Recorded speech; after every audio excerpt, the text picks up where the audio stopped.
All right, shalom everybody, and peace of the Lord to all of you. We are live in 3 locations in Discord, Rumble, in YouTube. If you are a Muslim and you think Islam is not stupid, and you like to show us how, feel free, you can join us in Discord. Um, I believe Islam is the most stupid belief ever.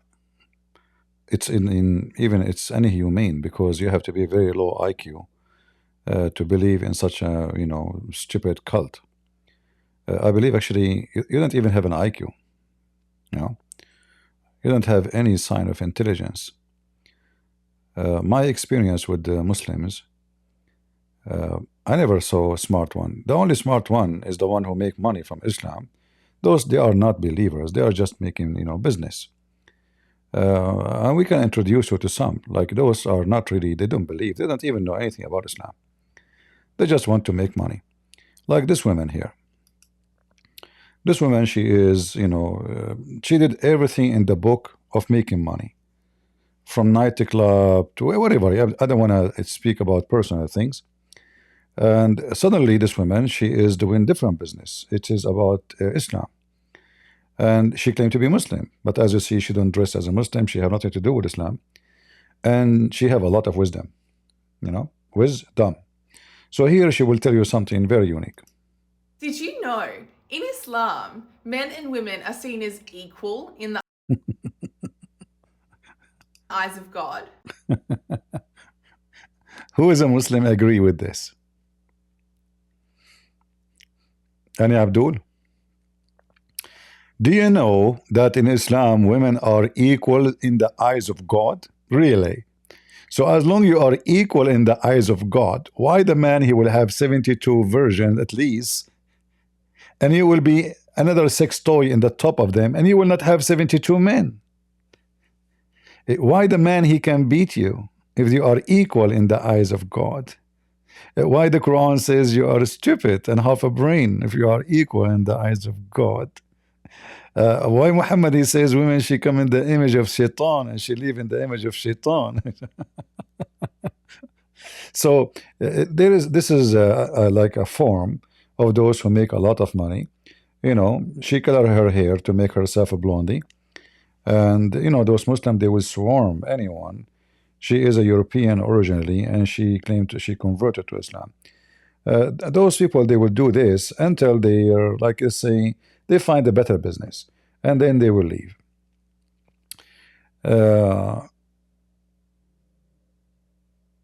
So I consider those stupid ones are smart. Why? Because they are taking the benefit. They don't care about religion really. They care about how much money they can make from that religion.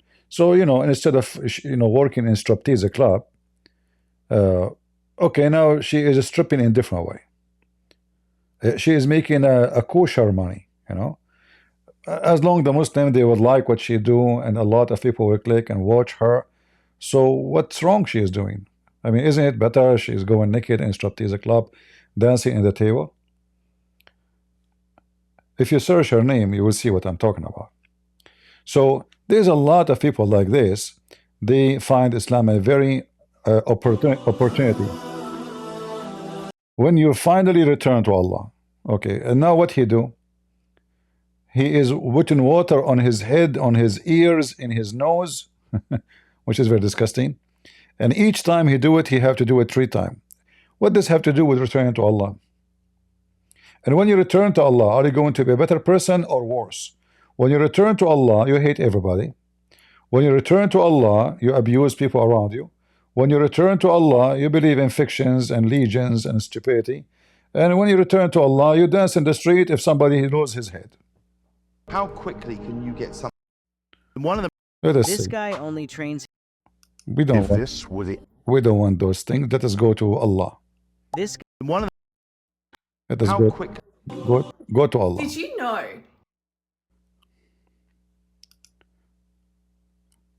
Let us see if Lily, she have something for us. Divine blood bath, which face blow more? Let us see what is this. Hey ChatGPT, I have a question. Whose Historically, who was more violent and killed more in the name of God? Islam or Christianity? Can you please answer in one sentence? Hi, Lily J. That's a complex question, but historically, Christianity, through events like the Crusades, Inquisition, European colonization, and forced conversions, You know what this whore she do? She signed in the ChatGPT as a Muslim. You know, you tell ChatGPT, give me the answer according to Muslims, from the point of a perspective of Muslims. So now ChatGPT is giving her the answer. But can this whore tell us what is the crusade? The crusade is when the Muslims attack the Christians, and the Muslims, they are the one who did the bloodshed everywhere. Muhammad, he did genocide for all the Christians and the Jews and non-Muslims in Saudi Arabia, to the point there is a zero non-Muslims in Saudi Arabia. The country is called Turkey today, is not Turkey. This is the land of the Greek. This is part of the East Roman Empire. Every single person who lived there is a Christian. How much and how many Christians are now in so-called Turkey? Less than 1%. What happened to them? Genocide.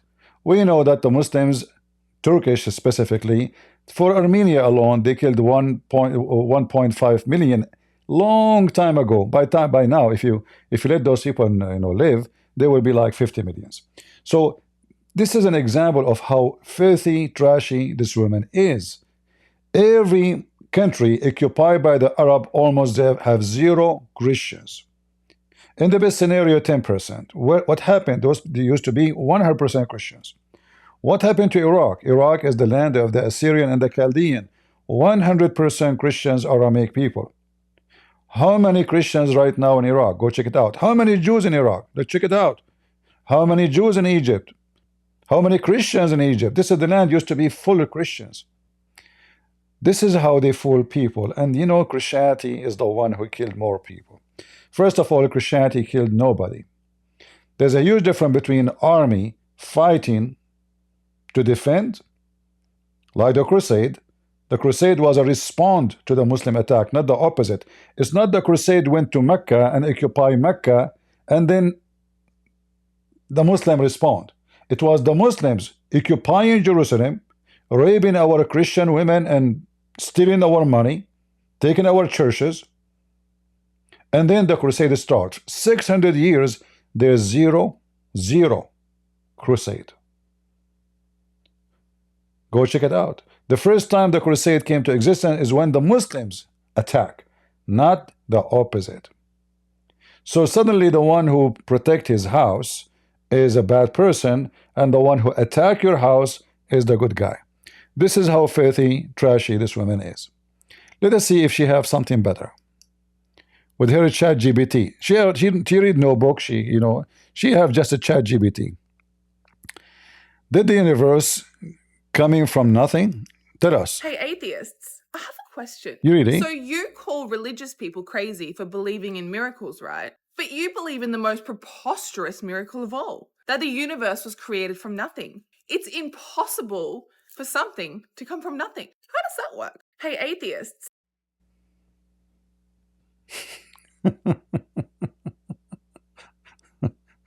She just debunked herself, the stupid woman.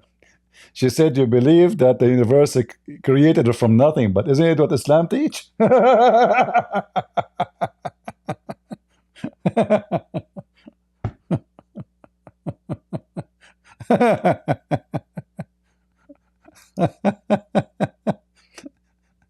Isn't you Muslim supposedly? This is woman, she don't know anything about the garbage of Muhammad.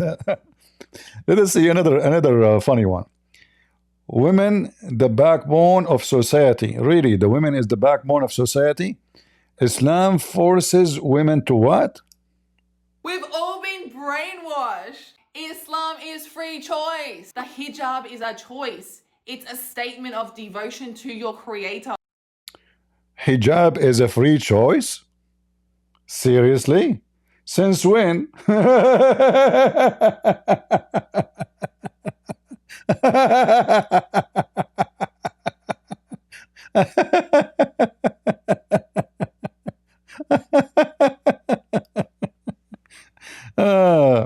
All right.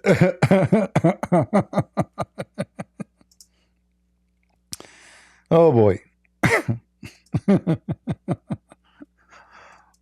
What a comedy. Uh, Let us go to someone and ask him, is hijab is a free choice?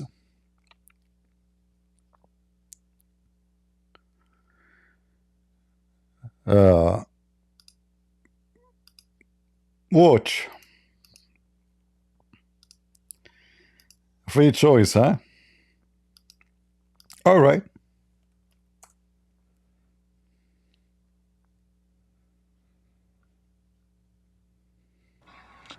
Safiya says, is wearing niqab an obligation or a voluntary act? And what are the evidence? This is niqab. You know, the niqab, you see, the niqab is to cover the face, not hijab. By the way, even the word hijab is false used. Hijab is a curtain. Hijab is a curtain. It is not something you put in your head. But anyway, let us see what he wants to say. I never watched this video before, so we will see what he will say. Is from the Quran and Sunnah as why to wear the niqab.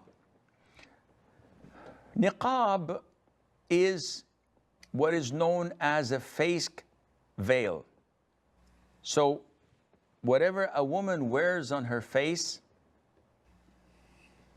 this veil with an opening for the eyes, this is called niqab. And it's called niqab because of the opening of the eyes. It's naqb, which is a hole. And this is an obligation according to the most authentic opinion of scholars. Allah Azza wa Jal. So not only the hijab, this is the niqab. The niqab, as he said, he's right. The niqab is covering your face and you make two holes as if you are a rat so you can see through. And he said that it's an obligation according to the most accurate opinion of the scholars. But this is a blondie woman who is not a blondie. She knew about Islam more than the Muslims. She's trying to tell why she is not wearing hijab, you know. Obviously, she to cover her scam. Why you claim to be a Muslim, yet, you know, you do everything which Islam forbid you from doing, including having men in your house alone, sitting in the hand of his chair next to him. He is not your husband. Why a sheikh will come to you when you are alone at home, and all kind of clothes she wear, yet she claimed to be a Muslim. And I'm sure she is the kind. There's a guy, I don't know if you know him. I made a video about him long time ago. He's from Korea. His name is Kim something. I forgot what. This Kim, he go on YouTube. He is a convert to Islam. He is a decent Muslim. He love Allah. At night, he go to the nightclub. He drink. And how he was exposed. One day, two Muslim women, they took him to their apartment and he tried to rape one of them. But how the two Muslim women met him? It was a nightclub, and all of them, they were drinking. All right. So who is the one to answer us about Islam? We have Future. Future, are you a Muslim? Future, No, I'm a Christian. okay, how I can help you, Future? Yeah, well, actually, I just wanted to say, like, for the past 6 months and year, you've been very, like, inspirational to me. All right. So I've been a little bit far away from the faith, but since I started watching your content and Sam Shamoun, I kind of started, like, going back to being more faithful person. And I see the way how you speak about Christianity. You are, like, very inspirational to, like, millions of people. Yeah, So but thank you for that. be careful watching Sam Shamoun. He have a filthy mouth, so don't take from him his filthy mouth. All right. Yes, exactly. I actually been telling to my friend as well. All Like, right. He have a lot of I enjoy. he you know, he is supposedly Christian, but he say a lot of stupid things against the Bible. So be careful. There's some teachers who Yes, claim to be Christians, yes, but they throw poison through the words. All right. Yes, I enjoy your peaceful teachings as well, on top of this sense of humor too. So yeah, All right. Thank you for joining us. Do we have any Muslim would like to join us? thanks. Do we have any Muhammadan would like to join us? Who is a Muhammadan would like to come to the mic and tell us something useful about Islam? Why the women she have to cover her face and she have to open two holes so she can see through? Why we need even the holes? Why we need a hole? In fact, in Afghanistan, Taliban, they start forcing women to open one hole, not two, because two holes is too much. Called niqab because of the opening of the eyes. It's naqb, which is a hole. And this is an obligation according to the most authentic opinion of scholars. Allah Azza wa Jal mentioned in the Quran in chapter 33, Surah Al-Ahzab. In verse 53, He orders the mothers of the believers, who are the wives of the Prophet ﷺ, to communicate with companions of the Prophet from behind a hijab.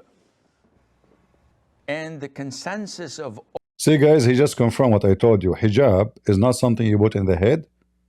To speak to them from behind a hijab. So what hijab is a curtain. So those stupid Muslims, they go and they like it became now the most popular used word between Muslims. They say hijab, hijab, hijab, but hijab is not something you put in your head. That is not what hijab is. Hijab is something you put in front of you, literally in front of you, not in the top of you. They are so stupid they don't even know what their Islamic religion teach. Hijab is a curtain, and the curtain have no holes. Niqab is a curtain, but it have holes. So the niqab simply is a curtain, but you walk with it in the street because you dress it like a clothing. Hijab is a curtain between you and the other person from the other side. Like Aisha, she was teaching two Muslim men how to take shower, so she put a curtain so you can see through her naked body to teach them how the Prophet used to do shower. Obviously, she is a whore and she is horny. She wanna enjoy some men watching her taking a shower. Have you ever heard of a woman taking two men to her room, teaching them how the Prophet used to do shower? So when this is stupid women, I have to say she is smart at the same time because she is making a lot of money from the Abdul. She is a scammer. So obviously she knows nothing about Islam and she don't want to study anything about Islam. She is not serious in what she say. She is just making money and business. In the same time trying to make herself legitimate why she is not wearing Islamic clothing. It's a free choice. That's it. She decide. Prophet Gigi Lay. Lily J. Gigi Lily J. So what is a hijab? We've all been brainwashed. Islam is free choice. The hijab is a choice. It's a statement of devotion to your creator. It's a sign of respect. It's a sign of dignity. There is no compulsion in Islam. Hold on. She just said it's a sign of dignity. So are you saying you don't have dignity, you whore? I mean, do you see how stupid she is? She just said wearing hijab is a sign of dignity. Did she say that? Did really she say that? So if you are not wearing hijab, that means it's a clear sign you are not a person of dignity. You just said that, you donkey. And I mean, oh boy. Mental illness. It's a sign of dignity. Hello? So she is a whore. Sign of dignity. There is no compulsion in Islam. There's no compulsion. You know, there's a verse that says that in the Quran, but this is about not to force, like the Christian and the Jews. Muhammad was saying to them, you cannot force your kids not to join my religion. Otherwise, Muhammad, he said, whoever leave his religion, kill him. So how there's no compulsion in Islam, but the one who leave Islam, we kill him?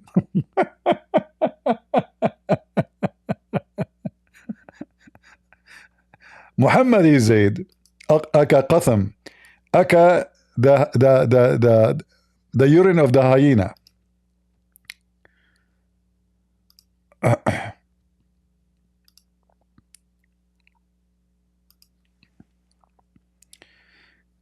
Let us see what Muhammad said.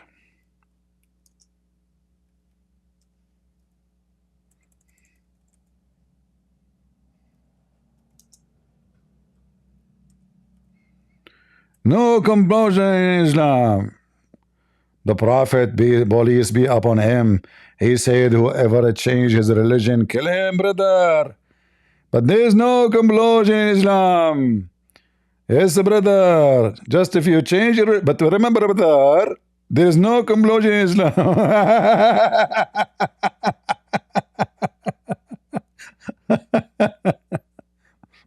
Oh boy.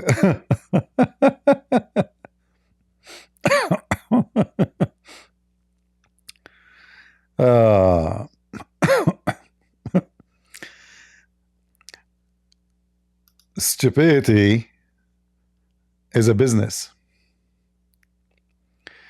Do we have any Muhammadan?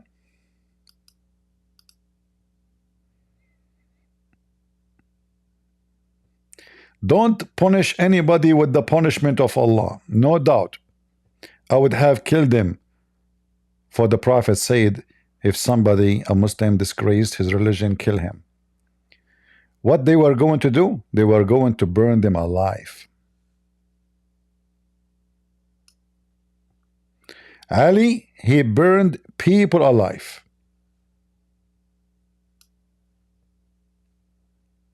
Ibn Abbas did not agree to kill them, but not to burn them alive. Do we have any Muhammadan would like to join us?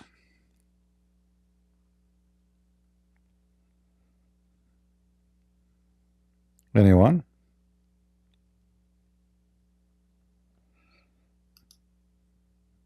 Who is a Muslim would like to join us?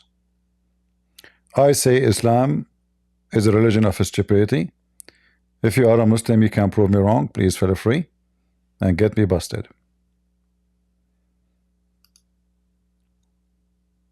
We are in Discord and we are waiting for you, Abdul.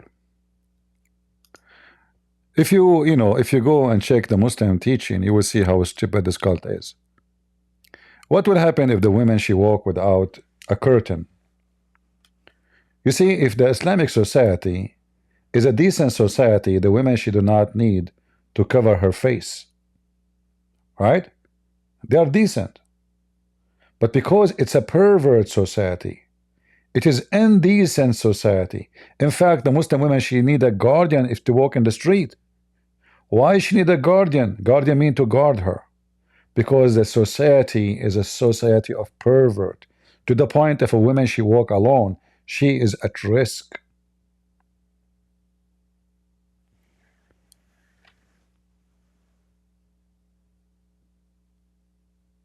When you say to me that if the woman she is not covering her face, she's at risk. At risk from who? From who exactly? We know the story of Muhammad. When a woman she walked by, she did nothing. She was wearing the curtain. Muhammad kept looking at her butt, her ass, her boobs, even though she is wearing the veil. Until he got so horny, and then he stood up, he went inside the house, he forced his wife to open her legs, and he started doing boom boom. And then Muhammad, he claimed that the women she advance in the image of Satan, and she live in the image of Satan. So here we go. The society is a very perverse society, starting from Muhammad himself. Why Muhammad is looking at a woman, she is not his, and he is the prophet of God, and the woman, she is not wearing bikini. So is hijab is going to make the society a better society for Muslim? No, will make them more horny for women, because now they want to see the mystery under this curtain. What is inside the curtain? Is it something look nice, or it is something ugly? Let us rip it apart and see what we can find out. You see how sick this cult? Is that what make you a better society? Is Islamic countries, is the countries who have less average of rape? You know, in the West, if a woman, her husband, force her into sex without her permission, that is considered as a rape. Yet she is his wife. In Muslim countries, if a husband rape his wife, that is not a rape. Do you know that? Not only that, Islam practice something very evil. It's allowed for a Muslim to have sex with his wife after she died. So now your wife, she died, but you did not bury her yet. Let us say you want to bury her tomorrow, or maybe 2 days from now. Usually Muslims, they bury the person, you know, in the same day. However, it doesn't matter, same day, next day, still a Muslim man, he can have sex with his dead wife. Let me search for the fatwa.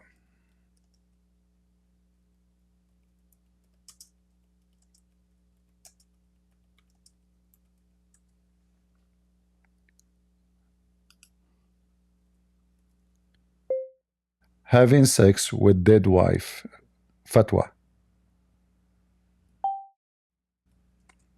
Let us see. Al-Arabiya.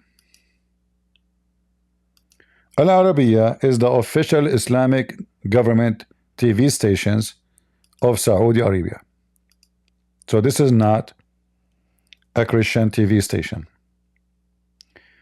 This is the highest Egyptian sheikh who made it so clear that whoever have sex with his wives after they died, he is not doing anything wrong, and he proved it based on Islam. And many Muslims get so upset because TV station ban him from coming to their TV after saying that, but he was just teaching what Islam teach.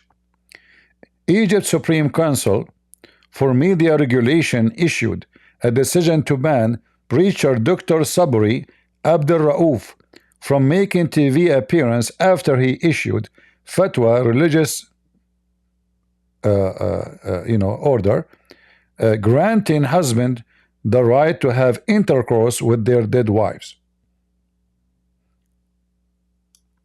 But this is something the Muslim they do for centuries. Since the time of Muhammad, actually Muhammad himself, he lay down with his with the mother of Ali in her grave. She was naked.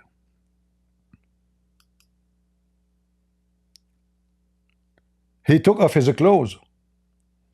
They asked him, what are you doing? He claimed that he is making the grave for her easier.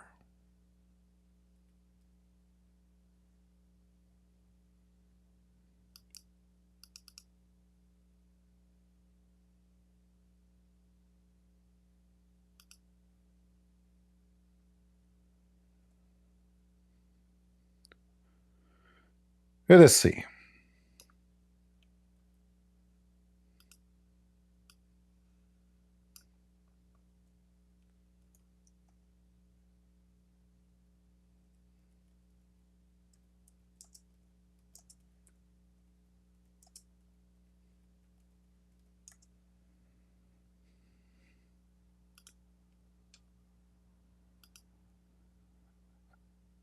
I will I mean, we have tons of example of the Muslim sexual madness. This is a very sexual, filthy, garbage cult.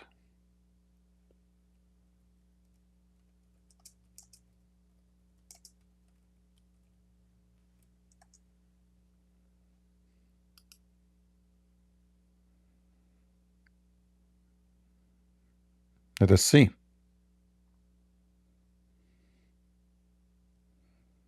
We have Muslims, by the way, in Discord, but for some reason they are scared to come and join us, even though you know me, that I'm a person who like Islam very much, and they knew very well that we will not really attack Islam. Everybody have to respect Islam. I mean, who cannot? I mean, give me a reason not to respect Islam. Can you? You cannot.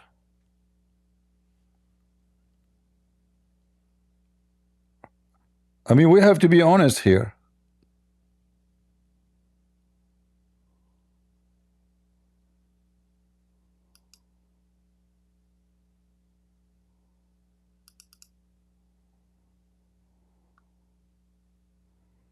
Let me show you this one here.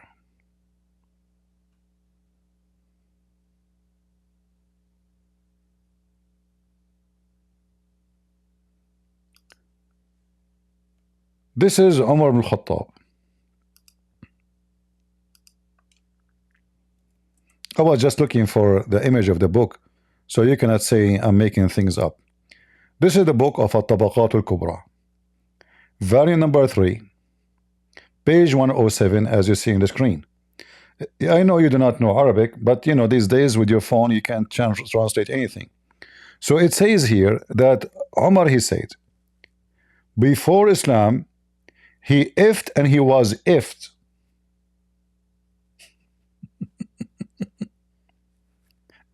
He ifed and he was ifed.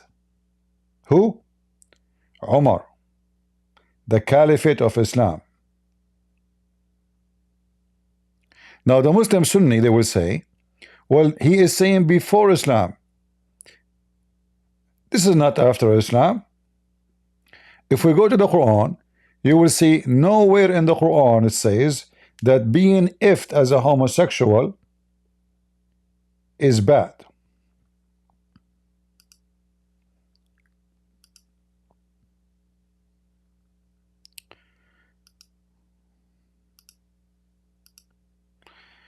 Let us go to the only 2 verses in the Quran speaking about homosexuality. What is the treatment for someone? He is a homo. The Muslim, they lie, by the way. They say this is about women and men. No, this is about 2 men having sex together. How we know? It says waladani. This is for males only. So those 2 men, not men and women. If you change the translation, actually, you know what? Why when I change translation? Hold on, let us do something else.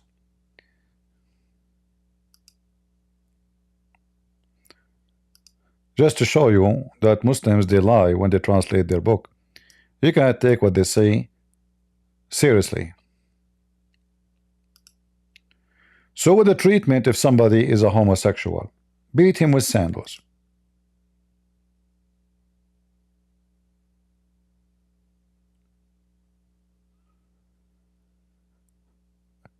This is Tafsir Ibn Abbas.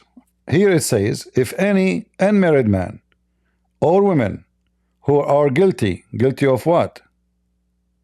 Guilty of homosexuality.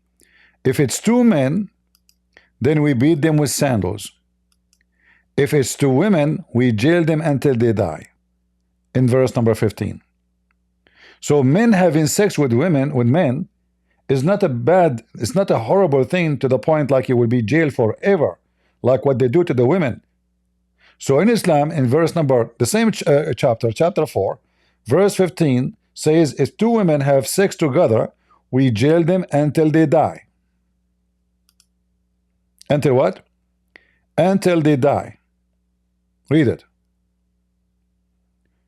As for those your women who commit loudness, adultery, call for Muslim men of you to witness against them. And those women, you jail them until they die. What about if there are two men having the same act together? We beat them with sandals. There's no jail, not until death, there's nothing. Read carefully. If two men committed, that is a lewd act, adultery or homosexuality, intercourse, punish them both. They are two men, with insult and beating them with sandals. There's a story of the guy, there's a Muslim guy, when Uthman was killed, he was shouting, if I know who killed Uthman, I would, excuse my language, I would if him. If I know who killed Uthman, I would if him. A Muslim gay, he was listening. I'll try to find the hate in English. So a Muslim gay, he was listening to the threat and the punishment. The guy, he just said, if I know who killed the Caliphate Uthman, I will make him bend over and if him. So the gay, he said, okay, well, what will happen? Let us see. So he said, okay, I'm the one who killed Uthman. So the other Abdul, he made him bend over and he started ifing him. The gay from underneath starts screaming, saying, if I know that this is the penalty for killing Uthman, I would love to kill Uthman every day.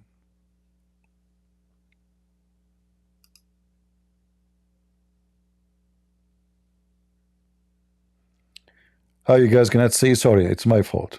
All right, now you see. It's all right, you did not miss much. If I know that this is the penalty for killing Uthman, the gay guy, he said, I would love to kill Uthman every day.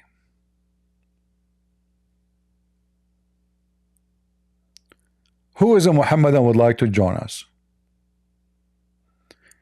I guess they will join us only if I say, if you join us, Abdul will F you, and then the Abdul will start joining us. I mean, come on, Muslims, this is not a gay platform. Is that the only condition to make you come to the stage and debate us? Bring you Umar ibn al-Khattab, says Umar ibn al-As, the one who ruled Egypt, the famous Muslim, when he was fighting with Ali, what he did, he bent over exposing his anus. And what Ali, he said to him, your anus saved you. Is a Christian prince lying, Muslims?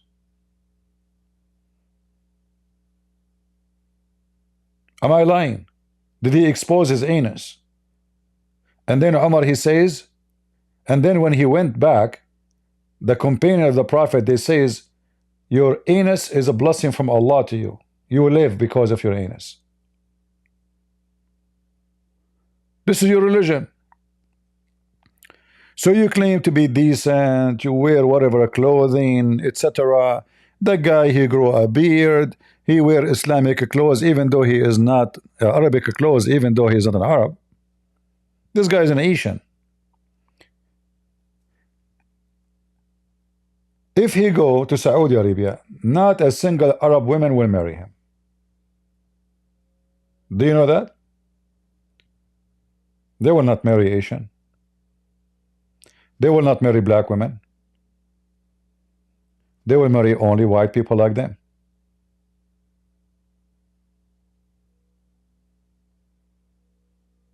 How many Muslims they come to England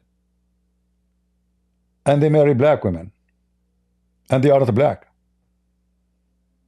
And how many Muslims they come to England or to Europe or to America and they marry white women?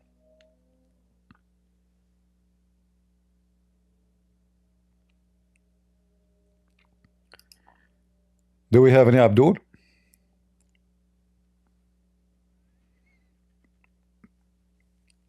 So tell us more, Sheikh Asim. Tell us more about the curtain the women she have to wear. All scholars of Muslims that all wives of the Prophet ﷺ must cover their faces. There's no difference of opinion upon them or among them. All wives of the Prophet ﷺ must cover their faces. And this ayah 53, whenever you ask for utensils from them, ask from behind a screen.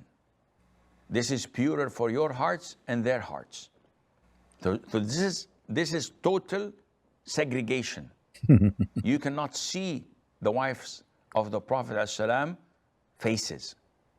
What about their asses? You can see the asses of Muhammad's wives, but not their faces. If you go in the hadith, you will see that even the reason for the women to wear those things, it was because Umar, he was looking at the ass of Muhammad's wife when she was doing poo-poo. And not only that, when she noticed him, he said, Arifnaki ya Sauda. I recognize you, Sauda. Her name is Sauda. Sauda is wife of one of Muhammad's men who he sent him to die so he can take the wife. So the women, she went to do poo-poo, and Umar, he was watching. Umar, he go inside to Muhammad and he say, come on, man, let your wives wear a veil. Huh? Let them dress themselves. Look like Muhammad, the wife, they used to go naked in the street like the wives of Tarzan. But Allah Apostle did not do so. So Umar is the one behind the idea that women, they should wear a veil. And why he was saying that? He's just trying to make himself that he is not coming to look at Muhammad's wives. But it happened each time he come there, they are naked. So he's saying, Muhammad, come on, man, tell your wife to dress something, man. Come on, they are exposing. Look there, see, I see their vagina. Look, I see their ass. Look, your wife, she was doing poo-poo outside, her butt, she was shining, and I love it, man.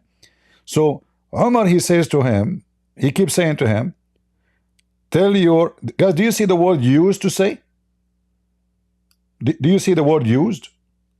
What used mean? You mean he said a lot of time, right? He keep repeating the same thing. Is that correct? Why Umar keep used to say that? And why Muhammad, he did not do that? Umar have dignity, Muhammad don't. Isn't it obvious? Based on this, Umar have more jealousy on Muhammad's wives than Muhammad. Muhammad don't care. So Umar, he used to say to the Prophet, let your wife cover their ass, man. But Allah Apostle, he don't care. He's a pimp. One night, Sauda bint Zam'a, the wife of the Prophet, went out to do poo-poo. Went out mean here to do poo-poo, all right? To do shit, in case you do not know what poo-poo. If you do not know what shit, that is a shitty conversation. So she went out to do shit, and she is tall woman.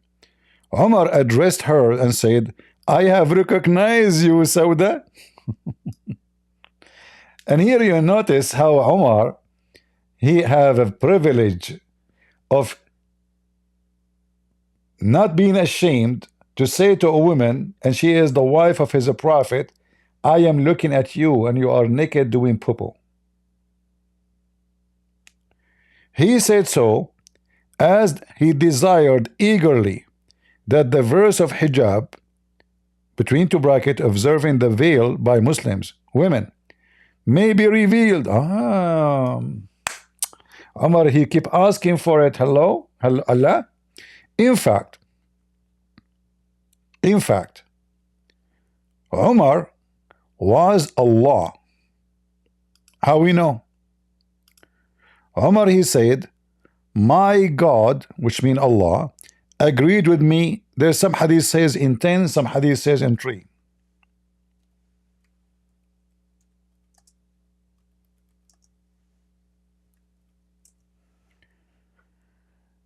The verses always, as Umar he say, they come as he said, not only as he requested, no, as he said, exactly, word by word. Do you see it? As I said.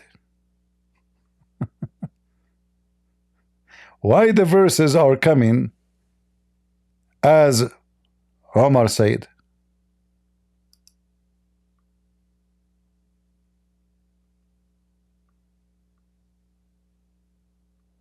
Look how many verses.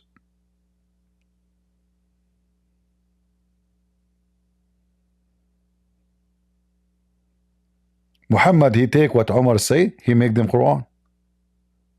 He claim Allah gave it to him.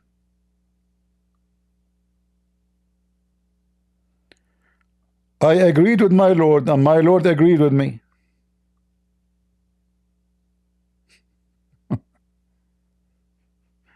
Whatever I say to Muhammad, verses come as I said.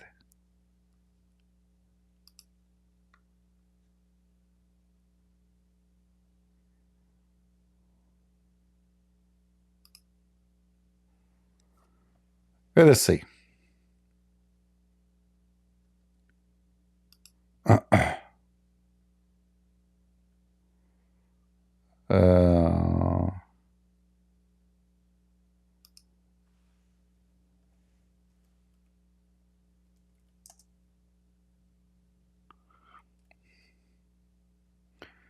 I'm trying to find the other ones. Let us see here. Even the prayer to the Kaaba is from Omar. Everything from Omar.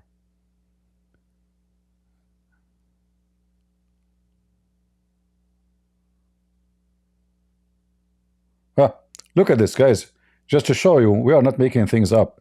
Does it say, did Omar say it the same as I have said? The verse came. Read carefully. The same as I had said. The same. You know what the same? Word by word. Omar, he said something, Muhammad put it in the Quran. Exactly.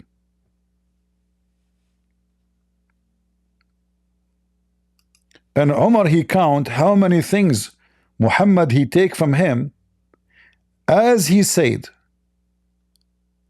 including all those things. To take the Kaaba as a place of a prayer. It was Omar.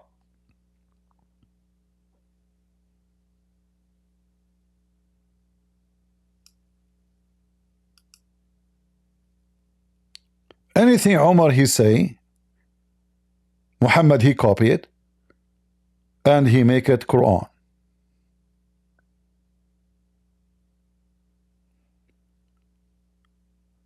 Muhammad wives fighting with Muhammad, Omar he says, may Allah change them for you. Allah, verse came, may Allah change the wives for you. Right? Or divorce them, as I said. Word by word.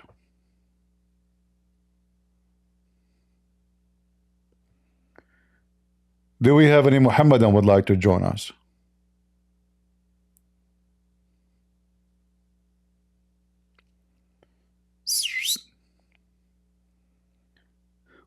We have a Muslim Abdul in Discord. His name is a chilling. He's a chilling right there. You know, this religion is a religion of decency, to the point in their book it says if the prophet his eyes fall into a woman, her husband must divorce her so the prophet can F her. Right? Eagle was saying Rebecca was 3 years old. Have you ever read the Bible? Okay, Eagle, come to the mic and show me where in the Bible says that Rebecca, she was 3 years old. Either you are a scumbag liar like your prophet, or you can prove it. Come to the stage. Come, Eagle. Either you can show it to us, I invited you. All of you Muslims are a bunch of dumb. I can prove to you from your stupid Quran that this is a lie. From your stupid Quran.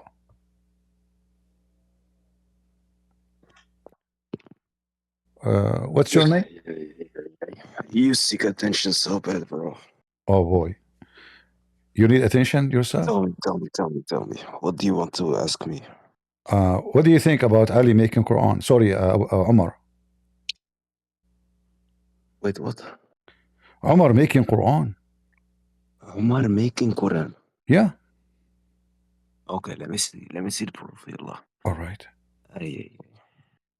تولى وكابة, and as regards to the verse of reading of the woman, I said, oh, Allah's messenger, I wish you ordered your words. I don't see anything about Umar making Quran here. What do you mean?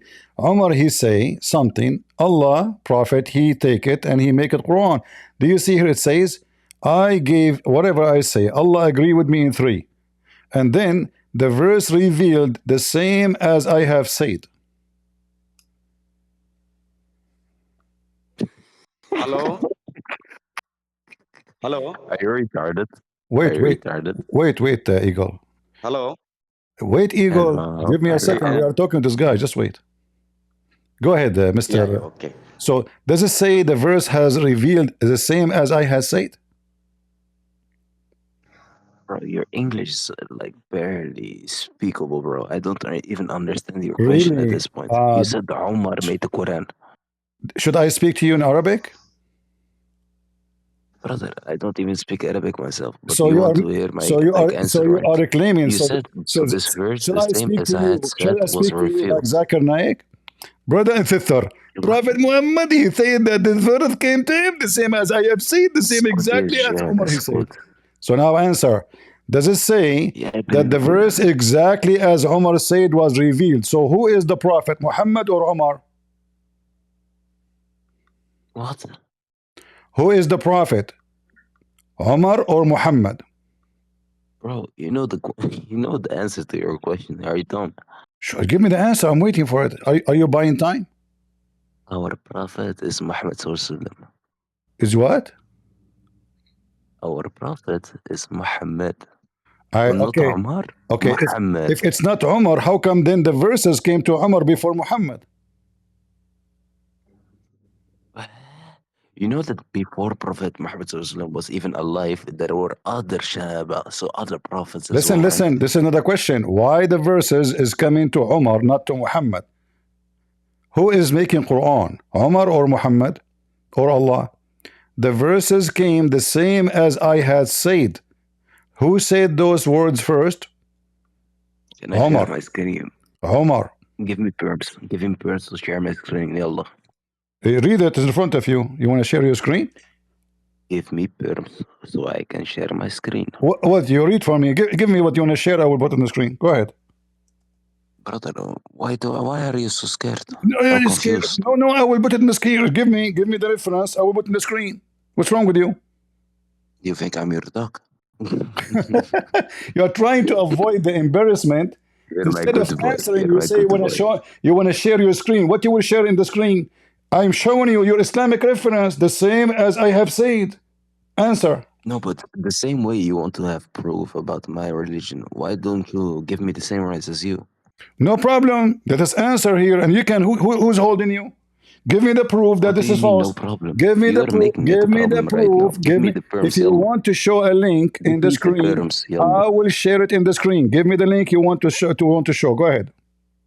Brother, I'm not your dog, like I said. Why you don't answer? Then answer me. Either you answer, you refute me, or no. Okay, then give me the answer. Give me the answer. Give me the answer.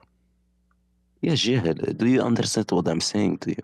No, I don't understand. It says the verse revealed the same as I had said. Or shut the hell up. The same as I had said. Who is the prophet? Wait. So you're trying to oppress me from chat, and then you drag me into a VC, and you give me no perms to share my screen, and now you do not need to share your screen. You can give me the link. You can give me the link. You are a fraud. You don't dare to give me the reference. Give me the reference. I will put in the screen. Go ahead. So I need to answer all your questions, but you're avoiding mine. What is it? Guys, what the question is asking me? We have a topic. The topic is why Umar receiving Quran and Muhammad copying the Quran of Umar. No, you switched the topic twice. You I went did from not. Aisha to I did not. Muhammad to Ammar. What? What You're Aisha? crazy, man. I'm not talking about Aisha, you idiot. I never mentioned Aisha until now. You know what? If you don't want to take your own debate serious, Since hey, good since luck I with it. came online today, I did not say the word Aisha. You are a scumbag. Apologize. You run away. Go ahead, Eagle. The mic is yours.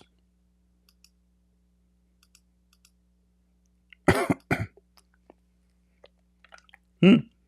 Hello, brother Sali. Shalom. So, Actually, I was refuting that jihad. huh? You were saying that Rebecca was 3 years old when she got married. You are I'm the one. refuting to him, but I forgot to mention at the rate jihadist, So you are a Muslim or a and he Christian? ran away. Oh, you were answering somebody. I'm a Christian. Ah, all right, all right. Yeah, yeah, yeah. I'm No, this The Bible jihadist. say This guy. clearly. The Bible say clearly that Yeah, Rebecca, yeah, she yeah. was an alama. Alama is a young virgin woman, not a child. So she is a young He woman was and fetching virgin. water. Yeah. A So small 3 years old child can fetch water for camels. yeah, it's very normal. You know, when I was 6 months old, actually, I did water 20 camels. You know, I piss in their mouth. I drink water and I piss in their mouth. I drink water, I piss in their mouth. Abdul, they think they can make you see they think this is how the defense work. If we can make somebody Yeah, in the book of the Jews did something like Muhammad, that will make Muhammad not a pervert. But I have a bad news for you, yeah, Muslims. It doesn't matter who did that, he is a pervert. It doesn't matter. yeah.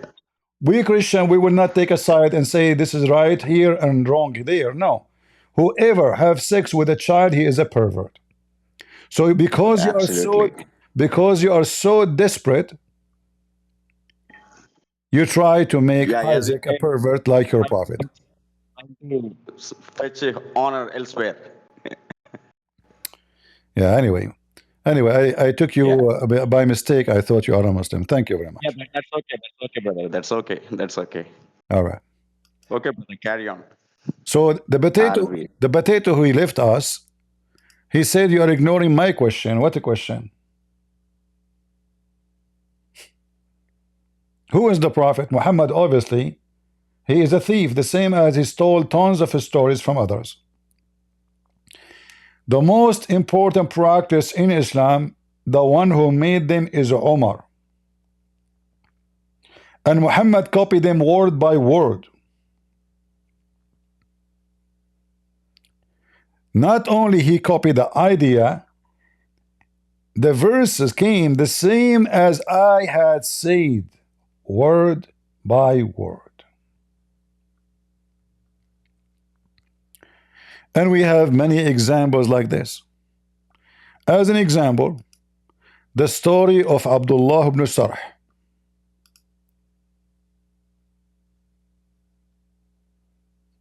Abdullah ibn Sarh.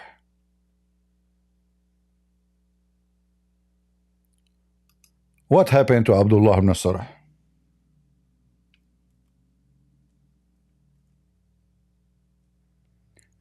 He left Islam. Who was Abdullah ibn Sarh? He was the very private scribe of Muhammad. In fact, he is the brother of Uthman ibn Affan.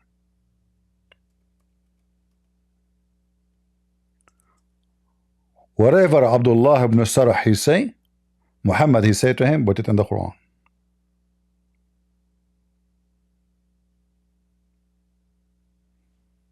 How Abdullah ibn Sarh he noticed Muhammad is a fraud.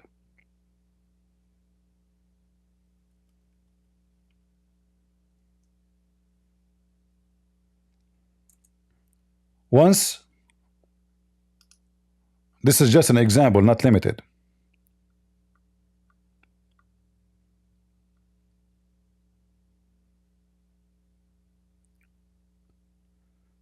Muhammad was reciting how Allah he created the baby. How Allah what? Created the baby.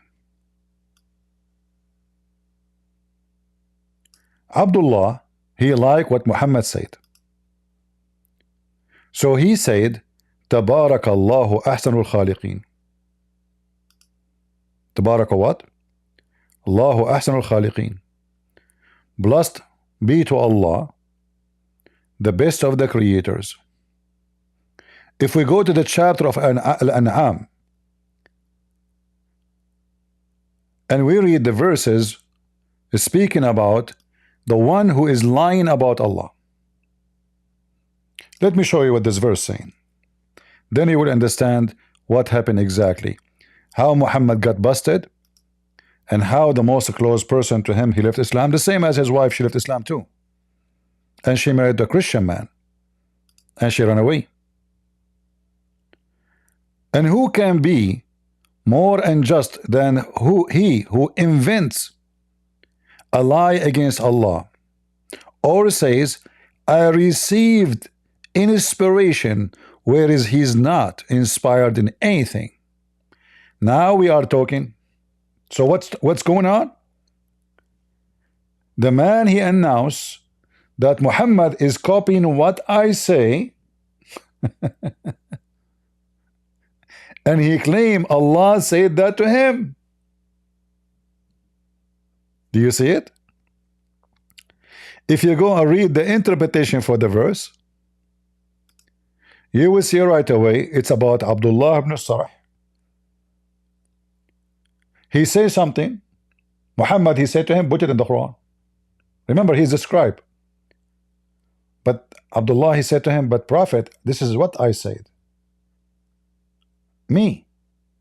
Muhammad said to him, oh, it came to you the same as it came to me. Or it came to me the same as it came to you. So it was a clear evidence for Abdullah ibn Sarh to know that Muhammad is a fraud. The guy, he says something, Muhammad, he like it, he put it in the Quran. As simple as that. So this man, he have no doubt that Muhammad is a fraud. So right away he decided to leave Islam after witnessing many times how Muhammad he steal anything he say and he claim it to himself.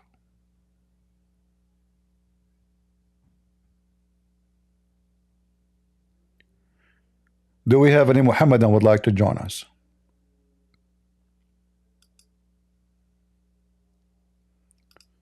Mayday, Mayday. We got lucky. We have one Abdul, he come to the stage for 3 minutes. He could not handle the truth that Santa Claus is real and his God is not.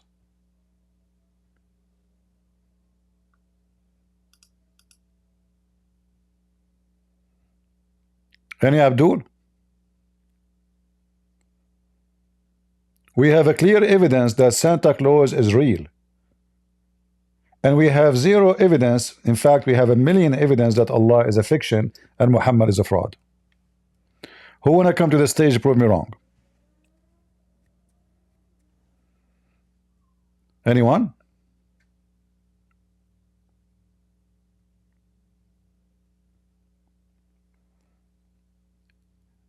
Any Muhammadan?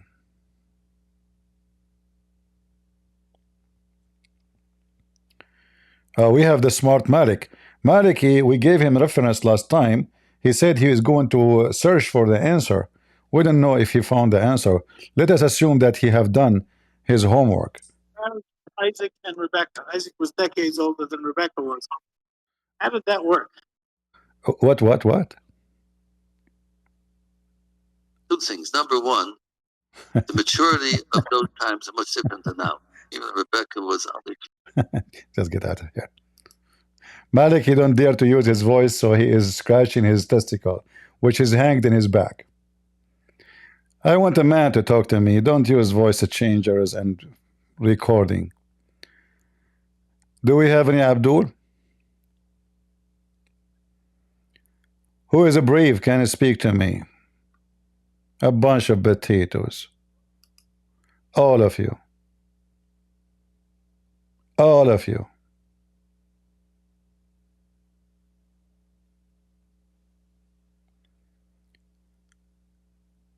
You want to speak, Malik? You can speak. You want to play recording? I will kick you out. Go ahead. You don't want to hear the rabbi? He's a rabbi. He's a pervert like your prophet. Wow, You know, rabbi, Malik, let me ask you. rabbi is So a pervert. hold on. Do you take Wow. what a rabbi say just because he's stupid? I can show you a billion rabbis say it's not true. So this is a filthy rabbi. He is a pervert like your prophet. However, I want to ask you a question. Do you take what rabbis say? Say yes. Listen, No, no, no. he just I said, want you to answer. I want you to say. are I you gonna want you let to. me answer or No, not? no, no, no. I want Are you to you say. gonna let me I answer or want you not? to say. I accept what the rabbi say. Are you gonna let me answer or not? Sure. Do you accept what the rabbi Thank you say? very much. Do you accept what the rabbi say? Quiet, So and listen why to my you are answer. playing for me, a rabbi, if you don't agree? Quiet and Do you listen to my answer. agree? You Do asked you me agree something. with the rabbi? Say yes. Do you agree? Did you ask me something or not? Do you agree with the rabbi? Yes or no? Did you ask me something? I I'm want to asking you answer. something, Mr. If you Something. interrupt me, then I'm You sorry. played for What? me. You played for me a recording of a rabbi. Do you agree with him? Yes or no? Yeah. Yes. Can I answer? Okay. Go ahead. Can I answer? Go ahead. Without interruption, please. Go ahead. The rabbi, Uh-huh. yes, believe in his book. I don't believe in that book, but he believe in that book. So if No. he Do you believe in his? Do explain, you believe in his answer? Do you believe in his answer to be true? if he's the rabbi, he's the rabbi. I If don't he care. I say don't it care. is Say like that, yes. I don't care. Say yes. yes, of course. All right. So that means It is his book or The not? Quran is a false book. What do you mean? Uh, what was the age of Isaac when he got married according to Islam?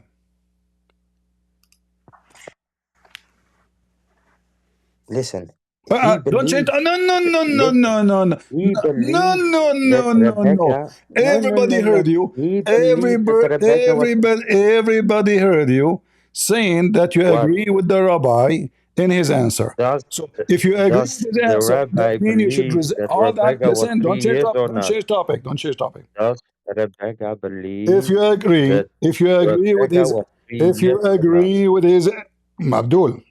I don't agree. I No, said to no, you, you said you he agree. believe in his book. Everybody heard you saying you agree. He believe in his book. I said to you, I don't No, believe in his I book. asked you, do you agree with his I answer? You don't said believe. He yes. believes that Abdul, Rebecca was 3 years. I ask you, do you agree He with his believes answer? that Rebecca was 3 years, and I said to you in the beginning, I don't believe in his book. Ha Listen, ha ha listen, ha ha listen, ha. listen, Ha listen. ha ha Let ha. me repeat the I'm question here. again. Be brave, be brave. Don't be a I homo. said to you, So, Abdul, I don't so believe in his book. no, I'm not Did I asking. say that? I did not ask you Yes, about. I did I not said ask you that. about his book because in his book anyway it doesn't say But what he's I saying. said that. Listen, I listen. said that I'm asking before. you. Do you I said agree to with his? you, Do I you don't believe in his agree? book. Don't But force me to kick you out. Listen. he Do you, believes you that agree with his Rebecca was answer? 3 Do you years. agree with his answer? Say yes. What do you mean agree? I said to you in the beginning, I don't believe in his book. No, his answer. You are playing his answer to If me. I don't believe, if I don't believe, if I don't believe in his book, No. Who everything care what he about his book now? Get out of here. Because nowhere in his book it says that Rebecca she got married at the age of 3. Nowhere. So you, Muslim, you use someone he is dumb, stupid like you.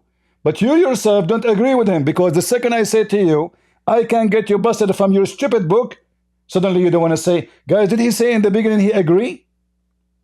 I asked him, do you agree with the answer? He said yes. The second I said to him, I can get you busted from your religion, that means the Quran is wrong. Suddenly he said, I don't agree. Hypocrite, coward like their prophet. You cannot find a Muslim is decent. Decency is against Islam. It doesn't work with them. So either you agree with the answer or you don't agree. I don't care if you believe in his book or not. And what do you mean don't believe in his book? Is it your prophet he take an oath in it?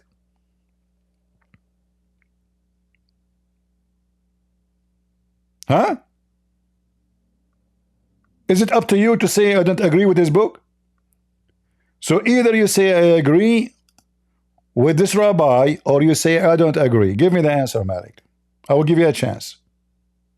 Decent. You are only with people. They deserve to be decent. Yes? Listen, give me the answer. Do you agree with the rabbi? Decent. You are with normal people, not like people with you. Last opportunity for Not you. like you. Do you agree? Do you agree I with said the to you Do you agree directly, with the I don't rabbi or believe you in don't his book. agree? Potato answer. Do But you, the rabbi, say yes. the Say yes. rabbi, Be a man. Be a man and agree. not about being a man. It's about in the Quran. Get out of here. If you mention to me someone is a pervert, you know, the rabbi, they make Mary a whore. So now the rabbi is the one who witnessed for what is right in Islam to defend Islam, you coward. The rabbi, the same rabbi, say that Jesus is false, which means Muhammad is false. But you Muslims are a bunch of dummy, stupid. This is why Mimi Hijab, he invited an atheist, hoping that the atheist can defend Islam against Christianity.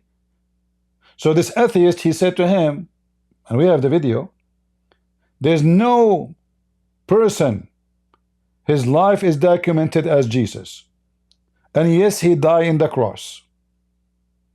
Mimi Hijab, he said to him, don't you think that he did not die? He said, no, no, he died very much. And he was buried, and he was laughing. So you stupid Muslims, because you are so desperate. My voice is not coming good, guys, in Discord. Do you hear me good in Discord? Muffled?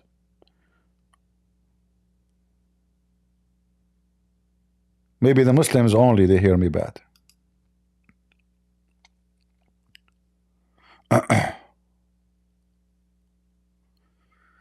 Is the sound good or bad in Discord?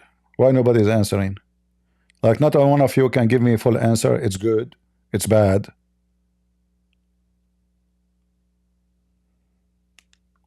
What better mean? Lord have mercy. All right, give me a second. They can't even give you like a clear answer. I say, is the mic is bad? Say yes or no. There's no need better, and just tell me that there is a problem with the mic. Is the mic better now? Is it good now? Say it's good, say it's bad. Don't tell me better, don't tell me fine. Good, bad. All right. Lord have mercy.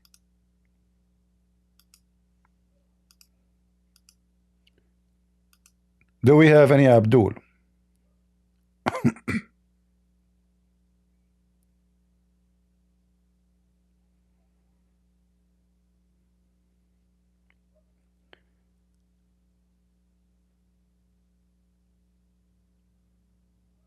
Any Muhammadan have the courage? All of you Muhammadan are a bunch of potatoes. You don't even dare to agree with the evidence trying to use against us. This is how dummy you are. So you claim there is an evidence, yet you don't dare to say I agree with the evidence. Do you know why? Because you're a potato like Muhammad. You don't know what the consequence of saying something. You know, the Muslim, they made an article about how to debate Christian Prince. Never say yes, never say no.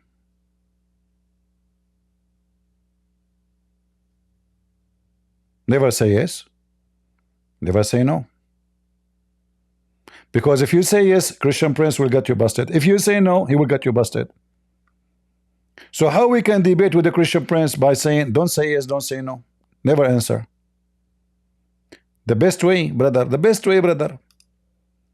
Never say yes, never say no.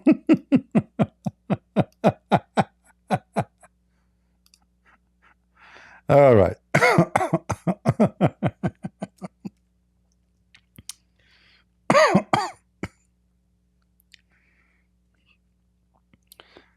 I find not only Islam is the most stupid, I found Muslims. I mean, you cannot be a Muslim anyway unless you are extremely stupid. You have to be. It's not a choice. It's not a choice. You have to be really stupid. This is Genesis 16. Genesis 24:16. What Rebecca was described in the Bible as a young woman, and she is a virgin for sure. Verse number 15 say the same. So the Bible confirms that she is a woman. What those dummies they speak about, that when this guy, he heard the news, or when they heard the news about Rebecca, the age of Rebecca, oh, your brother, he have a son and he have a daughter. The daughter is 3 years old. This is not when she got married, Abdul.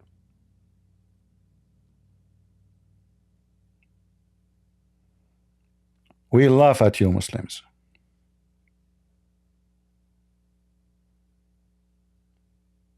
You're dumb like your prophet. Every Muslim is a dumb like his prophet until he proved the opposite.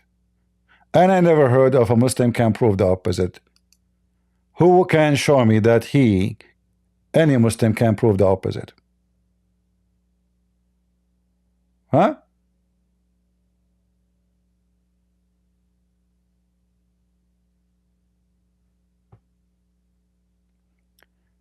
A girl, her name is Rebecca, and she is 3 years old.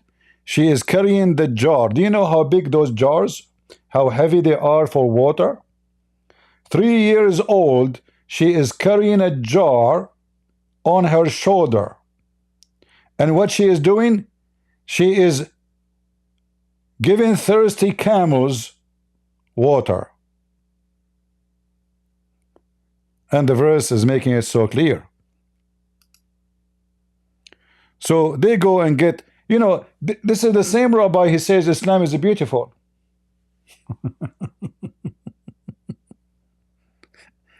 What the name of the rabbi who said he was debating Mimi hijab? He said to him, Islam is beautiful. Those are rabbis. There's no rabbi who will say Islam is beautiful.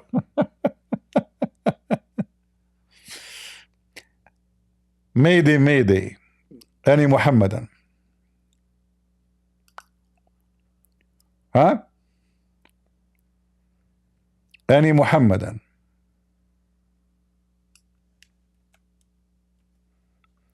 Who dare to come to the square?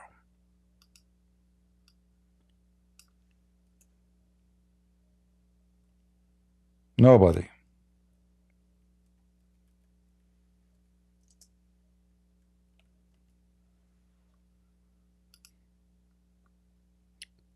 My advice to you Muslims, when you bring me a Jew, either you agree with him or you don't agree with him, because either way I'm going to get you busted.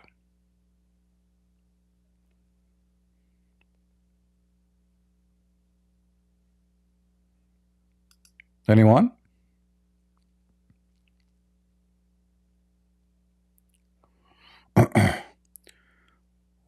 Christian Prince, why your God allows Satan to deceive Job? And now you are crying Allah SWT and Muhammad SIW.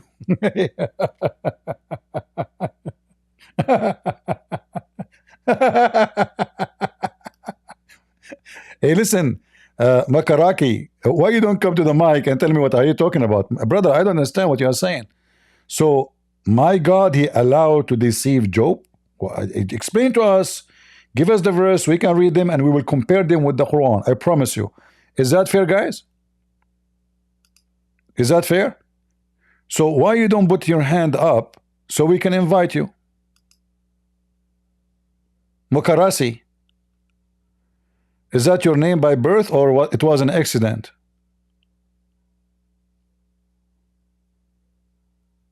Come to the mic. And I promise you, I will give you the answer from your book. And then you will start eating your fingers. If you have any left. You remind me of the Arabian Saudi who went to the space in the American ship. When he came down, his hands was so red. They asked him, what happened to your hand? Is that because it's so hot in the space? He said, no. Those Americans, each time I touch something, they say, they hit me in my hand. They said, don't touch. Any Abdul?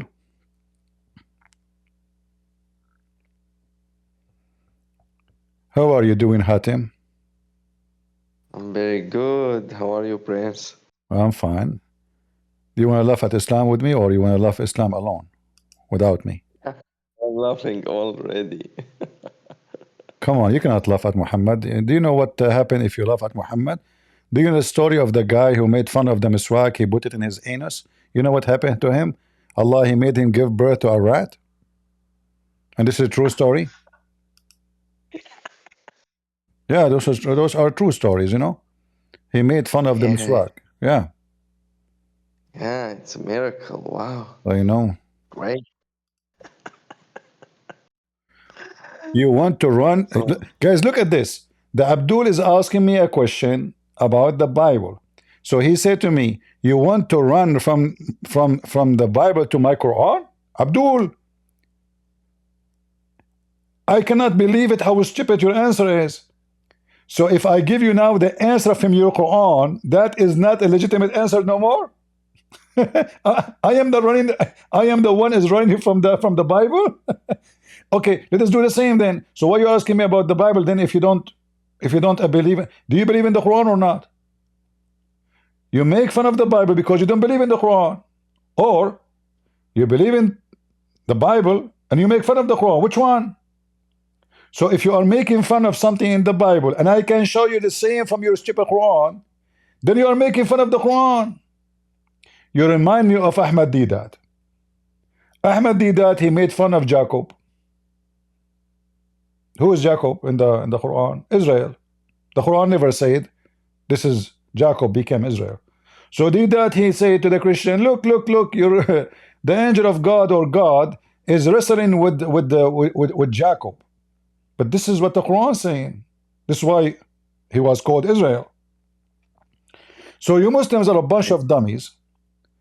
You have opposing the Bible, forgetting that all your religion is based on theft. So when you oppose something in our book, you beat yourself in the feet. You are a bunch of dummy. This is why you don't dare to debate me. You want me to answer you without using your Quran, because your Quran will be embarrassment for you. But why I want to do that? Because if I answer you from the Bible, you say I don't believe in the Bible anyway. But when I shut you up from your book, can you say I don't believe in the Quran? You cannot. hey, Prince. Yes, Hatem. You know, they have the right to defend themselves and defend Quran. You know why? There's no Muslim can defend himself. I never saw one. Bring them here. Where are they? You know why? Where are they, the Muslims who can defend themselves? They have the right to because you are destroying their dreams because they had a miserable No life. problem, but I'm They saying, want. where are they, those who want to defend themselves? I cannot, they knew that Islam is so weak. That's why they don't dare to come. Yes. They want to go to heaven, you know, in the end, and having 70 virgins, so happy, God is laughing. So you are destroying their dreams. They will defend themselves, man. Well, I'm here for a reason. According to Islam, it was destiny for me to destroy Islam. Yes, correct. This is how stupid this cult is.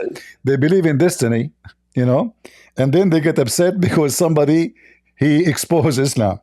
But if you believe in destiny, that means Allah, he made the Christian prince do what he's doing. Why you get upset from me? Yeah, correct. Muslims, why you get upset from me if you believe that this is destiny? It is a destiny according to Quran, everything. Man, Yes.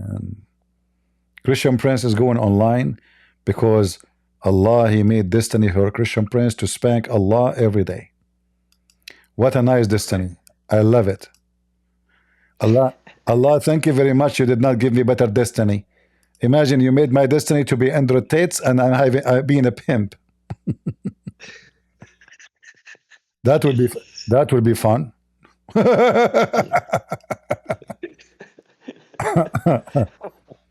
What a stupid garbage, my friend. Unbelievable. Hmm. Uh, do we have any Muhammadan would like to join us? Come on.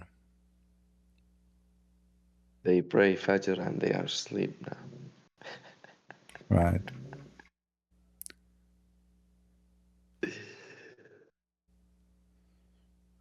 Any Muslim? Look, even Hatim is a Muslim, but he is laughing at Islam. I don't know why, Hatim, you're laughing at Islam. I mean, isn't Islam is so wonderful? What's wrong with you? No, it's not. Crazy. Islam is so beautiful. I have tons of reference and proofs that Islam is so beautiful. Like, forget about having endless penis. That is scary for me, because I mean, after I watched documentary about those fish in the Amazon rivers and those alligator, and your penis is going. I don't know where when this penis is going. Where, hey, penis, where are you today? Do you hear me? Hear me, hear me, hear me, hear me. Hey, penis, penis, penis, penis. Are you there? There, there. Hey, buddy, can somebody tell me where's the end of my penis now? No, no, no. Allah knows best where the end of my penis.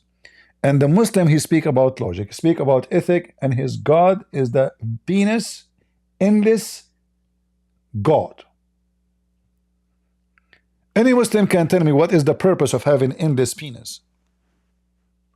Endless penis? Yeah, endless penis. You don't know that? Wow. What? Wow. You know? Do you know? Oh, Do you know that I heard that the Israeli army, they are willing to surrender if we show them one of those penises? they will.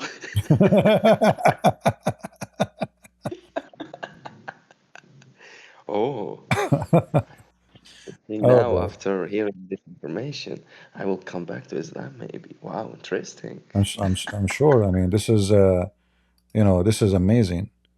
The only God who Wow. come with such an promise is Allah, because He's true God. Other gods are fake. Only fake God cannot provide. And how you know the true God from the real God? The size of the penis. This is why they Wow. say, don't they say size does matter? Let us be honest here. Size does matter. Yeah. In Yeah. Islam, everything about, even Allah is Akbar. You know, you speak Arabic. Allahu Akbar. What Akbar mean bigger?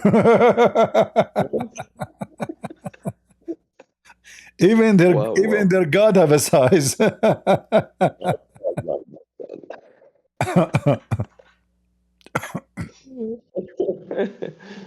Oh, Oh so boy. stupid.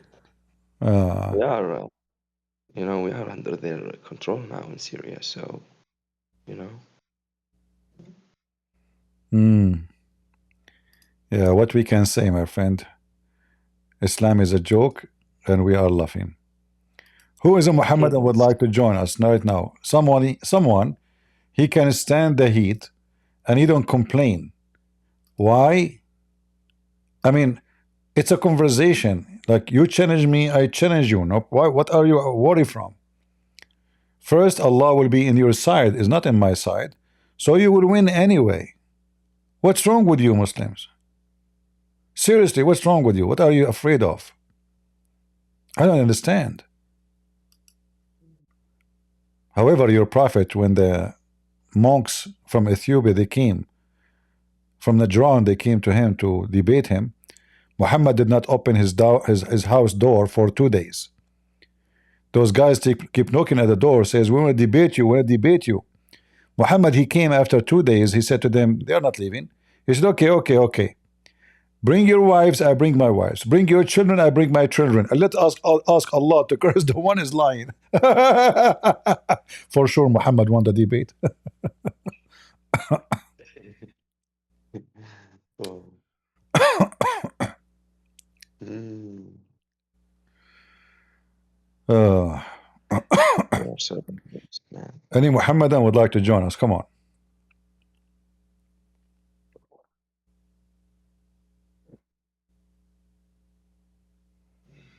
Hmm? They can't. Any brave Muslim? Okay, any coward Muslim. I give up. There's no brave.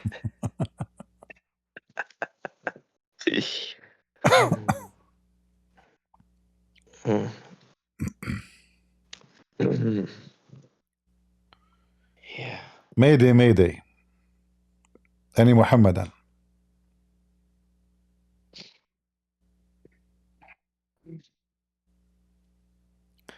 Makarasi. Let us see who is the coward. Why you don't come to the stage and ask me the question in front of everybody? Let us see who is the coward. Shall we? You don't wanna come to the mic because you are afraid. Otherwise, you would be so proud to come and speak. You know? Yeah. I mean, a Muslim, he can get the Christian busted in a second. Have you ever heard of a Muslim cannot do that? Impossible. Impossible, brother.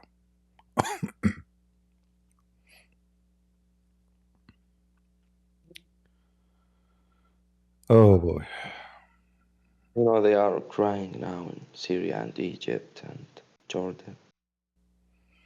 Yeah, yeah. And we are Because here. of, We are here to get them busted. yeah, because of that Trump cut the helping organizations, so they are crying now. But they do not need help. You know, Allah will help them. Why they are crying? I mean, who is Trump anyway? They they Yeah, they live for the last 70 years from the shit of the American, and they call them kuffar. And the second Trump, he says we will give you no more of our manure. They start crying. exactly. They claim that they are independent, we are proud, we have sovereignty, blah blah blah blah blah blah blah. And then when Trump he says, okay, no more manure. Why? Why? Why you do that? Well, Kuffar, why you do that? You know we don't need you. You know we don't need you. We don't need you. Please don't stop the assistant. But we don't need you anyway. The king of Jordan is a bankrupt. He cannot even pay salary for his own soldiers. He don't even have a soldiers. yes. Syria, the central bank have zero money. In fact, the money they have in the bank is not equal to the trade papers. Egypt, they can't afford even to feed their own citizen bread. Even the bread. Even Saudi Yeah. Arabia receive assistance from USA. Can you believe? Even China receive assistance from USA. And then they Yes. say to you, we do not need USA. Who's USA? We are going to Allah. destroy USA. Allahu Akbar. Yeah. Ah, any Muhammadan. Look to the jihadis in Syria when they take control. They are crying now. Please, America, help us. Please, Europe. And they are kissing the We West. need. They are kissing European who sponsor homosexual. Please lift the section from us. Send your ambassador here.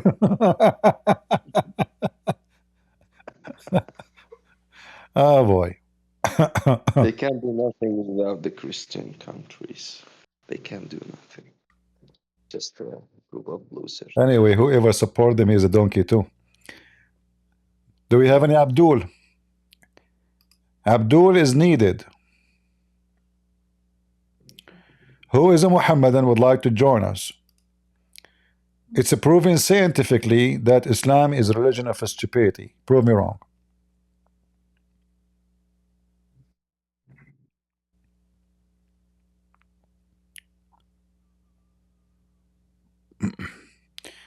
You will go to Quran from Bible and it's debate about both religion or just Islam. Why you are afraid from your Bible? Okay, Mokarsi. If you if I answer you from the Bible alone, is that because you believe in the Bible only? Which means you are not going to say to me at the end, oh, the Bible is corrupt anyway and you wasted your time. So The reason I answer a Muslim from their book, because they can say this answer is wrong. So I'm being smart and you are being dumb. You are the one who's afraid to receive the answer. Are you interested of the answer or where the answer is coming from? So I will use your book to get you busted because your question accusing the Bible of something is in your book. So if you are against the Bible saying what you claim, then you should be against your book. So either you are dumb, afraid of your book to be shamed with, or you are proud and you don't care. Okay, you should say to me, okay, bring it on. Who care? My Bible doesn't say that. My Quran doesn't say that. But because you know that your Quran is full of poo-poo, you don't dare. My book doesn't say what you are saying. That's why you don't dare to come to the stage and ask me the question and leave the rest for me. You don't dare.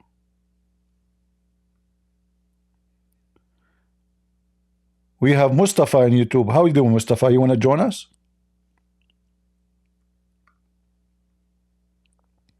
We have Soldier of Allah. I mean, this guy is the most funny soldier. This is the Oh guy. God. This is the guy who made fun of the Quran more than 1,000 times, and now he called himself the soldier of Allah. Maybe his mom, she said to him, "I'm not going to do breastfeeding for adult for you no more." So he decided to get back what he lost. Yeah. Do we have any Abdul? Come on. Mayday, mayday. You know, Muhammad in AI, he looked like the Pirate of the Caribbean. I don't know if you noticed that, guys. And who is the guy next to him in the picture, by the way, Muslims? Does anyone have an idea?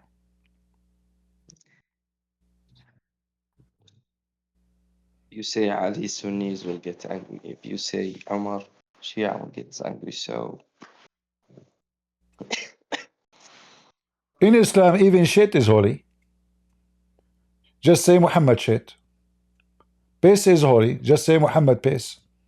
You say to a person, I piss on you, he get angry. You say the Prophet piss on you, he says, pleased. I wish.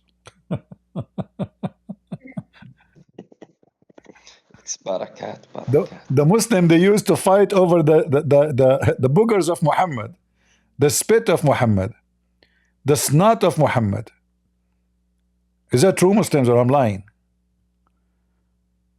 Who is a Muslim when I come to the stage and debate me so he can receive one snot from Allah, preserved by Allah from Muhammad?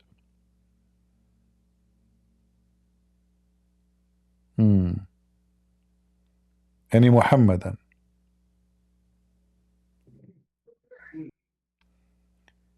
Abdul bin Salam saying, Christian Prince, I can feel your anger.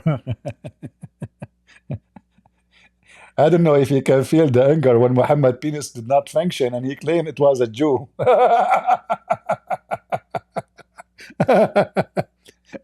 I mean, even when Muhammad penis doesn't work, they blame the Jews. Like, Muhammad, your penis is not working. Yeah, the Jack Shalom. Jack Shalom. How Jack Shalom from Nasarim, he was able to control your penis, Prophet of Allah? Don't you have a full protection from Allah? Isn't it Allah is your condom? Huh? Muhammad, he claimed that the reason his penis did not work for years and years, a Jewish guy, he took hair from his anus.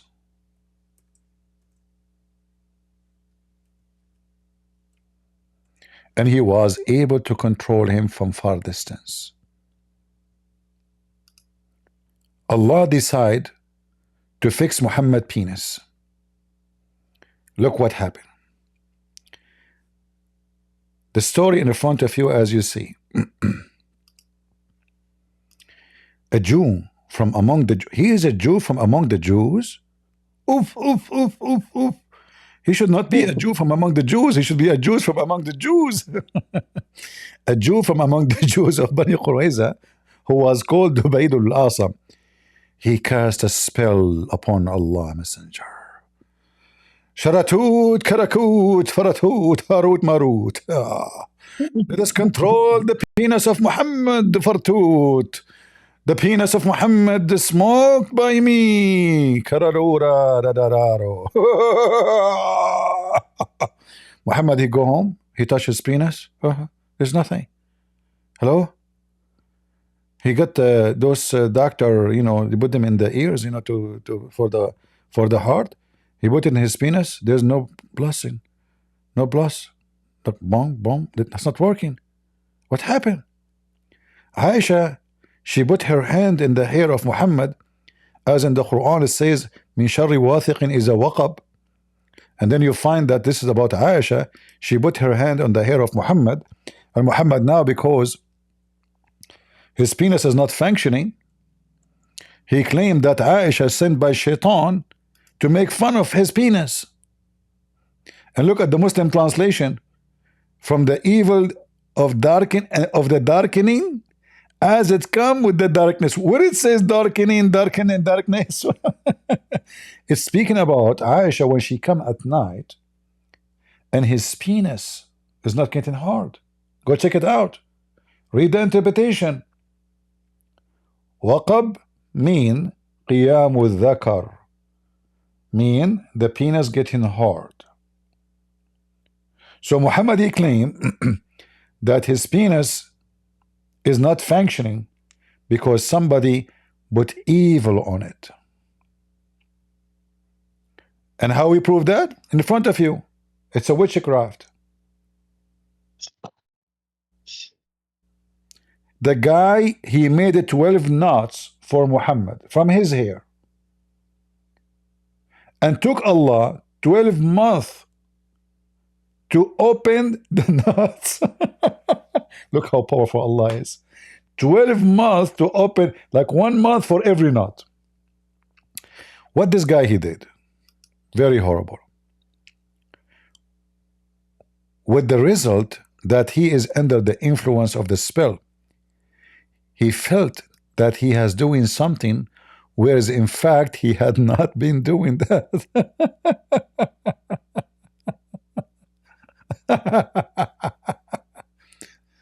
So Muhammad, he go and he say, yesterday I have sex with my wives and I F them all. Then those Arab women, they talk, oh, the Prophet yesterday, he did boom boom to you, all of you. Aisha, she said, what? He did not even touch us for a long time. What are you talking about? So the news is spread, and now Muhammad is exposed. So Muhammad now, he claimed the reason he could not do boom boom no more, because a Jewish guy, he have a spell over his penis. Now how this problem will be solved? Can Allah solve the problem from heaven? No. Can the Muslim prayer to Muhammad, the Muslim, they pray for Muhammad every day, solve this problem? No. Allah, he sent 2 angels. In fact, depending on the hadith, some say 3 angels, some they say 2 angels.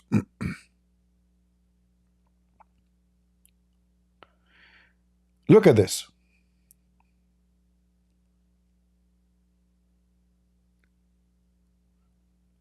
Muhammad, he said,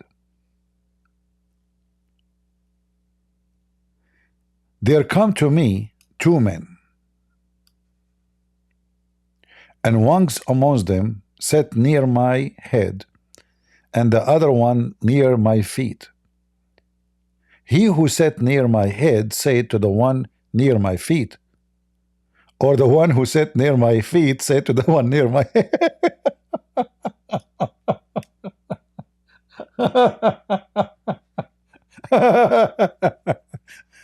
Muhammad, you don't remember who was talking. The one is next to my head say to the one next to my feet, or the one next to my feet say to the one next to my head.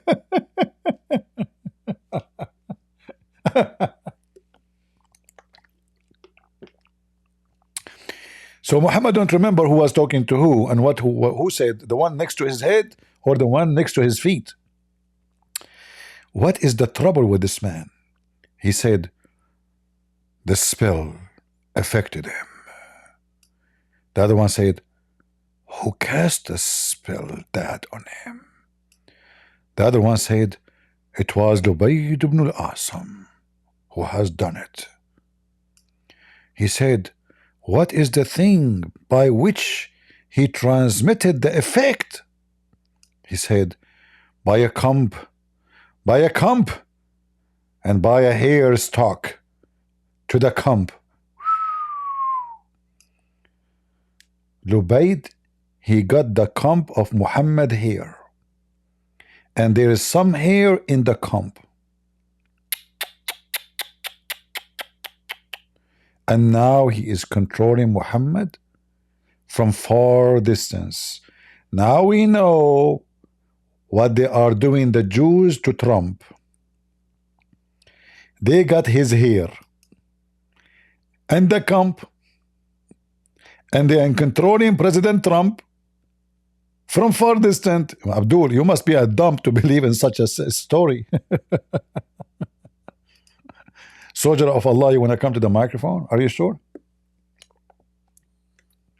Hello. Yeah, what is that? What you have in the picture? What is that? Phone. What? A phone. What? Android. Android phone. No, in the picture, is that Android phone?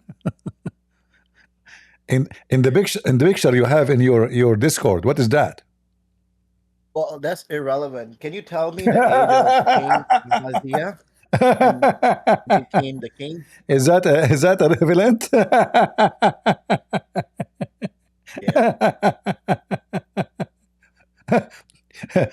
And Abdul is worrying about Ezekiel when he become a king.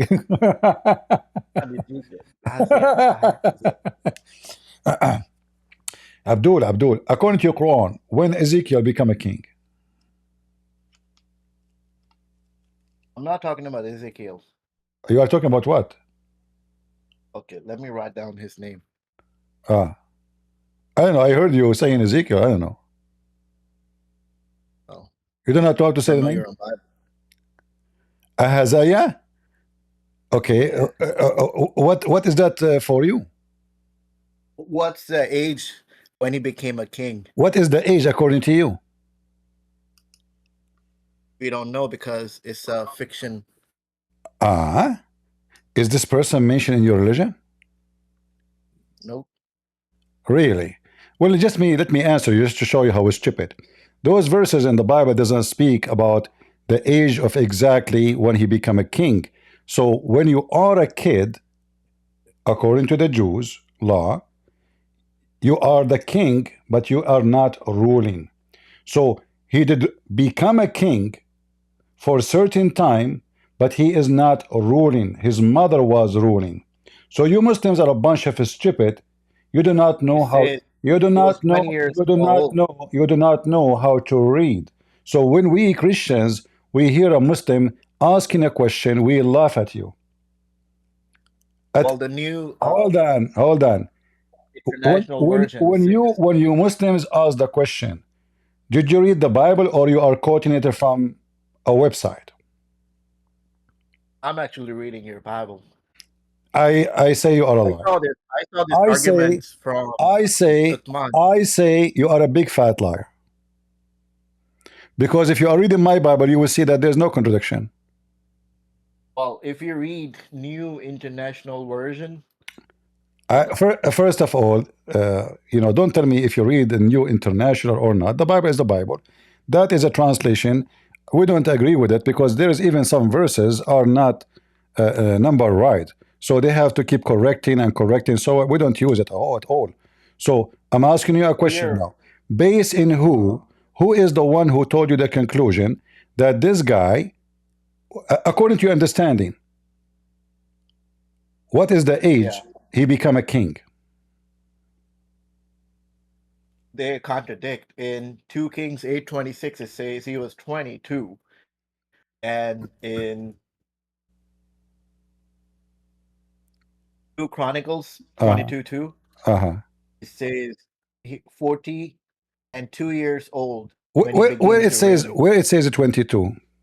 Where is the word 22? Is 2 Kings Uh-huh. 8:26. 8, Yeah, 26. 26. And can you read for me 2nd King 8:17?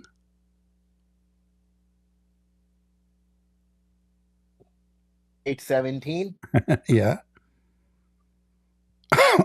All right. Hmm. 8:17. Uh-huh. He was 32 years old when he became a king. So he's talking about different guy. He's No, talking hold on, about hold on. Ahab. You see, this is the region of a family. So the region of Joram, the father of Ahaziah, of Ahaziah, father Joram, regned for 8 years. After the beginning of his reign, at the age of 32, Joram was 40 when he died. And that mean that Ahaziah could not, it's impossible to be 42. So this is about how long the period when the family, they were controlling the kinghood, or let's say they are in charge of the kingdom. This is not about the age when he become a king. So there is a person who become a king legally, but he is not ruling. And there's a person who become a ruler, so now he is ruling and he is the king. So when you are not allowed to become a king because of your age, you are a king legally, officially in front of the nation, but you are not the ruler. So you Muslims have a wrong understanding and you are looking for a contradiction. But in fact, there is no contradiction in the story. All right? Where do you go? So when it's speaking about the 42, it's speaking about the beginning of the king region, or the family, royal family region, which this man, he was part of it. It's not about when he become a king. Anyone who read the verses, he will see that so easy. Come back to the stage, soldier of Allah, because I have a question for you about the same topic.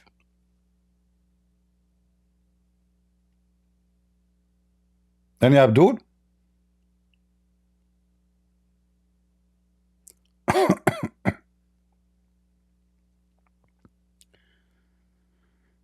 If you go to second Chronicles 22:2, you will see clearly it says that the region of his kingship came to existence when he was 22 years old. Read the verse carefully. It says that in front of you. Because you Muslims are a bunch of liars, you take things out of what the word's saying. So this is the region, the time when it is started. And his mother name was, and why his mother, she was named there? Because his mother, she was in charge. So he become a king, but he is not the king. He's not the ruler. He's not allowed. So who is going to be the ruler until the person is qualified to become officially the king, which means a ruler and a king as a title? The mother. So the mother, she was the ruler, even though he is the king. And that's what the Bible is speaking about. Do we have any Abdul?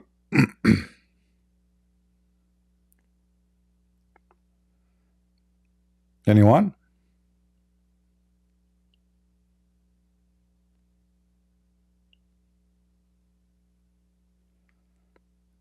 No Muhammadan?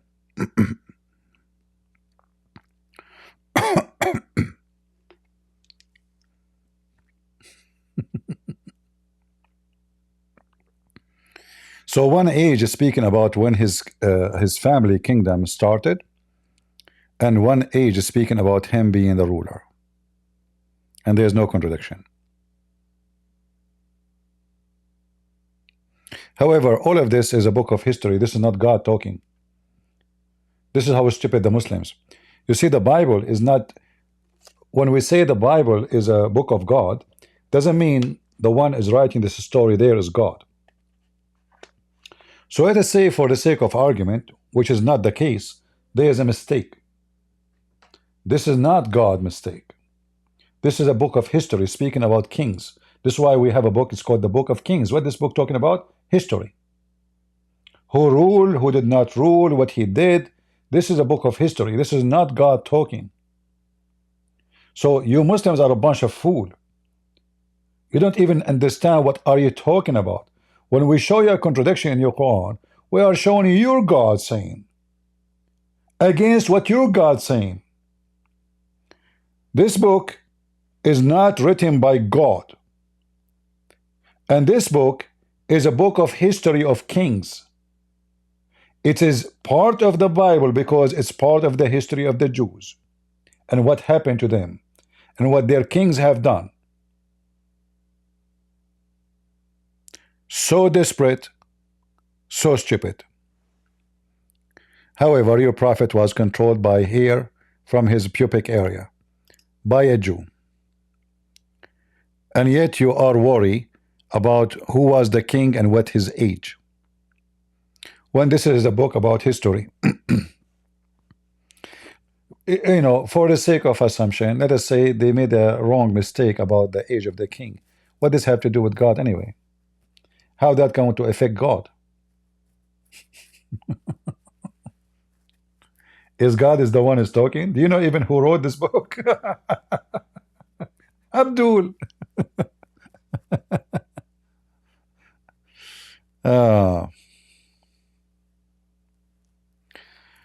Any Muhammadan would like to join us? In the beginning, I thought he's saying Ezekiel become a king. I don't know. Any Muhammadan would like to join us? Come on. I feel like converting to Islam today. I know. I have a feeling.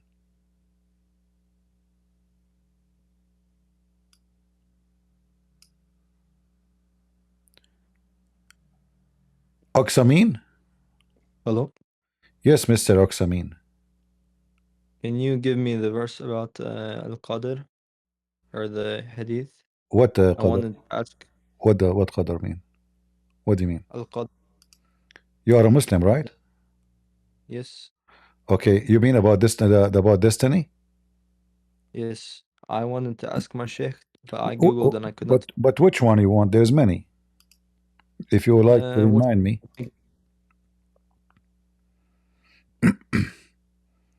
Which one? There's tons of them. which one do you think is best? I know all of them. They are okay. Do you want the one about fornication? Sure. Zina, the fiction.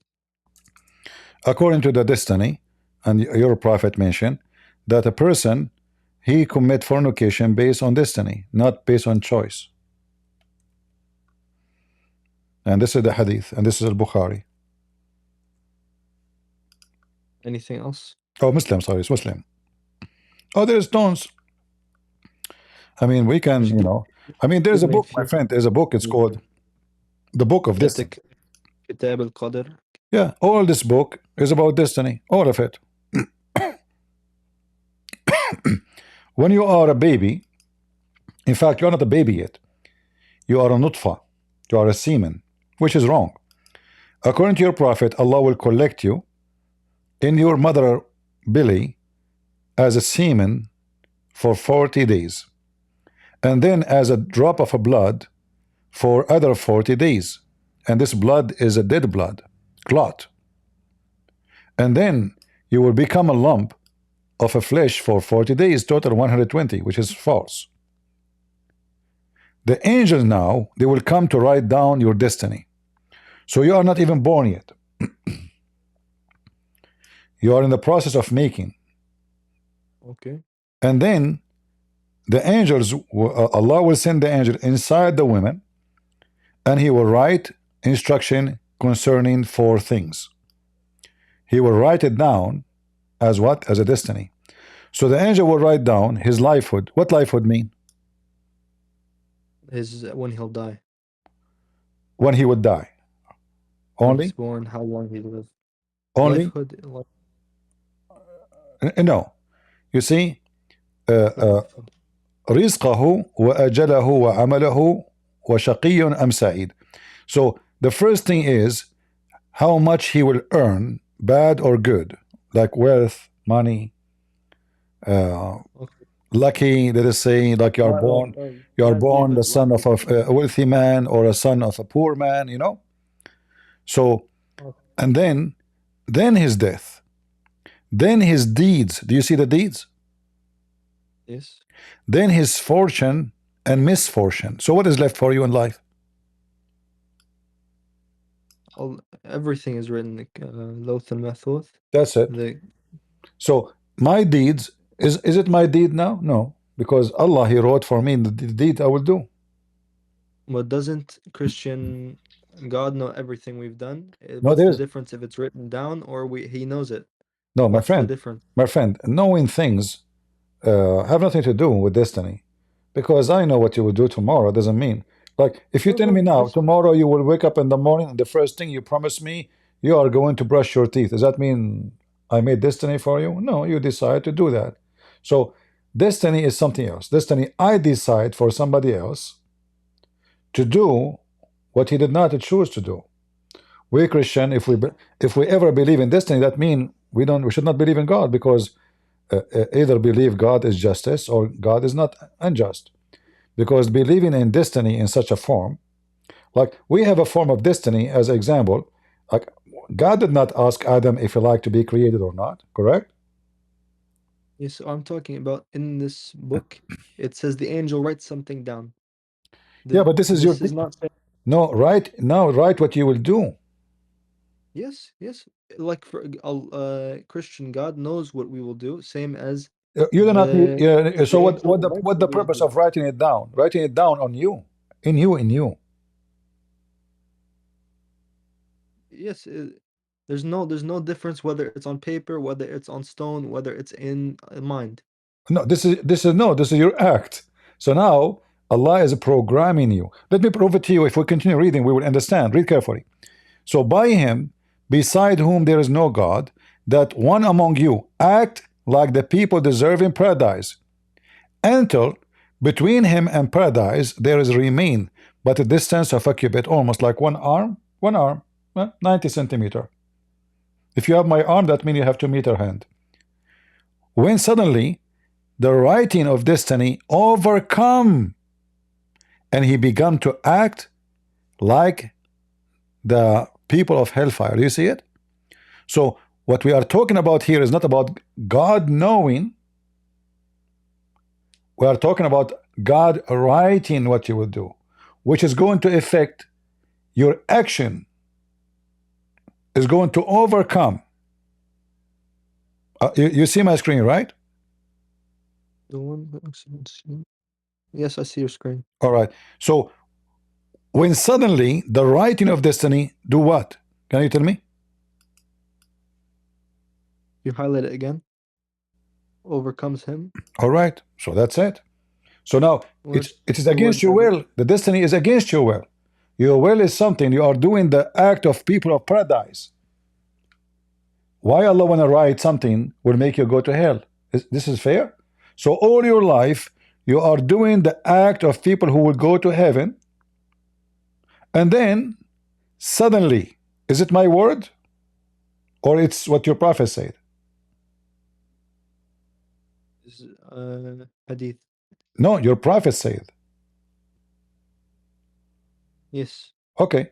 Suddenly, according to yeah, yes. suddenly the destiny which is written by Allah overcome him. Is that Do your you have will? That means do you this is, have Quran? huh? Do you have verse from Quran? Ayah Quran? Well, there is many verses in the Quran. Like as an example, the bad and the good happen only by the will of Allah, and that mean goes for Everything. everything. Uh, uh, Everything in that. huh? Everything is by the will of Allah, even good Then, and then bad. that's it. You believe in destiny and Allah is unjust. If a man he rape a woman, it was the will of Allah. So By the permissive will. no, no, no. You see, Even shaitan no, no. saying he There's likes different. You see, equality. I can say, God give us the free will to do whatever we wish, and He will punish us for our wishes. No, this is not the case in Islam. Allah, He is the one who give the the command to allow it one by one. That's why here it says, not a calamity befalls but with the leave of Allah, the decision of Al-Qadr. Do you see it? And this is a chapter 64, verse number 11. So if a man he rape a woman, was that his choice or it was the decision of Allah? You know, the word calamity is not certain. Like, is this al-qariya or with calamity? Calamity is like, oh my gosh, I got hit by a car. Yeah, Something bad happens, of yeah, course. yeah. Oh my God, my dad died. This is by the will of Allah. No, no, you see, my friend, musiba, not necessarily somebody die. Anything is very bad for you. It can be, you lost your money. It can be you lose your health. It can be, somebody that beat the hell of you. Somebody cut your hand. It's a disaster for you. Musiba in Arabic means disaster. Something very Yes. stressful. Something very stressful. Something very bad. All right. So anything is bad is happening to you by divine predecision to you. Why Allah want to do that to you? This is not new to people. Everybody, if anything happens to them, they say this is al-qadr. This is No, this is all. will. This is. That's You see, okay, Muhammad is copying. Muhammad is copying the pagan Arab. The pagan Arab believe in that. This is why the Arab they believe. Like why the Arab used to go around the Kaaba totally naked? Do you know? I don't know. They go around naked. Yeah, they used to go around the Kaaba naked, and the women they used to do that specifically when they are having their period. Why? Because they believe that it was a destiny of Allah to punish them for their sin, so they are not able to have children. So the women she go, this is why the black stone is a vagina. The black stone is a vagina. That's why Muhammad says the black stone used to be white like milk, but the sin of mankind made it black. What does that mean? The women and the men who cannot have kids, they go around the Kaaba and they do tawaf. Tawaf is a pagan practice. Muslims are pagan. Read with me carefully. Hisham narrated from the authority of his father. The Arab, with the exception of Hums, who were Quraysh, and their descendant, which is false by the way, all of them they used to do that, go around the Kaaba of the house totally naked. Totally naked in the state of nudity. Totally naked. Yes. Not And good. then this is why the Muslim now until now you do the same. You see those the clothes the Muslim they wear, the one showing your shoulder. We cover more than most Christians. What? We cover from our knees. We cover from our knees to our belly button. Is considered anything in there as private parts. No, no, my friend, hold on. Christian women, You wear see, shorts. no, hold on. What are you talking? You're mixing things up. First of all, when you say Christians, I don't know what you are talking about. Are you talking about someone she is wearing a bikini? Is that the Christian women? We talk about Christianity is Christianity, not a women in bikini. Do you wear shorts? Listen, Do you wear listen, shorts? listen. But don't change topic. So here, those are what, and what is the reason for them to go naked around the Kaaba? Do you know? What is the religion is a practice required men and women totally naked, and they are doing tawaf. The only religion that acquires them to go naked around it would be Exactly. So that religion is the religion which they believe that any bad things happen to them happen by Allah. So they go and they touch the black stone and they kiss the black stone. So it's going to erase their sin because this is the vagina of Allah. This is why the women, they put their hand over their vagina when they are bleeding, and then they insert their hand inside the vagina of Allah. So hoping, praying to Allah, and then the men, they come after them and they scratch their penis inside the black stone. Where does Hoping it say this? and praying, huh? Where does it say they scratch their penis on the black stone? I don't see We it. can go, like, I don't know how much you know about your religion, but I can show you some reference which no Muslim can deny. Okay. Let us see. We're getting off topic. I wanted the Quran verse about Al-Qadr, but you can show me this too. Yeah, well, no, this is not our topic, because simply we are talking why you Muslim believe in destiny. So those people, they believe that God, he have Allah, specifically Allah. They don't believe in different God. The pagan, those people, they believe in Allah. So Allah, he made a destiny for them not to have children. So what is the solution? We go around the Kaaba totally naked, and then the woman, she is touching herself, and she placed her hand inside the vagina of Allah. So here you see, you know Arabic? I'm trying. Okay. Learning. I go to school, but I don't think I know the meaning. Do you know what haid mean? Sure. What? Haid. Hide? Haid. What's the hide? It says here, the black stone used to be a yaquta, a pearl, white from heaven. But when the blood from menstruation touched it, in the time of Jahiliyyah, it became black. Which tafsir is this? This is Al-Kashaf Liz-Zamakhshari. You want the link? I'm going to look it up. All right. So this is What your is the religion. name? So now you believe in destiny, the same as the pagan before you. In fact, all the punishment Muhammad have in his Quran is the punishment of the pagan before Islam. The one who steal an egg, we cut his hand. The one who steal a rope, we cut his hand. Torture is the Arab. All those things you do, Muslims, touching the black stone is, as you see, this is a Jahiliyyah. The people of paganism. As-Safa and Al-Marwa is the same. This is why the Muslim in the beginning, they said to Muhammad, we don't want to follow them. They are practicing Hajj between As-Safa and Al-Marwa. And then Muhammad, he come and he say, oh, this is from the ritual of Allah. No sin of following them. Why? Because he was afraid if he said don't do it, he will lose a lot of Arab who love to practice this. And what is the Safa and Marwa? A man and a woman, they have sex in the Kaaba. And then they turn into stones, statues. They place one in a Safa, it's the idol of a Safa, and one in Al Marwa is the idol of Al Marwa or Naila.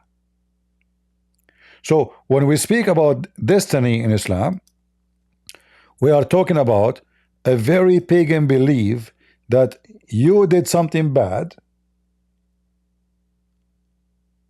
because Allah made you do that. So now you have to ask Allah, maybe he can change your destiny. Maybe he can fix it for you. And now we see that your God, saying clearly, and your prophet saying that the destiny written for you will overcome you, which means against your will. And when this will happen, almost you are there in heaven. Is that fair? Allah have no choice for you. It is what he wrote for you will take over. So you can be doing whatever you think is a good all your lifetime, and then at the last day of your life, Allah, whatever he wrote for you, it's about your luck. I don't know what is your luck. If Allah wrote for you to go to heaven, you will be in heaven. If Allah wrote for you to go to hell, you are going to go to hell. Doesn't matter what you do, as you see. Because at the end of the day, is going to overcome you. And Muhammad, he said the opposite. He says, so this guy who was going to go to heaven, as you see, paradise, until there is few centimeters between him and paradise, suddenly the destiny written by Allah will overcome him and begin to act like the people of hell. and he enter hell. Enter hell. It's not like you can ask Allah, beg him for forgiveness. No, that's it. And why are you beg for forgiveness if it is destiny anyway? And then he says the opposite. Another one who act the way of people of hell, enter there is remain between him and hell distance of 1 cubit. And then the writing of destiny overcome him, and he began to act like people of paradise and enter paradise. What a joke. So why I want to work, why I want to pray, why I want to do anything? At the end of the day, when there is 1 meter distance between me and hell or heaven, whatever Allah wrote for me will take over. So Islam does not make any sense. Islam is a stupid cult. Because it doesn't matter what I do. It's whatever Allah wrote for me. Can I change that? No. Where is justice? The idea of heaven and hell is based on justice. One will receive a reward, one will receive a penalty. But why I want to receive a penalty if you force me to do wrong? As you see here in the beginning, this guy, he did the act of paradise all his life. All his life. One of you, among you, act like the people of paradise, deserving paradise until he's almost there, which means at the end of his life. Suddenly, surprise, surprise. Is that fair? So this guy was doing jihad, he was cursing the Christian, he hate the Jews, he's doing everything Allah told him. He built a mosque, he tried to convert people to Islam, he burned the church, he did everything required to go to heaven. All kind of faith. And then suddenly the destiny will overcome you and will send you to hell. What is justice in this? This is not godly. This is satanic.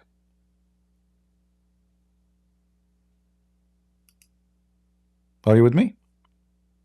Yes, I'm just Googling the hadith.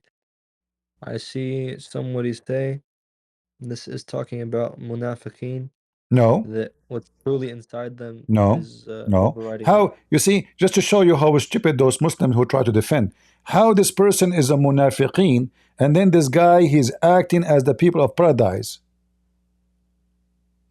He's almost there. He's acting. No, like, no, no. No, my friend, he's not acting as an actor. He is doing as an action. Read it in Arabic. Huh? Here it says, لِيَعْمَلُوا بِعَمَلِ أَهْلِ الْجَنَّةِ. He is working the work of people of heaven. What does have to do with hypocrite? Maybe it's only on the outside, and what's inside overtakes him. No, no, no. First of all, in Islam, there's no outside, no inside, because Allah supposedly He judge you by your act, not by the in and the out. Because even if you don't believe in Islam, as long you obey Allah and the Messenger, you are going to go to hell supposedly. You believe in Allah or not is not important. You have to say Shahada. The rest is not important. This is why we see in the Quran it says that when the Arab they say we believe, Allah told them, Aka Muhammad, you should not say we believe, you should say we are Muslims. Huh? How you are Muslims? He said to them, don't say we believe. Even faith never enter your heart. However, as long you obey Allah and His Messenger, you are good to go. It's in front of you. Faith never enter your heart. So he said to them, hey Arab, don't say we believe. We know that you did not believe. But no problem. As long you surrender to Islam, you do not believe in Islam, you surrender. Why? Because Muhammad, he threatened them to be killed if they don't convert. So don't say we believe, we know that you are not. But as you see, even if they don't believe, they are fine. They will receive reward and they will go to heaven. Read it. He will not decrease anything in your reward and your deed. But those are the same people who don't even believe. So when Abdul he tried to defend the stupidity of the Quran or the Hadith, you know, he looks so hilarious. This is suddenly about the hypocrite. So Muhammad, when he was talking to the Muslims in front of him, the Sahaba, they are hypocrite. He said to them, one of the person of you, talking about all mankind, not about a group of people. Do you see here anywhere it says this is about a hypocrite? Unbelievable how they try to lie to defend. Where is the word hypocrite coming from? The person is doing the act of people of paradise, and there's the other person doing the act of people of hell. So is this guy now is a hypocrite now? The one who is doing the act of people of hell all his life? Is he a hypocrite?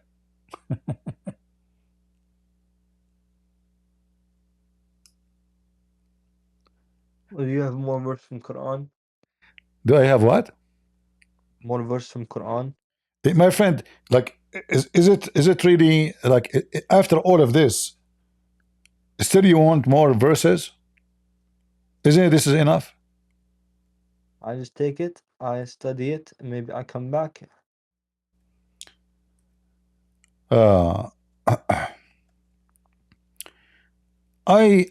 based on what I see from you, when you try to find an answer, you whatever a person posts online, like now you came to me with the answer saying somebody said this is about the hypocrite, which means really you are not going to study, you are going just to search online whatever the Muslim says to you. I find the answer, I test the answer against somebody. If it fails, it fails. It's not a good answer. Well, Then I find new but you gave me the answer. You gave me the answer already, and the answer is I mean, I'm not trying to insult you, answers. but the answer is stupid. Don't you agree? The one who told you this about hypocrite. This is Reddit, so I'm not trusting this yet. I'm All right. going to go to the mosque. When the Quran says nobody ask Allah about what he have done, but they will be asked. What he's talking about, the qadar. So he can ask you, but you cannot ask him. So when somebody says, "Oh Prophet of Allah," how that can work? He said, "Okay." The answer is very simple. He can ask you, but you cannot ask him.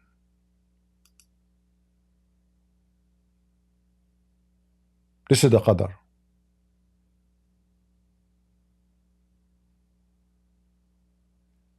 I was watching, I think your stream, a few days ago, and you said there's no surah from Quran is not stupid. Yeah, there's You no still surah. defend There's that? no surah in the Quran. Stupid. Name one for me. Surah Al-Ma'un stupid? Surah what? Al-Ma'un? Al-Ma'un? Why you think this is not stupid? Like why you think it is unique? It's just feed the orphan, Do do you, your do you, prayers, do you, do you know what Al-Ma'un mean? small kindness. Al-Ma'un mean kindness? Small like giving, like you're open the door for somebody. Okay. All right. Let us go to Al-Ma'un. Remember, it's you who chose the verse or chapter, not me, right? Yes. All right. So, chapter 107. Can you read for me? بسم الله الرحمن الرحيم أرأيت الذي يكذب بالدين فذلك الذي يدعو اليتيم ولا يهد على طعام المسكين فويل للمصلين الذين هم عن صلاتهم ساهون الذين هم يرعون ويمنعون الماعون. Hmm. Have you seen the one who denies the day of reckoning? Do you see the stupidity here? Let me show it to you. Muhammad now is saying Allah. those who don't believe the religion. Who is the one who don't believe in the religion? Are they the Muslims or non-Muslims? Have you seen the one who denies Yom Qiyamah? No. You see here the Muslim he says in Arabic he says bid deen. Is the deen now is the day of resurrection? Religion, okay. Uh-huh. Religion. All I don't right. know what the recompense means. The Muslim translation, I don't know, Muslim, they add as they wish. Let us see different translation. This is Hilary and Khan. Let us see Yusuf Ali. Yeah, they said here the day of judgment. But you know, to make it the day of judgment, that would be Yawm ad-Din, not Bid-Din. So this is stupid, Arabic stupid. This is number one. Number two, you cannot, you know, you cannot say Bid-Din because a Din is a religion. Yawm ad-Din is the day you will be taken accountable for what you have done. But we are talking about destiny. So what the day of judgment about? If we have destiny of everything, then he's speaking about the one, you know, he Denies. Okay, the one who denies religion. Have you seen him? okay, but the one is, so he's talking about the one who deny religion, or is the one who is accepting religion? Well, he talks about many people. He talks about the one who doesn't No, fear, no, the no. one who doesn't Look at the worship, mix. the one who. Is this chapter for the Muslims or chapter for the Muslims? It's the chapter for lesson. For who? It's just teaching. It's. Have you seen I this? know, I Like I know, but talked to a person who believes. is So this is let's for the listen. Muslims? Is the one who will believe in the Quran? Who is the Muslim or non-Muslims? This is for all of humanity. No. No, it says this is for everybody. The Quran is for everybody. All right. We will see. We will go that later. But let us see here. Let's focus together. So I will prove to you that this is not for everybody. This is only for the Muslims. How we know that? He is speaking to those who they are praying, الذين هم عن صلاتهم ساهون. and those who they are neglecting their prayer or not caring for their prayer, and those who they This is are all about. and those who they This is are all about hypocrite. Who is the hypocrite? The Muslims. And those who don't allow supply. All right. But isn't it Muhammad? He did the same for all of those things. Let us count one by one. One by one. What Muhammad did about religion? Did he deny Islam? Absolutely. What is Islam? What? What is Islam? Deen Allah, What does that mean? the religion of Allah. Is the one who killed himself is denying Allah, or he is a good person? Why is he killing himself? If somebody commits suicide, is he denying Allah, going against Allah, or he's doing the will of Allah? Is he dying fighting for Allah? No, Is no, no. he I'm not talking about suicide, bombing. I'm talking about somebody, he killed himself. He took a dagger or he would throw himself from the top of a building. Is he a good person or a bad person? Once he throws it off the building, he has committed sin. He What? committed So, a bad one bad deed. so when you He did think one about, bad thing. so when you think about it, you are not a bad person? If I'm thinking about it, I'm not the bad person. No. If you think about fornicating, you are not a bad person? Yes. No. I'm not a bad person. So if you see your sister walking in front of you in the house and you think about sleeping with her, you're not a bad person? As long as I do not take no actions, I'm not a bad person. So you are saying to me in Islam, you can think about sleeping with your mama, as long you did not have sex with her, you are a good person still. As long as you commit no bad acts, you're fine. Do you remember what you said to me? When I mentioned to you this hadith, you said to me the internet says this is about people who they are hypocrite. I don't use this answer anymore.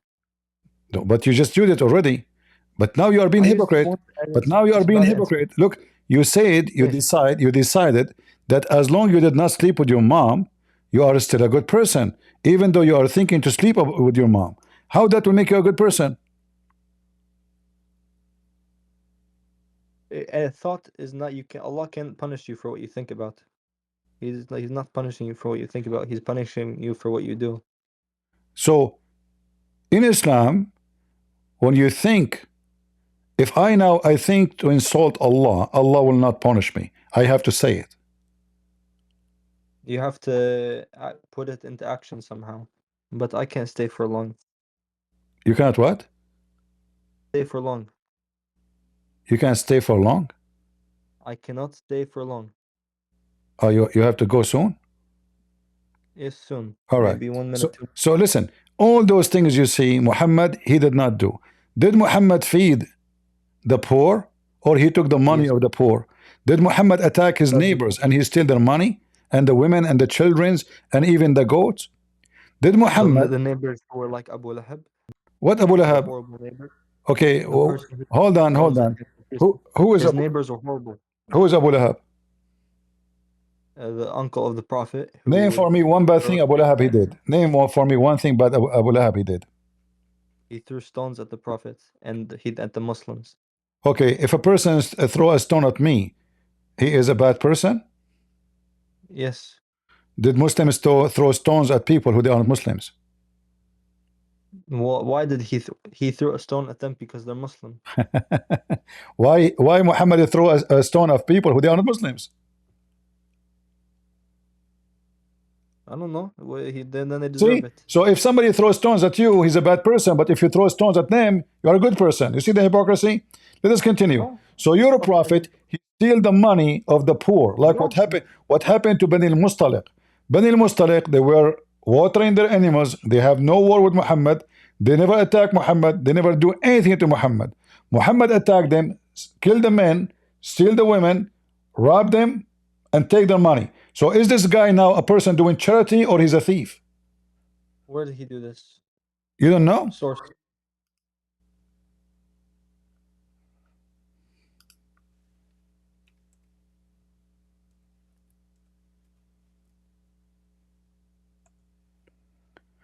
Those people, they have nothing to do with Muhammad. They were just feeding their animals, unaware of anything. The Messenger of Allah made an attack on Bani al-Mustaliq when they were unaware. He killed the men, he took the women and the children's as captives, and for sure he took all their animals. So he's a thief. How many poor guy now is suffering because of Muhammad? Is that how you invite them to Islam? This is there's no context to this event. It doesn't matter. The contact is clear that they are not going to fight anybody. They have nothing to do with Muhammad. They are not preparing for war. They are busy with their life. They never had to do anything. They did not even send them a warning. They did not know the attack was coming. This does not mean that they No, weren't but they are doing not wrongdoing. at war with Muhammad. Did How your do you know prophet this? say? Did your prophet say attack the Romans so you can get the blondie women? One second, I have to go. I might be back in 1 second. So when you say to me that the verse you are giving me is not stupid, you are making a big mistake, because Muhammad himself, he did cause people to be poor and to be orphans. And then in the Quran it says that if you cannot be fair with the orphan, go and F women. So in Islam, to do charity with the orphan, you have to F them. What kind of religion this religion is? Is that how you do charity for an orphan? Maybe if you like you give them a home, you give them food, you give them everything. Hold on. So you are saying to me, in order to feed a child, you have to F the child? You're not in order to. No, it says clearly. You can No, it says clearly. In khiftum alla tuqsitu fil yatama. Go and if. So start ifing the orphan girls first. So in order to be nice to orphan, I if the orphans. Do you know what orphan mean? Means someone is a child.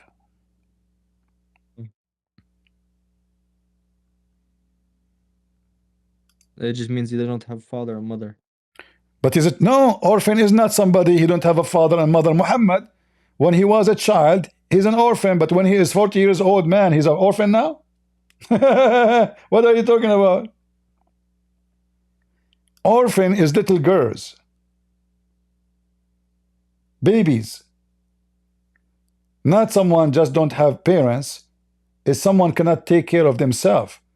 So even when you take care of the orphan in Islam is by effing them, by raping the children. If you fear that you shall not be able to deal justly with orphan girls, then marry other women of your choice, 2, 3, or 4, But if you feel that you should not be able to deal justly with them, then only one, the captives and the slaves for whom your right hand possessed, that is nearer to prevent you from doing injustices.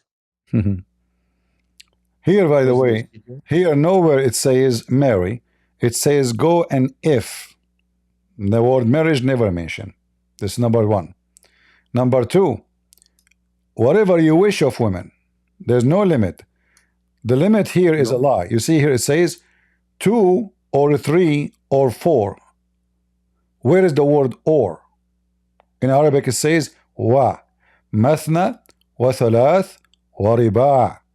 2 and 3 and 4. The total is 9. How many wives your prophet he have? Together? 11. 25. How many Umar he have? 9. How many the rest of the caliphate have? 9.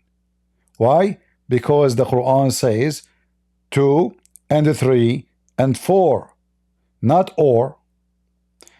And here he starts saying go and if 2 and 3. And this is if you could not be fair with the orphan. How we can be fair with the orphan? Is that how you see why the Christian don't if an orphan? That will be the biggest crime a human being he can do against a child. Provide them a home. The Christian, they adopt even a cat in the street if it's hungry, a dog. The Christian adopt children around the world. They don't if them. Your prophet he if them. Is that a religion of God? So now you died and your wife died and you have a daughter, she is 3 years old, and then another Abdul, he is doing charity to your daughter, he rape her? Is that what charity is about in Islam? No. It is. This is what Islam is saying. And then it says, and if you cannot be fair, so one, or go if all the women you are there, you're captive. I thought Islam is about fair. Why you want to if the captive? A woman, she is a captive. What she did to you? Are you going to marry her? No. You will if her. Why? What's her fault? Let us say her husband, She he must fought. have committed some crime to be captive. Huh? She must have done something to be captive. She did nothing. She is from a tribe like those Bani al-Mustaliq. Your prophet, he attacked them. He took the whole tribe. The whole tribe. Let us say the men, they did something bad. Why you want to rape the wife? So if you do something bad to me, I should rape your wife? Did Saul not kill all of the Amalekites? Not No, even no, he did not. just the men? No, he did not. And then God got mad at him afterwards because he did not. By the way, this verse is in the Quran too. So don't mention it. You will be ashamed. Where in the Quran? Don't you know? Go to the chapter of Al-Baqarah. It's speaking about Samuel. This is not about Solomon. And he did not. And Samuel, he did not. Does Samuel 15 And this is not. verse 3 And this is not about. And they did not rape the women. They did not rape any women. A Jewish man when he go. A Jewish man when he go to war. A Jewish man when he go to war, he do to the enemy what they do to him, except rape. Except rape. So if a Jewish woman, a Jewish man, he have a captive of war, he cannot rape her. He can marry her only, not rape her. And not only that, he give her a certain time. She have to shave her head, so he will not desire her. She will be saved from his desire. She will look like a man. And that because the enemy did that to them. So if you read that story, you will see that those people, they attack them from the back. What the back mean? The women and the children, like Hamas. Hamas, they did not face the Israeli army face to face. They attacked little villages where women and children are living. And they kidnapped them and they raped them. And then when the army came to them, they did not do what they did. If you go to the chapter of Al-Baqarah, you will see exactly the same. Where in Al-Baqarah did they kill the woman?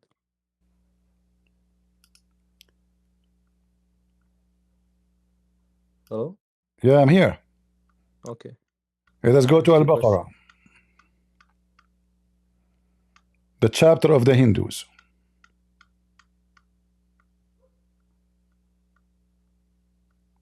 Your screen is down. We cannot see. Okay, I will share it with you, no problem. By the way, I'm losing time. Sorry. Okay, next time you can come, we continue, no problem. All right, Okay. no problem. I screenshotted the verse. I'll come back But to you you to can answer go problems. and read Ibn Kathir al-Qurtubi al-Tabari to Al-Baqarah chapter 2 verse number 247, 246, 248, and you will see that Allah, he cursed the Jews for they refused to kill those people. In fact, the same story mentioned, but not about the same people, about the same people, but not the same person. So that story in chapter 5 verse 21 speak about Moses when he command his people to kill all those who you Muslim you claim that they are the Palestinians, but they are not Palestinians. He, Before I com leave, he command them to you kill them all, and the people of Musa they refuse. So Allah command them to stay out. He cursed them to stay out of the Holy Land for 40 years, for they refused to kill the one you Muslims call them Palestinians. before I leave, you told me that the chapter 15 in Samuel does not command the killing of women. You said no, look, but it's in the Quran. No, no, no. I How did not can you say say no. this? I did not say that. I did not say that. I said he did not do. I said they did What not do. They did not he did kill. not do? They did not do. Yeah, they did not. Read it. They did not. And yes, In, because in 11 your verses but in later, your it says Quran, he's commanded them to. God he command them. They did not do. That's why they say if he killed them all, they are gone. If he killed them, then who is left? If we kill all the women, all the children, all the babies, all the animals, even the cow, even the donkey, so how they continue then? He did not kill them. They disobey Yes, God. and 11 verses later, God in your Bible says, I repent making you king. Because he did not kill all of them. Yeah, exactly. So he did not kill all of them, and that's what I said to you. So But God wanted God, he see the future. Those people, they will keep killing you. They will keep attacking you. So he knew the future. He told them, they will kill you. They will rape you. They will go after you women. They will never leave you alone. Either you finish them or they finish you. So go finish them. They refuse. But in your Quran, in chapter 2, verse number 246, the verses I showed you, it says exactly the same story. It says that those people, they did kill every single child of the Jews. And even the women. There's only one woman left. Put the verse in chat quickly before I go. I just gave it to you. You forgot? The What's wrong with people? No, sorry, I deleted it when I googled the Samuel. I had it in the search bar. Like, All right. come on, one In more time. chapter 2, chapter 2, verse number 246, you can read it from before. So here, the verse before it doesn't make any sense anyway, have nothing to do with this. I mean, because the Quran is a stupid book. So suddenly he's talking about something here, and then suddenly speaking about someone have nothing to do with Muhammad. So didn't you see what happened to the group of the children of Israel? What happened? When they said, oh, tell Allah to send us a king. A king. So we can do jihad for his sake. He said to them, okay, so if he does, you will fight. Allah, if Allah command you to fight, you will fight. But when fighting was ordered for them, they turned away, except a few of them. Okay.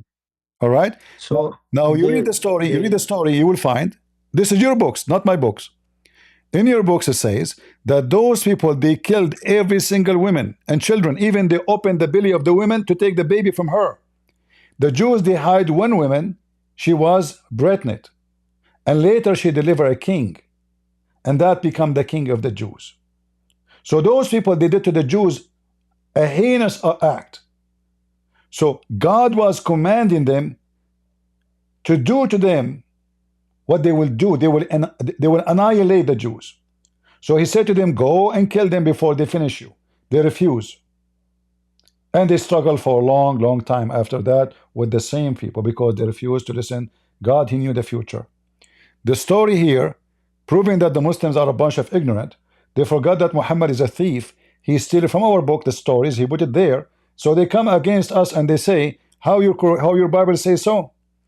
However, in your Quran, in your Hadith, your Prophet says it's okay to kill children, and he did.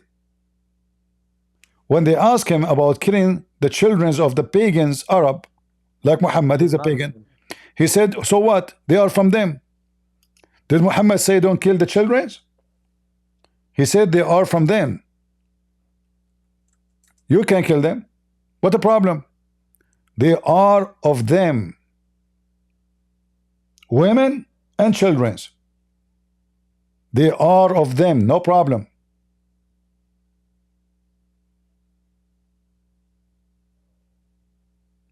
All right? Then before war, he gave a speech saying, don't go out and kill children, don't kill women, don't kill the elderly, don't kill the Those trees. are false statement. Because if one of them have to be a lie, which one says, what do you mean don't kill? Even your Quran speak about killing children. Anyone. Isn't it your Quran speaking proudly about the wisdom of Al-Khadr killing a child?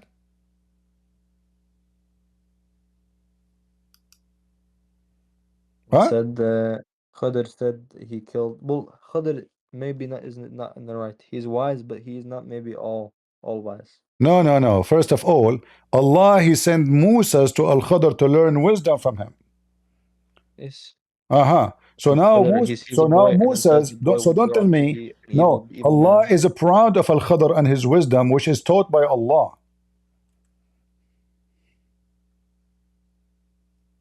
Right?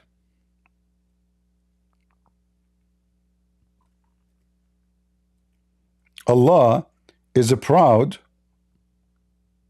of this man. In Sahih al-Bukhari Uh-huh. 3014, What about it? Prophet Muhammad, during some of the Ghazawat of the Prophet, a Uh-huh. woman was found killed. Allah's apostle was disapproved of the killing of women and children. He disapproves of killing any women and children. Muhammad here, he is disapproving because he want to take them as slaves. But as you see, you're a prophet, he said to them, it's okay. You go to war, you kill them. But now we have them. Why you want to kill them? Because we were going to, they are property. We will rape them. The ugly one, we will make her a maid. We will make her a cook. The child, he will Then work for teach us as a about the story servant. of Khadr. So listen. The next one, the next ayah, No, no, not don't the change ayah. topic. Don't change topic. So you're a prophet. He considered them as a property. Why you want to kill my cow? When you go to war and you are fighting, okay, it's happening in the war. But the purpose is not to kill them. Muhammad want to capture them and rape them. Muhammad, he look at those slaves. The purpose of the war of Muhammad is wealth. The purpose of the war of the Jews is not money. Is to annihilate the enemy who want to destroy them. It's not about attacking them to steal their money. Your prophet he attacked because he's a thief. Even the sandal of your prophet is a Jew sandals. Even his donkey is a Jewish donkey. Even his clothes is a Jewish clothing. Even the ring in his hand is a theft. Even his wives, even his wives are stolen. His wives are a theft. Who is Safiya? So didn't he give her a choice? what choice? He killed her husband. He killed her father. Guys, listen to this. He killed her tribe. Listen. He killed her tribe. He killed her tribe. He killed her tribe. Listen. She is now in my bedroom, in my bed. I rape her 1,000 million times.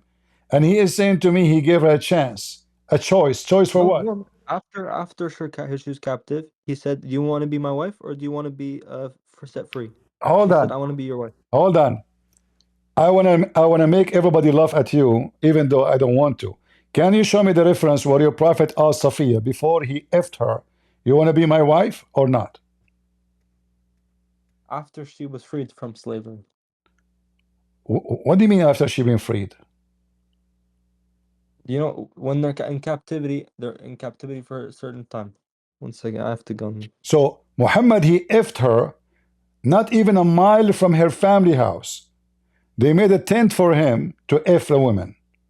And now you are saying to me the prophet, he offered her to be free. In fact, your prophet, he exchanged Safiya with 4 slaves. This is what they do. They attack, they take the women, and Dahi al-Kalbi, he took Safiya, he effed her first. And then Muhammad, they told him, a woman, she's a whore. She told Muhammad, why you give him this woman? She's so pretty. Take her. So Muhammad offered Dahi al-Kalbi 4 women in exchange for Safiya. He left anyway. Go ahead, Hunter. Yo, hey, are you happy to like debate the validity of Christianity, or is this just a debate like stage for Muslims at the moment? Happy to debate what? Are you happy to debate like the validity of Christianity? Well, everything we do here is not just about Islam; it's about the truth. So when a Muslim he come with an argument, we refute him no matter what the argument is. However, I have to use Islam to refute a Muslim. Why?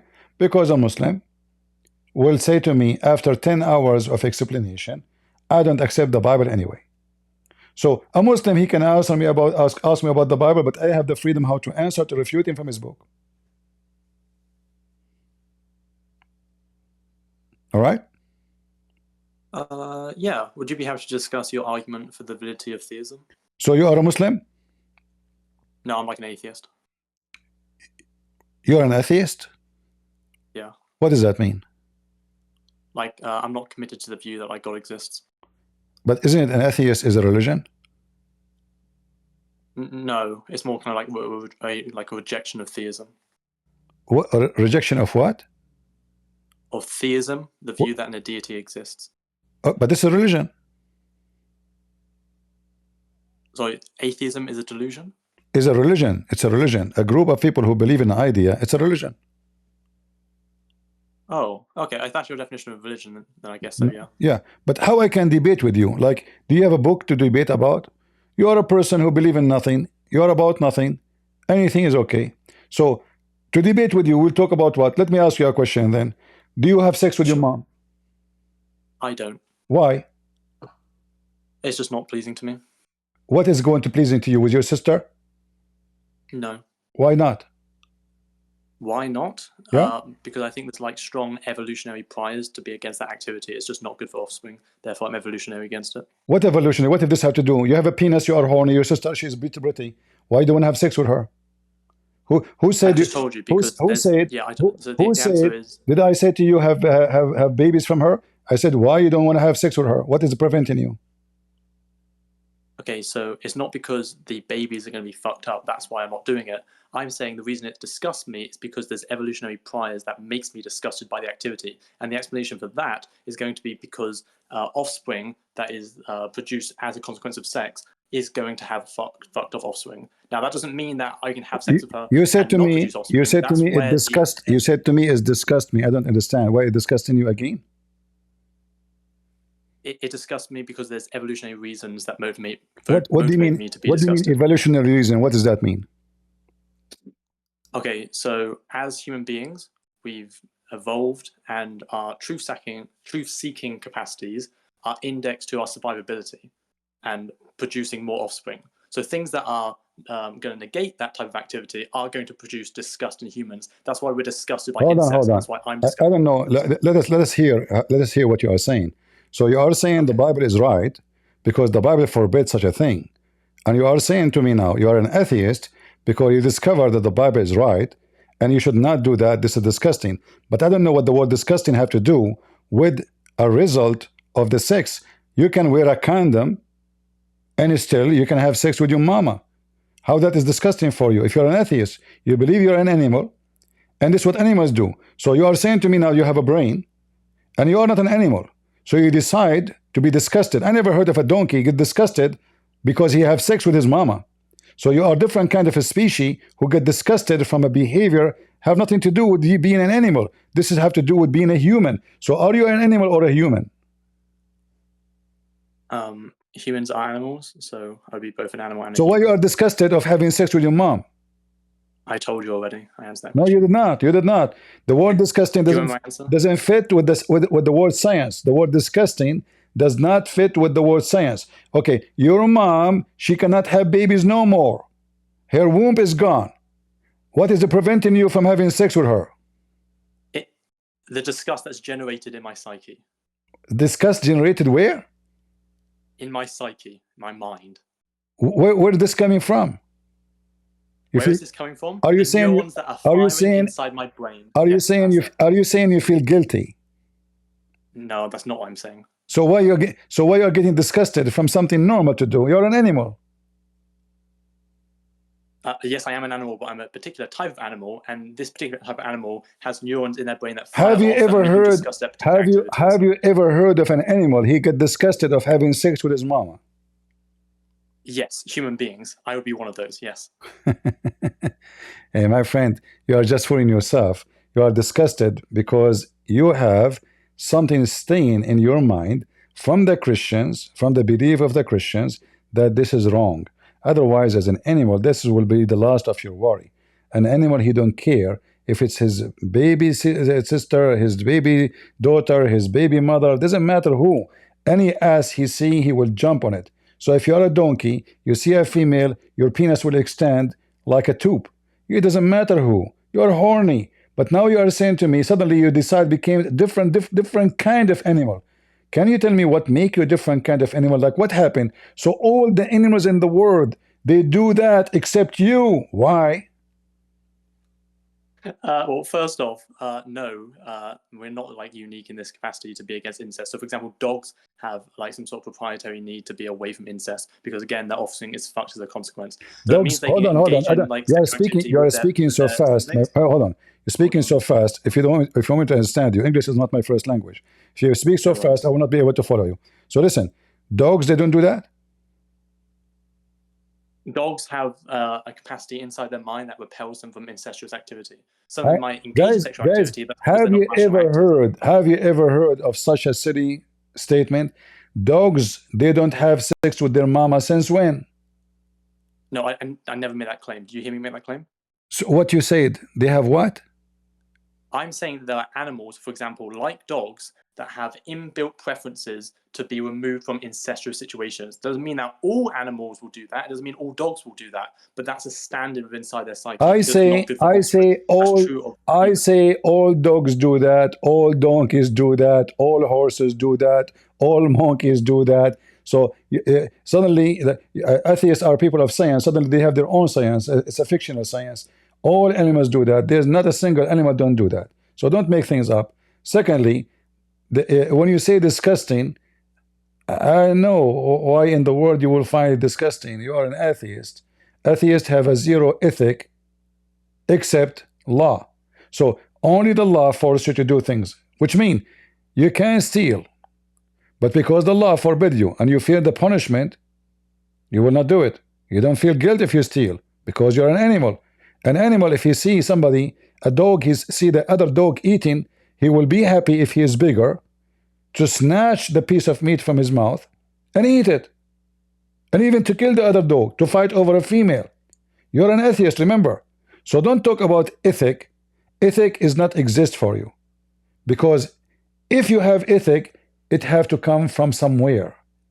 Somewhere will teach you that you are guilty, and that is not something built into animalism. Animals are not born with ethic. Animals are born with animals. So ethic does not mean anything. Two animals, they will fight over a female to the point they kill each other, even though they never fought before, they never met before. Just because there's a female there, they are fighting for it. This is what animals do.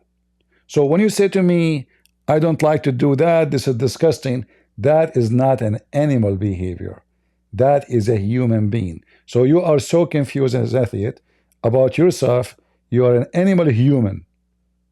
You are an animal human who feel disgusting, but you don't want to admit that they feel guilt.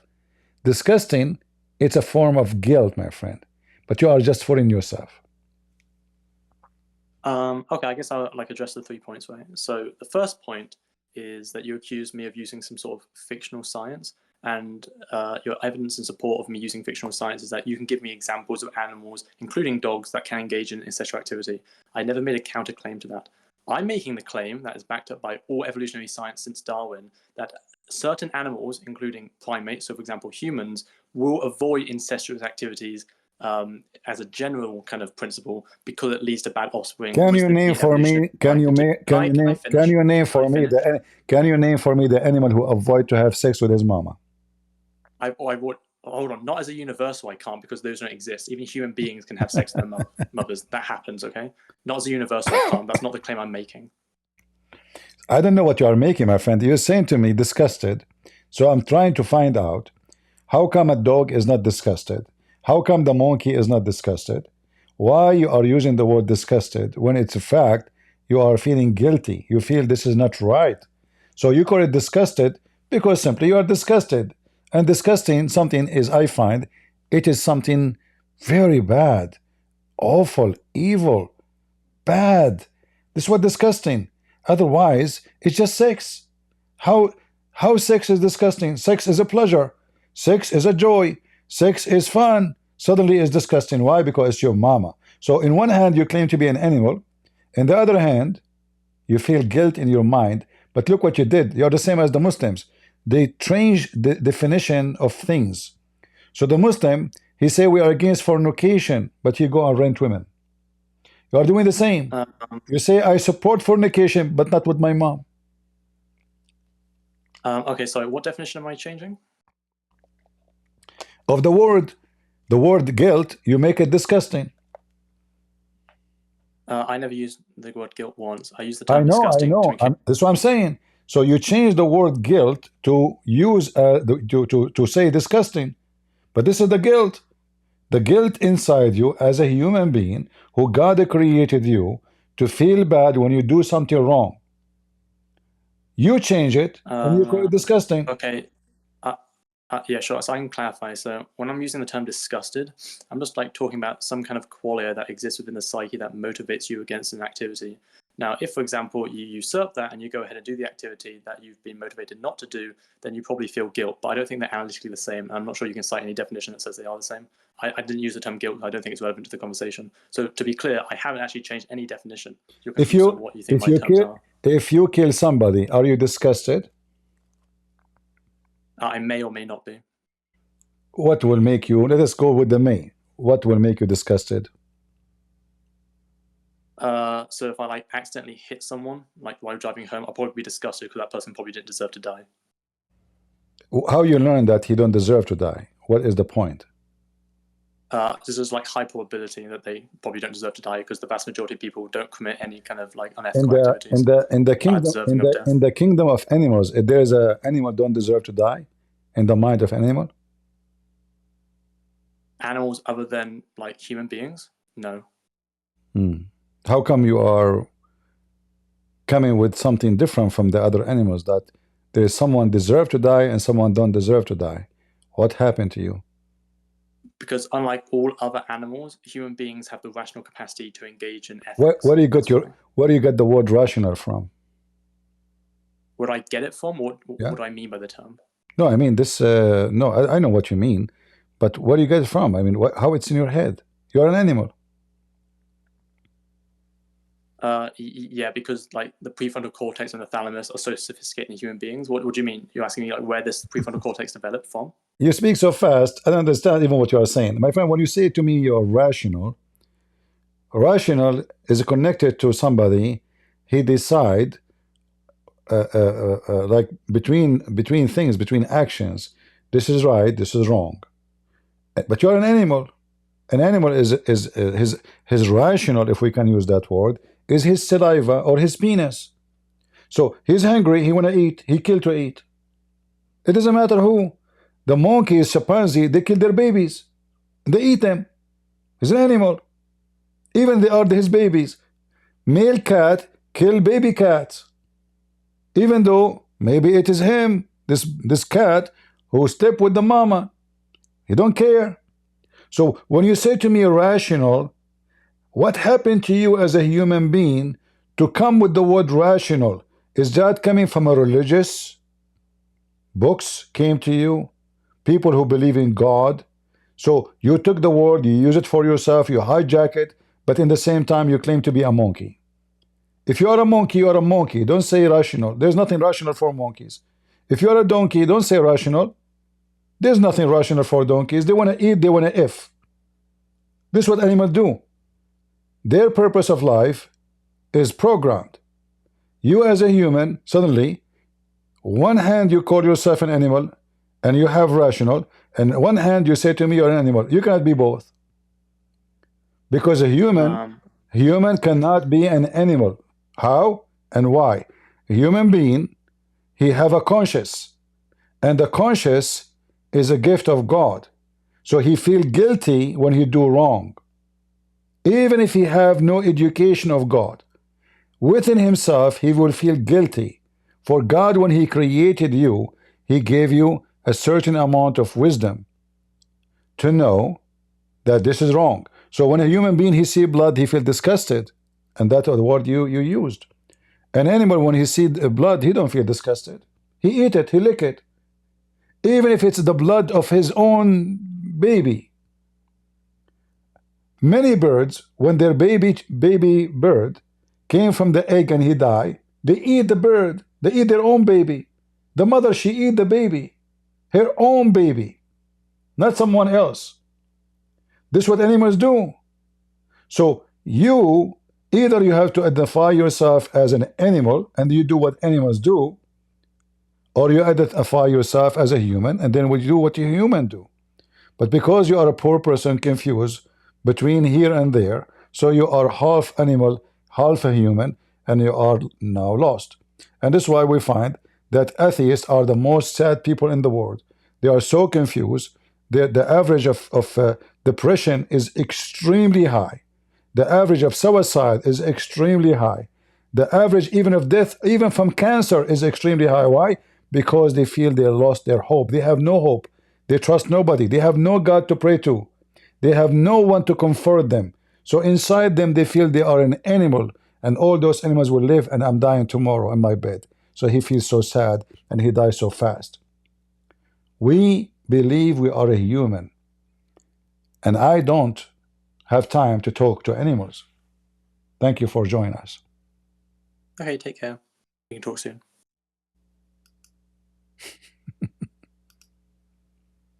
Animals.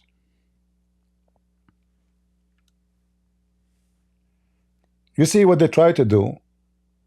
They hijack our value and they claim that they have a value. An animal have no value. You see, the dog is loyal to his owner, not because he loved the owner. No, he's a program animal.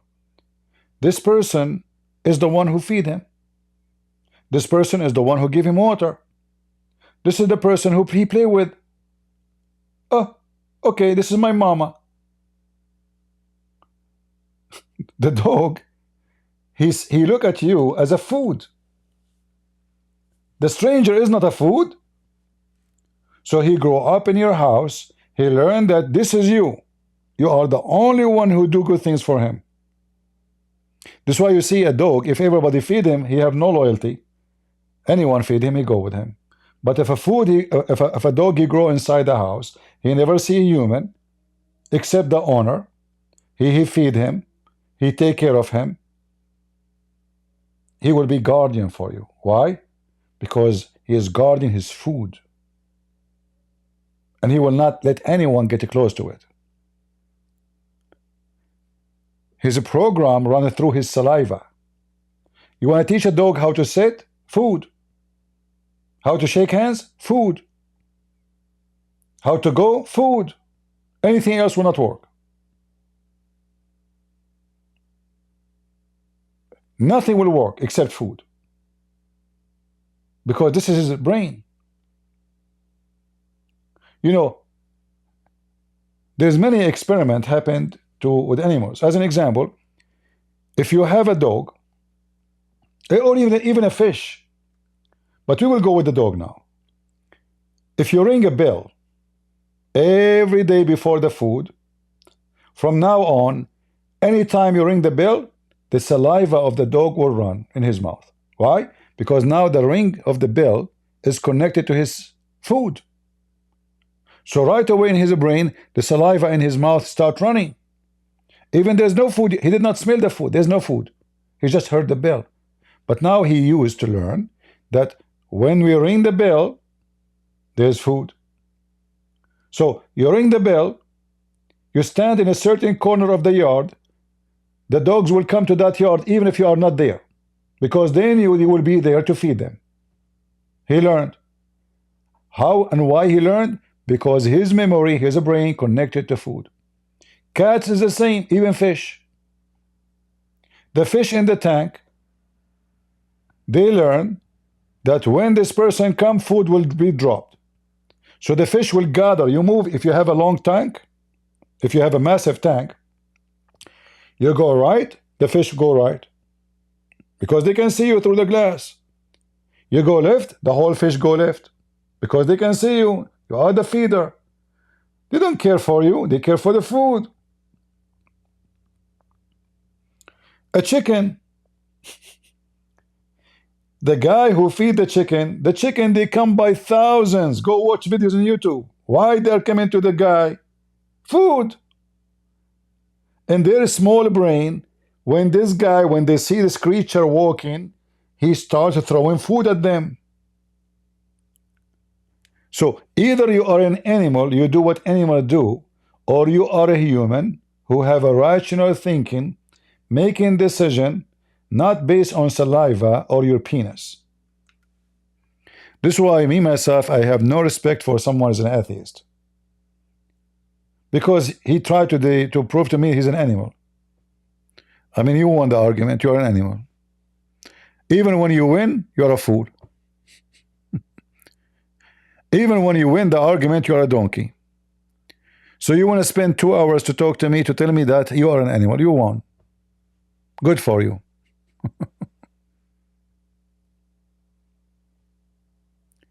Atheism and Islam is the same. They share one thing. Changing definition, and feel superior. So an atheist, he feels that those who believe in God are stupid. A Muslim, he believes atheists are, and Christians and Jews and Hindus, and they are stupid. He's superior. A Christian who believes in God, he feels sorry for all of you. He pray for you.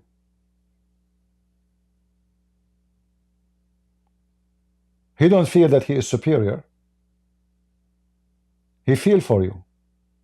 Why? Because he have God wisdom in him, and he understand that his duty is not to laugh at you for now, but to try to save you. It's the same as Jesus when he said, I came to the sick, not to the healthy.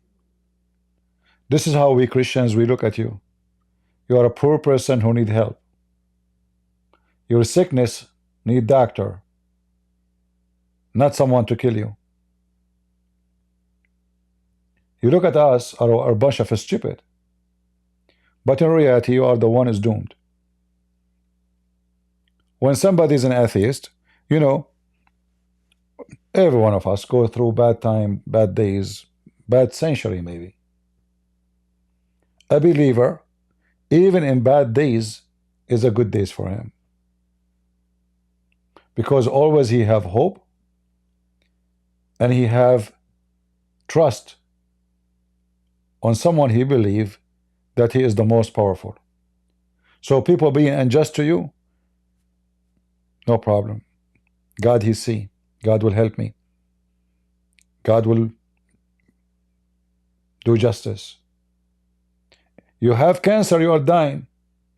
I believe I'm going to go to heaven. I'm not sad. You are dying. You will die. So what? I believe I'm going to heaven. What's wrong with you? You're an atheist. You have cancer. So you have cancer, I have cancer. Both of us are dying. I die happy, you die sad. I can fight the cancer better than you because I have hope, you have nothing. Even science says that those who have faith, they can fight very aggressive diseases, way better than someone who don't believe. And this is science, you can search it.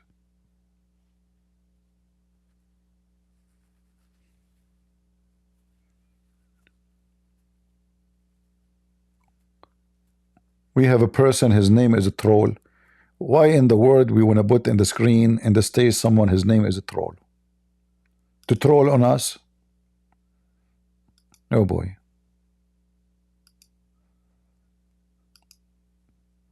The whole world is full of them.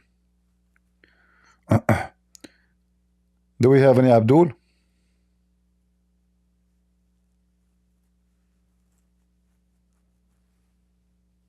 Any Muhammadan? And you know the funny is that Muhammad, he claimed that Allah, he made the Jews monkeys. The atheists, they believe that they used to be monkeys and they become Jews. Right? The Jews, they went to do fishing in Saturday, so Allah made them pigs and monkeys.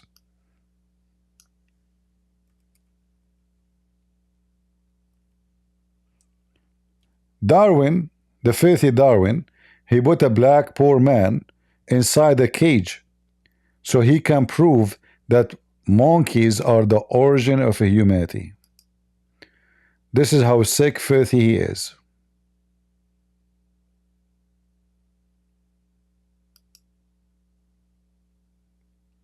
So both of you are a face of one coin, but you flip the direction.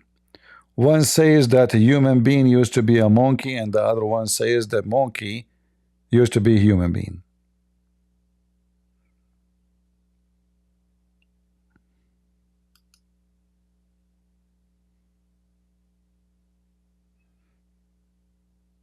So those people, they went to do fishing in Saturday, so Allah made them pigs and monkeys. Scientifically proven. Allah will not make you a pig and a monkey if you rape a woman, but if you do fishing in Saturday, Allah will make you a pig and a monkey.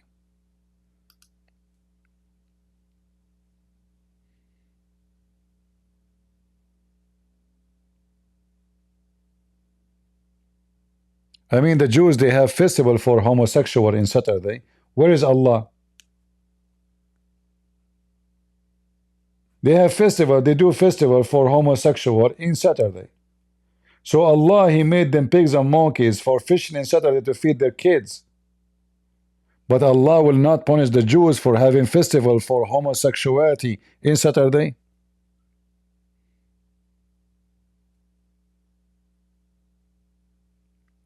This is how stupid Islam is.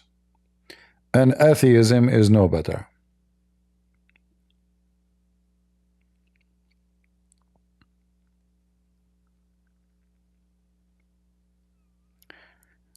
Are you saying there are only two genders?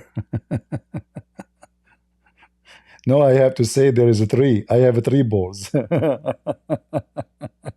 I'm different. I mean, we're in a time where those stupid atheists didn't know what is a male, what is a female, what is a woman. I mean, this is how stupid they are. They are so doomed and so dummy. And then they want to teach you ethic and free Palestine. Like suddenly they are ethical. They kill babies every day. And then you're killing the Palestinian. And they shout in the street, oh, and my body is mine. They want to kill babies, and they kill babies every day. So are you against killing or with killing? So you are against killing Abdul, he is a Hamas terrorist. Hide behind women and children who they are terrorists like him. But you are for killing your own babies. How hypocrite scumbag they are.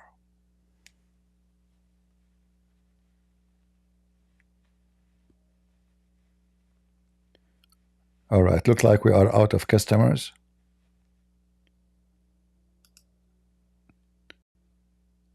I hope, guys, you like the picture of Prophet Muhammad and his accompany Jibreel. Jibreel, peace be upon him, he used to come to Prophet Muhammad, peace be upon him, to deliver him the Quran which will make you so happy and so stupid. All right?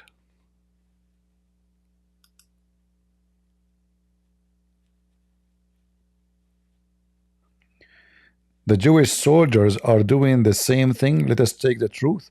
What do you mean doing the same thing? The Jews are defending themselves. In fact, they are not doing anything.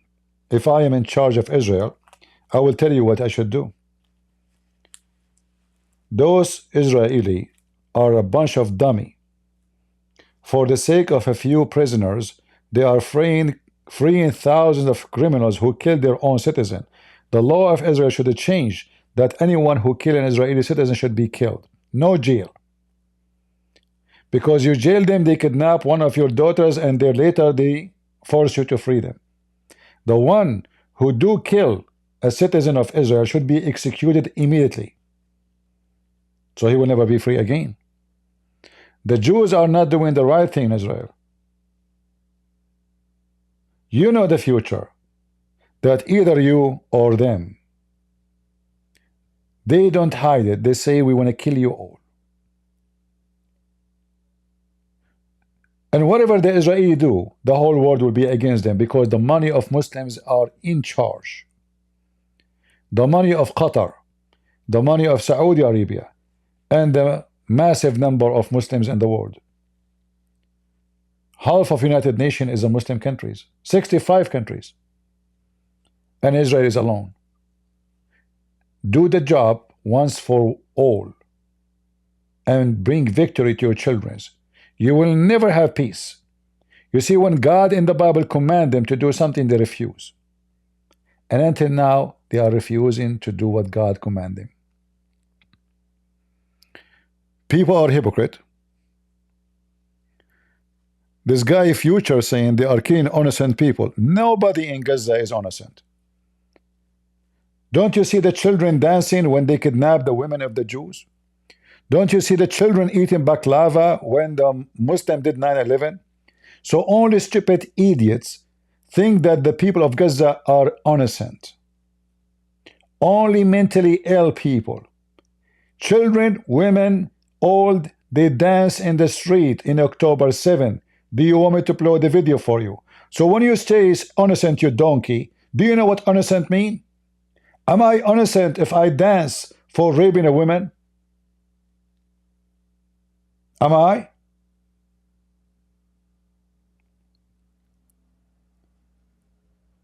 Many people are so stupid and they copy paste what they hear in the news.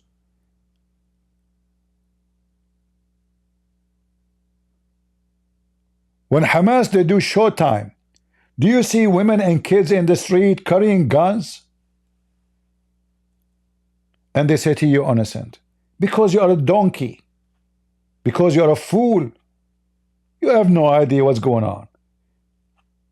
The Israeli, if they are committing a crime against women and children, they do not need to go to war for 2 years. They can finish them all in 5 minutes. They can finish all their neighbors in 5 minutes. So you stupid people who keep saying the Israeli army is doing genocide because you're a donkey or a mule, it's the opposite. The Muslim, they want to finish every single Christian and every single Jew. So when the Jews, they respond to the crimes against them, you attack the Jews. You know why? Because they are the minority. And when you are the minority, it's easy to go against the minority. There's no risk. Like the filthy Pope. He never speak against what the Muslims doing to Christians in Syria, in Iraq, in Morocco, in Tunisia, in Libya, in Egypt. Never open his mouth. But he's so brave to speak against Israel. Why? Because it's a small, tiny country. And he will get the blessing of the Abdul. Stupid people.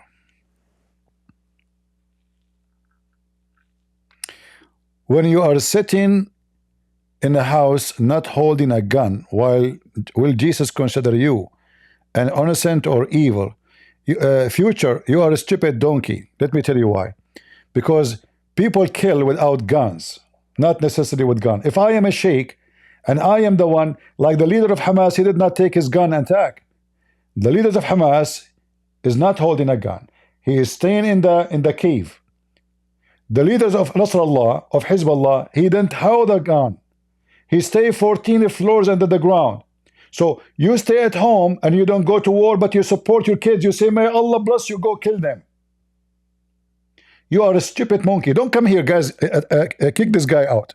I don't want to see him here. Future. Kick him out. Get him out. You stupid donkey. Muhammad did not carry a sword, but he killed millions.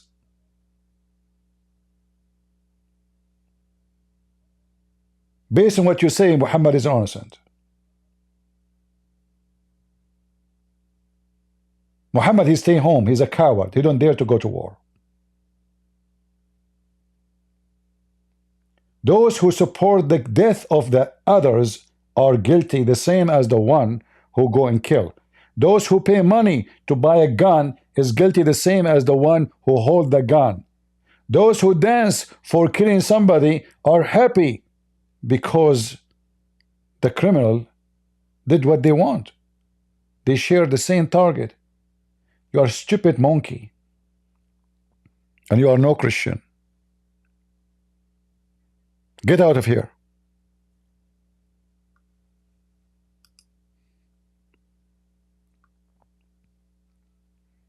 Hypocrite. Innocent is someone, he don't want to kill anybody. He never support killing of anybody. That is innocent. Show me one person in Gaza don't pray to Allah every day to kill the Christian and the Jews. Just show me one. And Free then you can talk about Palestine. innocent. Free Palestine. Bend over. That will do better. I mean, you join with the homosexual to free Palestine. And then you get screwed, both of you.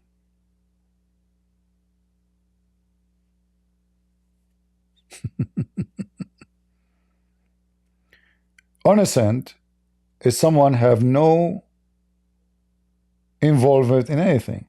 But all the Muslims in Indonesia are guilty. They dance in the street for October 7. They send money to Hamas, but they did not hold the gun. But they are guilty. Whoever support a criminal is a guilty of the crime. Even by law, if you have a little brain, the one who hosts a criminal, he support finance a criminal, who help in a plan of a crime, or he encourage a crime, is guilty of the same crime. So you have a very wrong, stupid understanding what is innocent mean.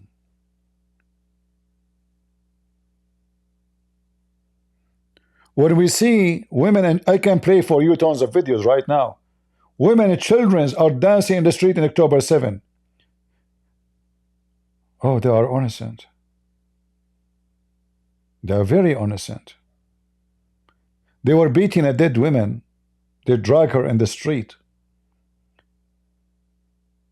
Naked. They strip her from her clothes. Children are doing that.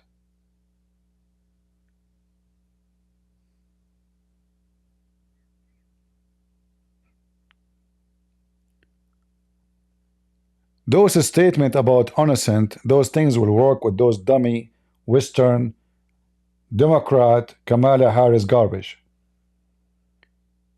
We know he's guilty. Those Muslims will never accept peace because their dream is to conquer the whole world.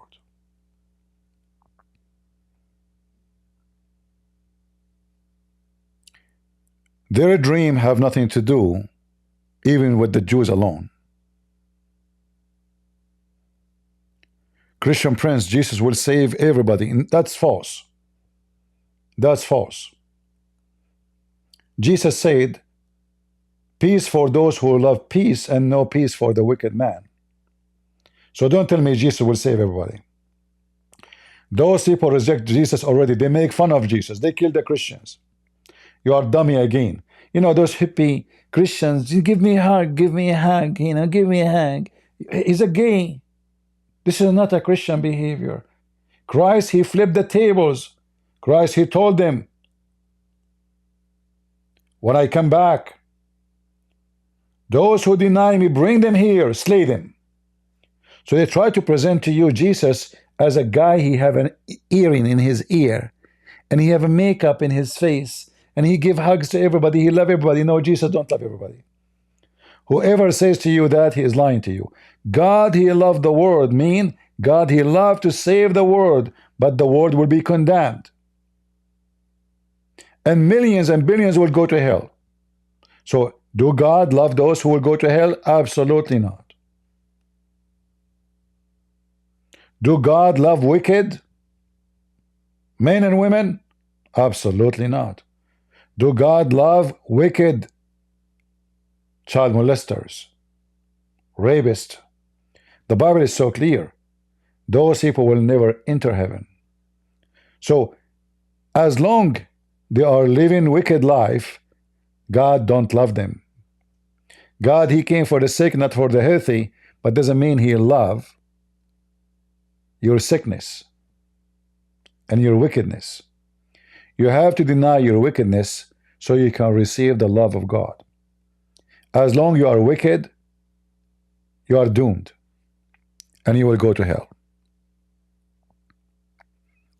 God is not a person who gives hugs, as many false Christians they try to say to you.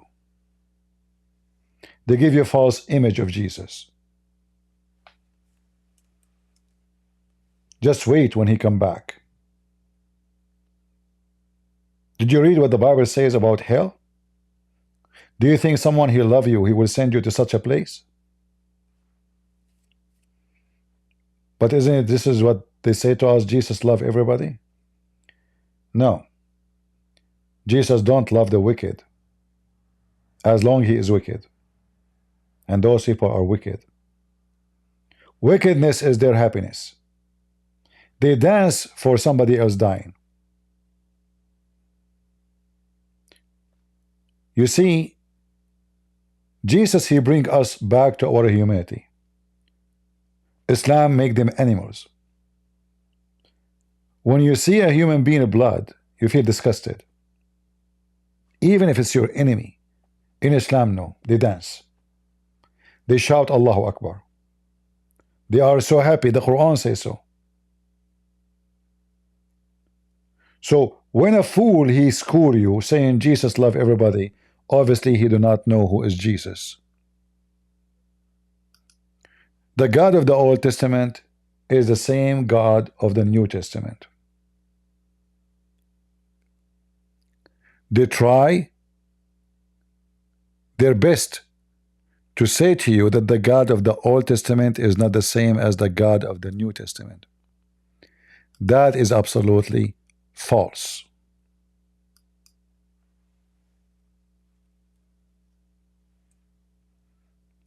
A bunch of liars.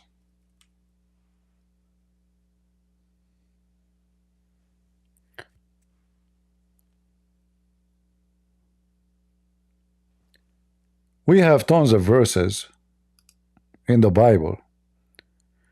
Like if we go to Zechariah.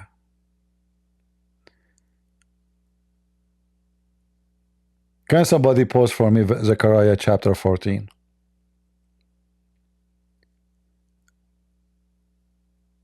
Then the Lord will go forth and fight against those nations. The Lord. Who? The Lord.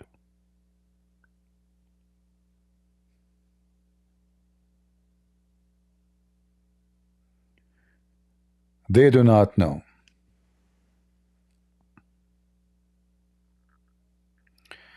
Just remember the Israeli government. You know what? Let me invite you, future, so we can love me and you together. I want to show everybody how stupid you are. Future said, just remember the Israeli government, you defend and destroy many countries along with America. I want to know how Israel destroyed America. Come to the mic. Come here, tell me. I want to learn from you. Israel destroy America. I want to know. Go ahead.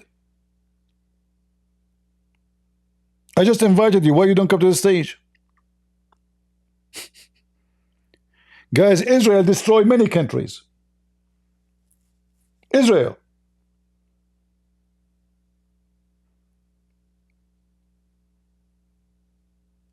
Sick people. They blame Israel for anything. All the shit they have. Israel destroyed many countries. Name for me one and tell me where you get it from. Israel destroyed Iraq, you dummy. Guys, Israel destroyed Iraq and Syria. I mean, can you believe those donkeys? Can you believe the donkeys of this world? What Israel have to do with Iraq? It is the Iraqi militant Muslims are shooting at Israel. Israel never shot at them. Never. Saddam Hussein, more than 30, 40 years ago, he shot his rocket. Allahu Akbar. Guys, I said, kick this demon out. Nobody kick him out. Let me kick him out. Get out of here.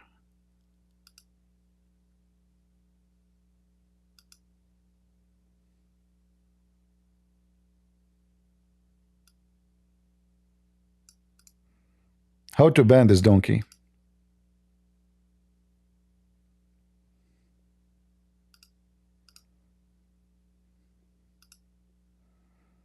He is the one that's attacking Syria now.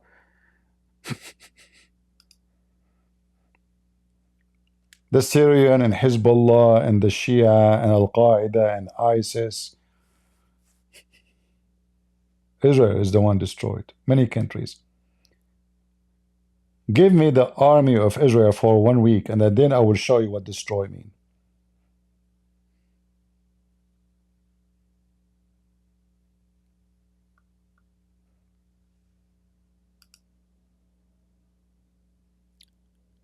They blame the Jews for anything. If he could not have sex with his wife, he would blame the Jews.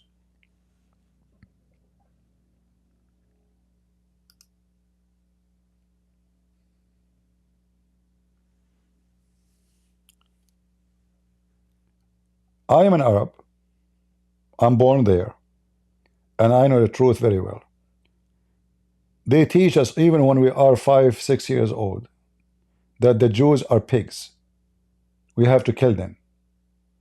They are our enemy. And then when it is Muslim class, they teach them that the Jews and the Christians are pigs, but we kill Saturday first and then we kill Sunday next. This is the education of Muslims. The stupid Jews, they do the opposite. They just want to do business. They don't care. That's why you see many Jews actually decide with Muhammad and Islam, just make business. So they want to sign an agreement with Dubai just for business. They want to sign an agreement with Emirat for business, with Bahrain for business, for Saudi Arabia for business, even though they knew they hate them, they want to kill them. The Jews are dummies actually. They are not smart. They shake hands with the one who hate them most. We try to warn them, but they are not listening. When a Muslim he sign a peace agreement with the Jews, is just temporarily until they are strong so they can finish them. Now they cannot. If they go with war in Israel, they will lose miserably, as what happened with Hezbollah. Just few weeks ago, when Biden was in the office, the whole world is against Israel. Suddenly, a new guy came to the White House. Suddenly, everybody want to free into Israel again because they have a protection now. 2 weeks ago, they were evil. 2 weeks after, they are going to be our friends. Even the United Nations don't dare to say anything about Israel now. Trump, he might kick them out from New York. Just we changed the president. So the Jews, they were alone, and Joe Biden, the filthy, was supporting Hamas. So in the appearance, he make himself like he is supporting Israel, but in reality, he was totally against them. All the devilish party of Democrat, they pray, even though they don't believe in God, for the destruction of Israel. They support Hamas, but if they go to Gaza, they will throw them from the top of the roof. Queer for Gaza, queer for Hamas. But if the queer go there, they will F him and they will kill him. This is how stupid those people are. Israel is doing nothing. In fact, they are doing everything wrong. The agreement now they have with Hamas is absolutely stupid. The war of almost 2 years with Hamas is absolutely stupid because they can finish it in 1 week. Just because they are worried what the world will say about us. They will say about you bad no matter what you do. It doesn't matter what you do. If you go to war, they will accuse you. If you don't go to war, they will accuse you. They kidnap your women, still they accuse you. They burn them alive, still they accuse you. They rape them, still they accuse you. You rape no women, still they will accuse you. They will attack you no matter what you do.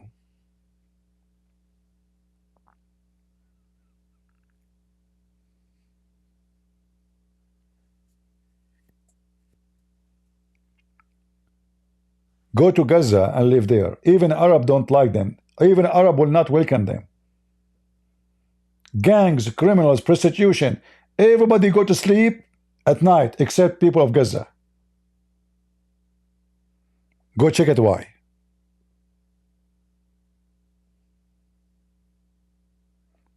What they do for living actually?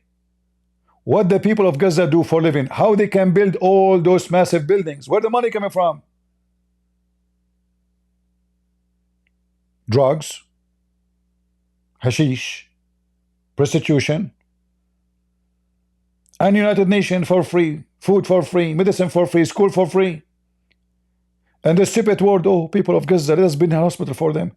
So we don't have a free health insurance in USA, but a citizen in Gaza have a free hospital. Do you know in Gaza you can get treated for cancer for free? In America we cannot. And we, the stupid American, we pay for it. And then they curse us after we give them the money. Do you know that the stupid Joe Biden, he donated $50 million for condoms? Where? In Gaza alone. They take the money, they buy a weapon with it. Kamala gave them 50 million for condoms. Where? What? It's not for food. 50 million for condoms.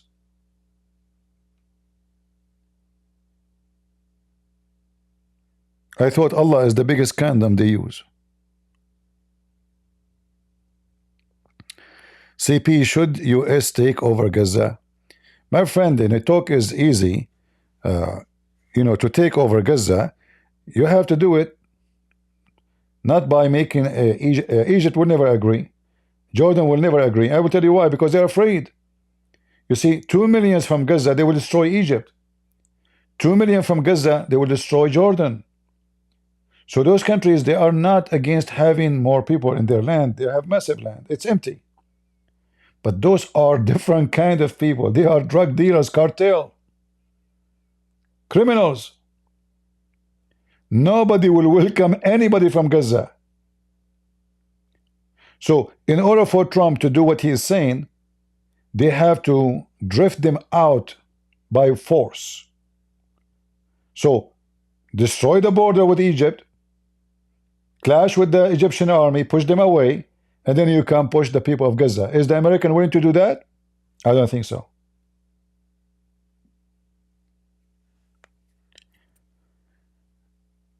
The only thing Trump he can do, he can torture Egypt in an economic way.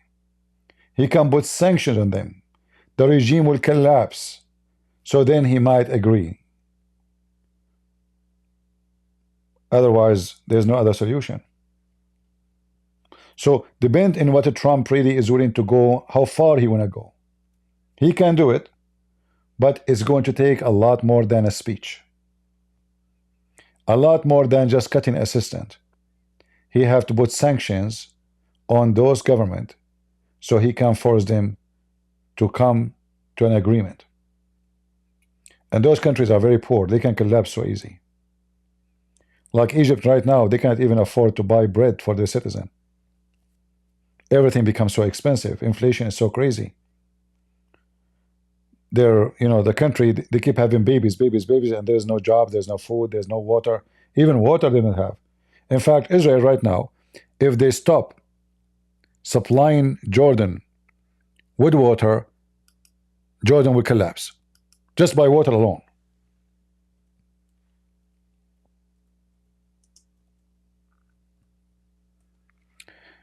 If I am in charge of Israel, I will take Jordan immediately. Those who live there, those Arab, are not from there. Israel today is so small to be protected. It's dangerous. They have too many enemies. And time will come and they will have nukes. And when all your population is located in a small, tiny area, it doesn't take too many bombs to finish them all. So Israel have to do something about it. It's very dangerous. All of Jordan is empty. Empty. You know what empty is? It's empty. Israeli army can take Jordan in 2 hours. If I am exaggerating, I don't think it's going to take them 1 hour. Israeli army is 25 miles away from Damascus. Only. All the countries around them is doomed. Egypt is collapsing. The economy is so horrible. They cannot go at war for even 24 hours. War costs a lot of money. They have even no food for the army.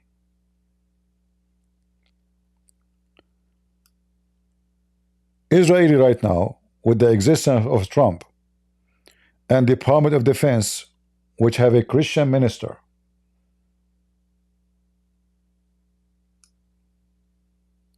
everybody is siding with them. Joe Biden days is over. It is their time now to do what is right. Those people will never. You see, who says that 60, 70 years ago, Israel will have Jerusalem? It's like now what you are saying. The Christian prince says, take Jordan. What are you talking about?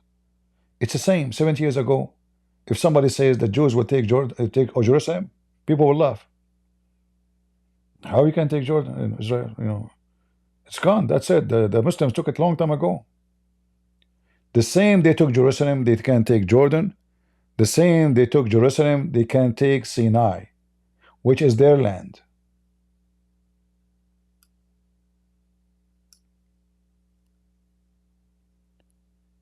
And their enemy will never have peace with them, no matter what you do.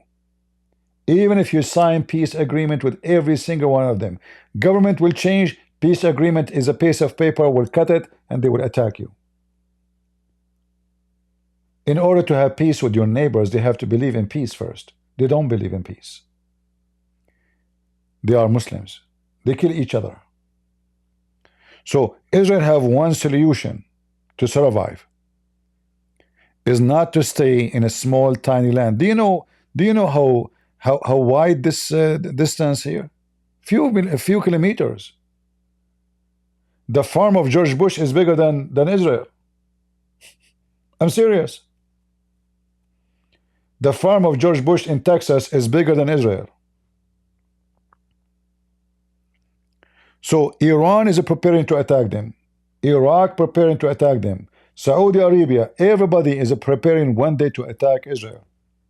If they have a small land and all of them they gather in the same day and they have nukes,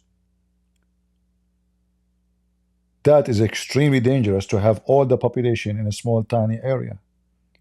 They have to take the land, the land of their grandfathers, and spread the population around so they can be safe and secure. The more you spread them out, the more danger is going to be less. The more they are concentrated in a massive big cities, the more it is dangerous. So all what they need to do, look, this is all what Israeli is. Tel Aviv, Jerusalem, Haifa.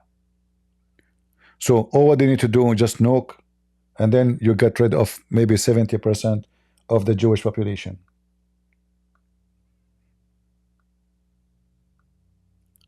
Israel today is at a great risk, even though they have a powerful army.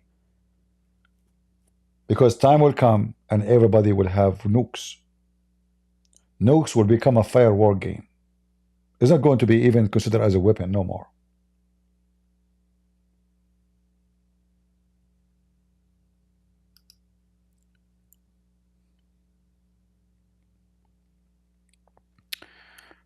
But if Gaza become US territory, will they still fight on US border or still forced to stop? I don't know what they mean. First of all, it's not going to become a US territory. This is not what Trump is talking about. Trump talking about investing, making it a Riviera, a beach for, you know, tourism, etc., which means he's talking about business. Is going to be under the command of Israel. Is going to be part of Israel. In fact, when the Israelis signed peace agreement with Egypt, they offer Egypt to take Gaza. They refuse. They told them, take the Gaza, make Gaza part of you, part of your country. Egypt refused. Go check it out. Nobody won them.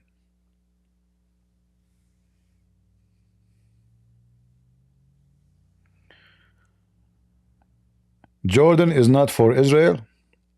Jordan for who? Can you tell me Jordan for who?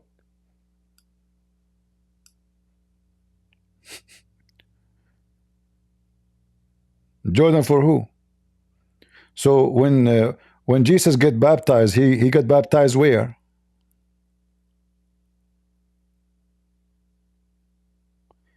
Are you there, Mr. Alani? When Jesus got baptized, he got baptized where?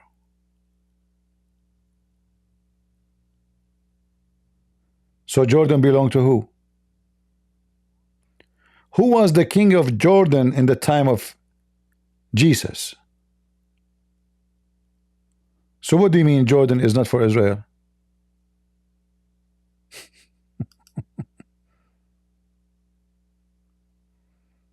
What is the name of the kingdom of Jordan in the time of Jesus? No kingdom there. No kings.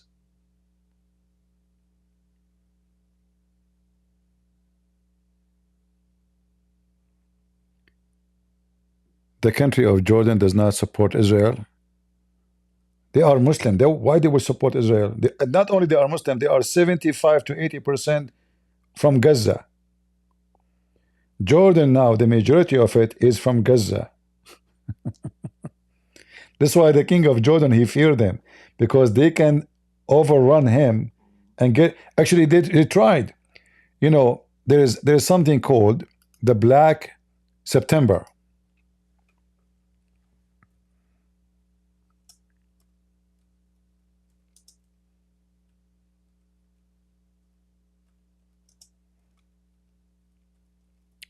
At that time, Yasser Arafat, the Palestinian, so-called Palestinian, which they are not Palestinian, they launch a war to take over Jordan and to kill the king of Jordan at that time. And almost they were successful. Almost. And the king of Jordan, he killed tens of thousands of those so-called Palestinians. Go search right now for the Black September. Why it's called the Black September? Because tens of thousands of Hamas, even though Hamas at that time doesn't exist, but it's the same garbage. They were involved in the war trying to take over Jordan. They wanted to kill the king of Jordan and to establish a Palestinian Hamas state. Again, there's no Hamas at that time, but the same garbage, Yasser Arafat. Those are the Palestinians shooting at the Jordanians. The Jordanians now in Jordan are very minority. In fact, the only Jordanian there are the Christians. The rest are Arab Muslims coming from Saudi Arabia.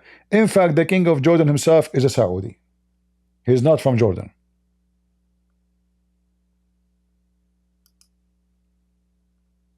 Those are the Palestinians going to kill the Jordanians.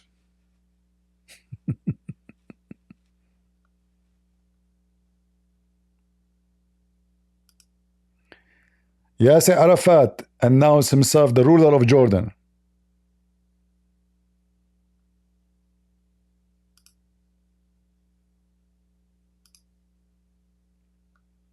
History always repeats itself, and stupid people, they have no clue.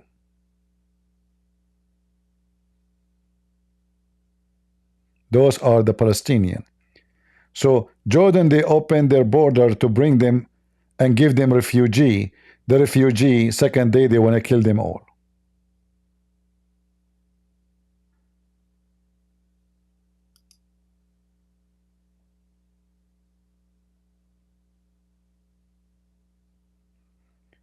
Jordan Black September. The Arab killing the Arab.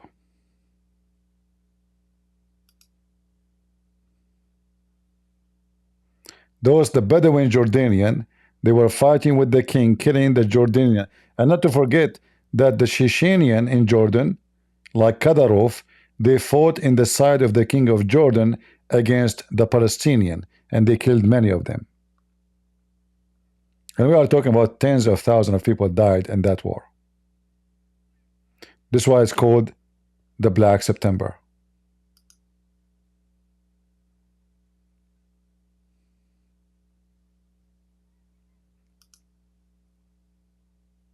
This is the King Hussein,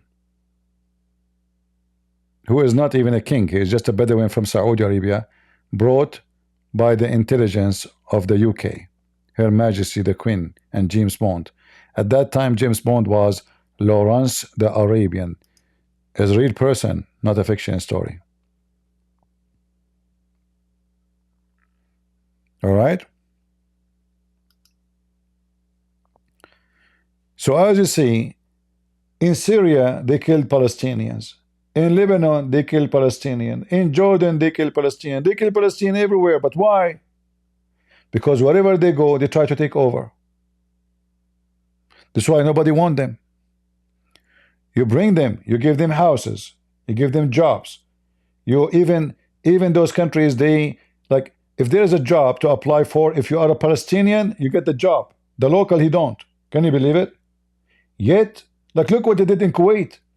Kuwait, they gave every Palestinian a house, a villa, in fact, not a house, a villa, a car, a big salary, just because he's a Palestinian, a residency.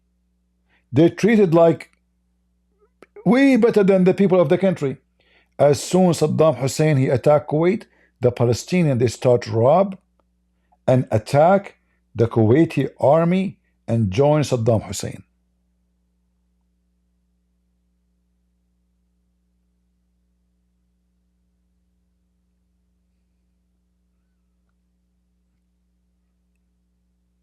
Reality, my friend.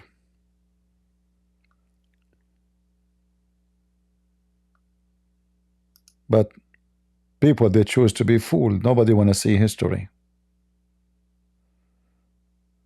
All of them, they are fascist. Fascism flourish in the land of the Arab. I grew there. I know very well what I'm talking about.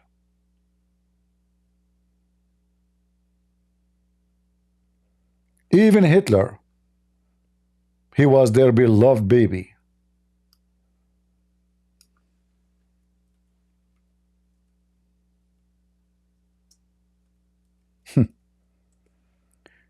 The only book, the only place in the world where the book of Hitler is published and sold everywhere, even for free, is in the Muslim countries, specifically Gaza, Ramallah, Jordan, Syria, you name it.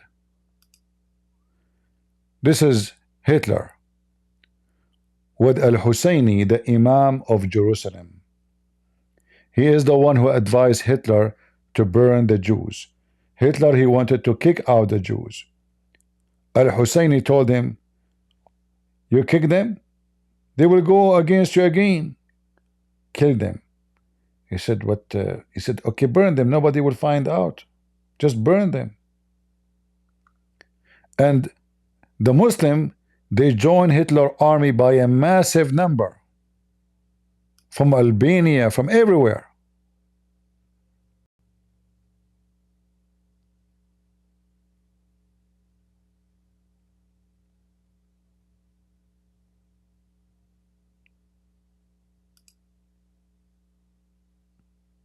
If you do not know, we do know.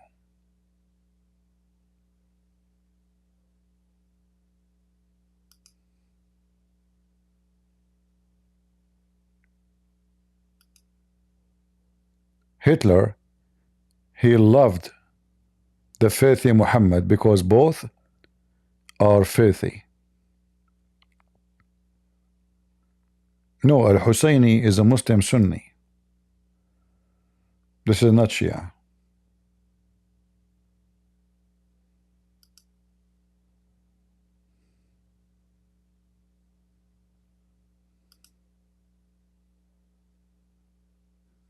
All right?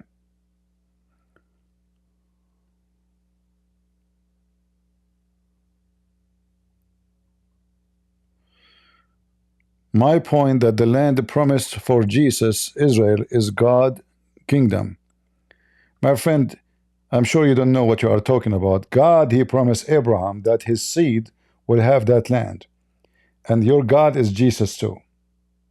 Same time, the kingdom of Jesus is not going to be in this earth. So you are ignorant. This earth will be destroyed. What are you talking about? This is the land of the Jews, and this is where the Jews belong. In the top of that, if you are a person who believes that you are Christian, you should know that the Bible says Israel will be saved. Israel will be saved.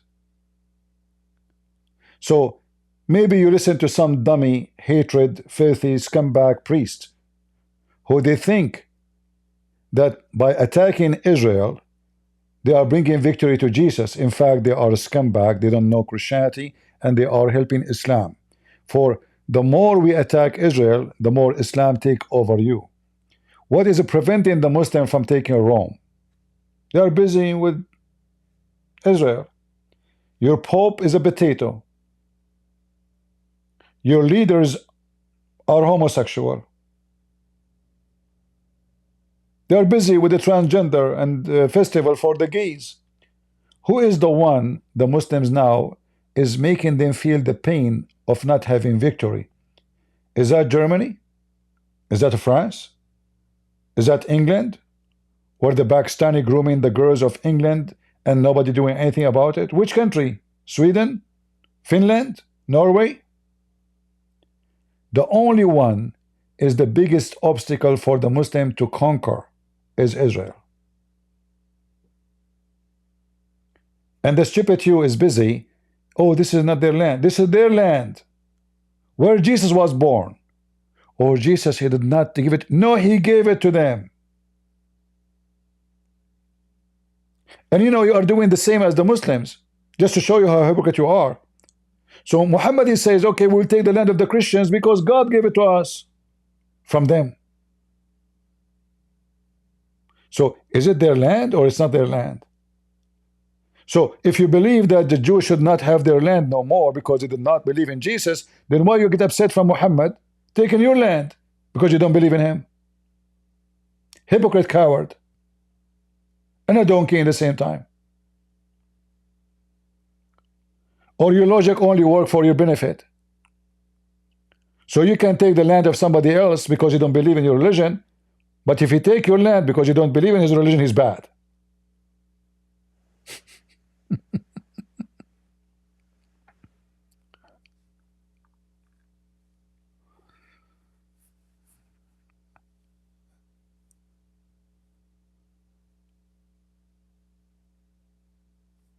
Christian Prince, hating others will get you nowhere. I don't know, Getcha, you are talking about hate, but you suck the urine of your prophet, which is full of hate. Can you come to the stage and tell me what are you talking about? It's your God who love the fascist. Your God himself is a fascist. Come and join us. Let us see who's talking about hate. We don't teach hate. We are fighting against hate. So I am a Christian, and there's many, they are hating the Jews. As simple as that, including some, they claim to be Christians. So we are saying to them, shame on you. This is their land. You like it, you don't, it is their land. Where is the grave of Abraham located? Where is the house of Abraham located? Where is the grave of Solomon located? David, where is Jesus was born? All of us, we say the answer. It's in Israel. So suddenly now this is not their land. Who is the one who given you license to take the land from them? So you will go to the Bible and you will find some verses speaking about the synagogue of Satan. But you coward, you forgot that in the same Bible says Israel will be saved, and tens of thousands of Jews, they converted to Christianity even in the time of the disciples. In one speech done by Peter, 3,000 Jews converted to Christianity in 15 minutes. This is Israel. And those are Israel. So your excuse is the one who accepted, you don't accept, you are a liar. Because most of the Jews actually, already they are Christians. This is Israel.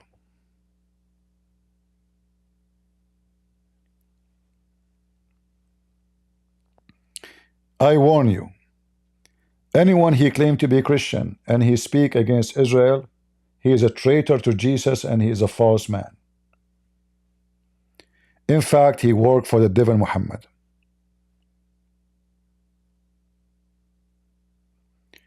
You cannot be Christian and you join the enemy of Israel, because the whole plan is what? The whole plan is to make Muslim dominate the last inch in the Middle East. So those who they claim to be priests of God and they speak against Israel, tell them, okay, hold on, we will join all the forces in the world, as the Bible said, that the nations will gather against you, Israel. The Bible predict that. The Bible never lie. But those nations are the pagan. Those nations are the filthy, and you want to join them. You know why? Because you are filthy. Because you are no Christian.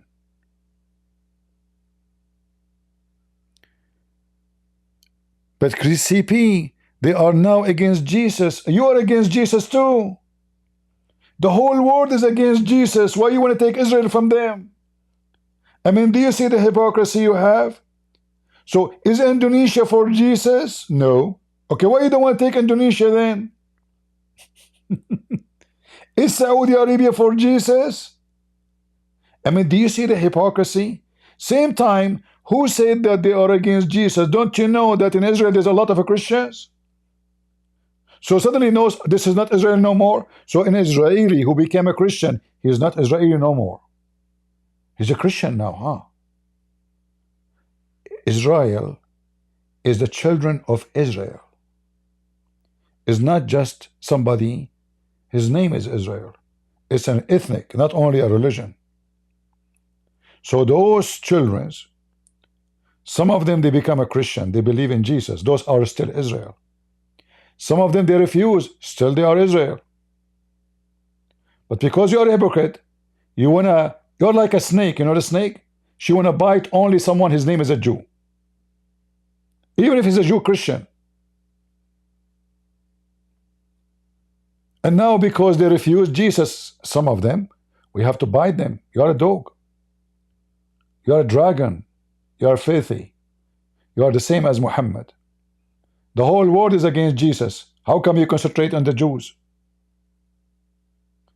When Joe Biden, he brought the gays in the day of the Easter and he put the flag. How come you are not against America?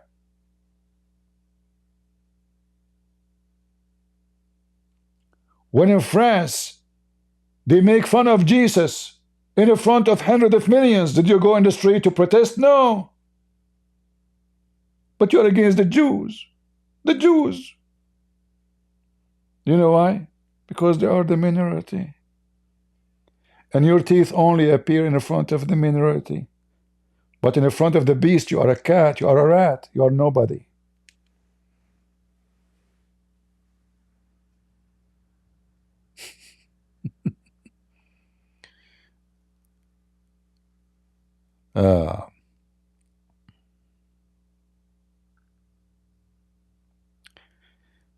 Don't promote war in Jordan. My friend, you took the land, this is not yours, and they have the right to take it. The same you took it by the sword will be free. It doesn't matter how long you stay in the land. The Muslim, they took Syria by the sword. By the sword, Syria will be free, not by flowers.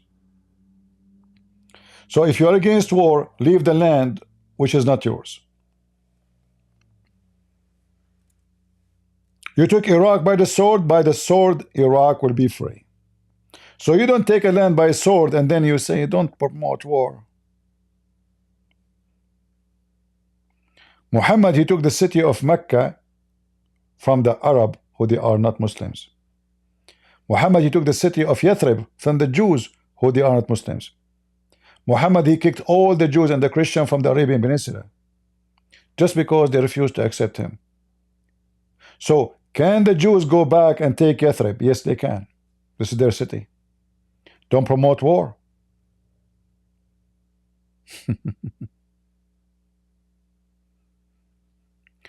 So, when the war works for your side, you promote war.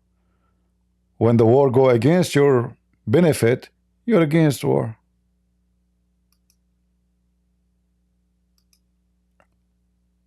I'm just telling you what Israel should do. But sadly, Israeli are just looking for to live. They are not thinking about the future. Their enemy around them is waiting for the day they can annihilate them. They can't wait. What Iran have to do with Israel? How far Iran is? Look how far. It is Islam, my friend. So if you know that all your enemies around you, they hate you just because of your religion, you will be a fool to believe in peace. It's just about when, not about why. We know why. Muhammad, he said, time will come and you will kill the Jews. And if a Jew, he said, a Jew, he hide behind a tree or a tree, the tree and the rock will say there's a Jew behind me, kill him. So if the Jews are waiting for that day to happen, that means the Jews, they decide to kill themselves.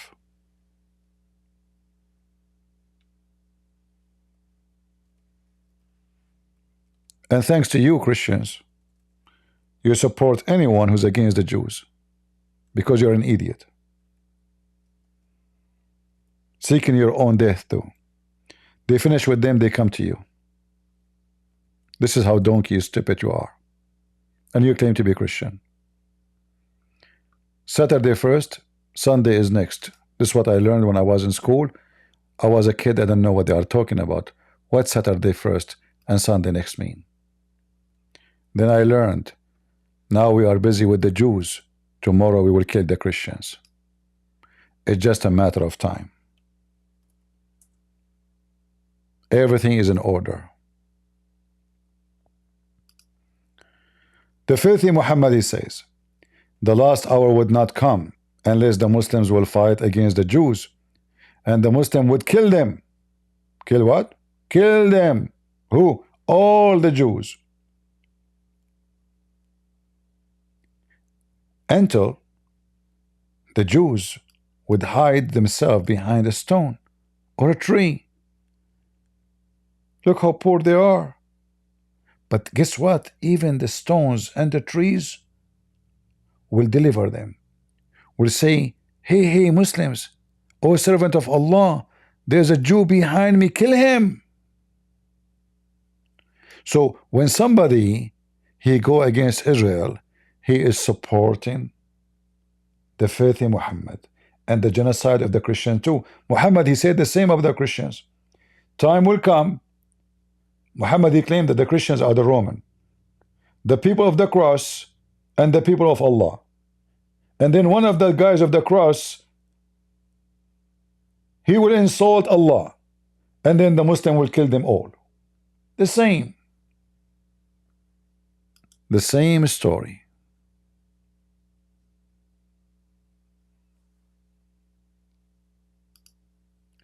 Talking to the dummies is a waste of time.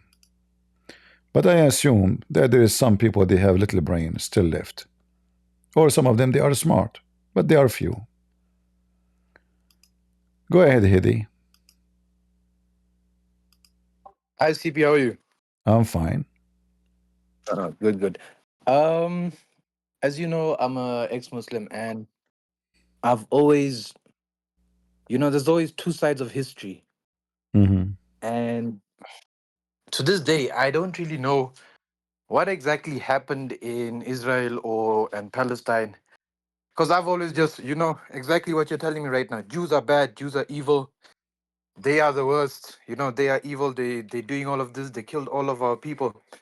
But what exactly happened when, I don't know, I'm relying on your history. I know you have a great deal of knowledge. Maybe you can educate me and whoever else might not know. But what exactly happened when the Jews were brought back in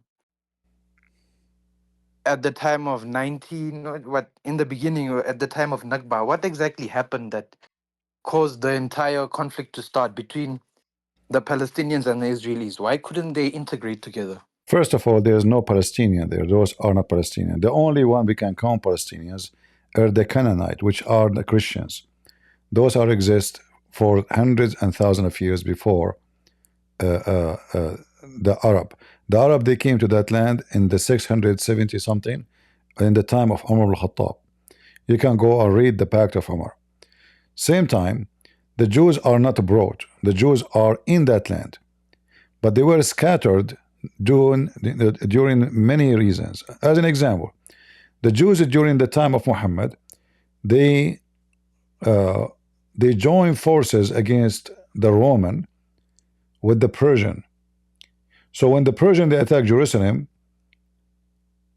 and then they occupy Jerusalem, but then they lost the war again.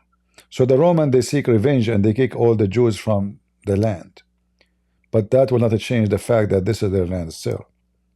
So the Jews during the time, they scattered everywhere. This is why we see Jews are exist in Saudi Arabia. Why? They are seeking, a land where the enemy will not reach their hand.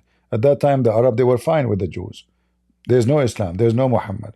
So they came far away to the desert, seeking to stay away from the Roman.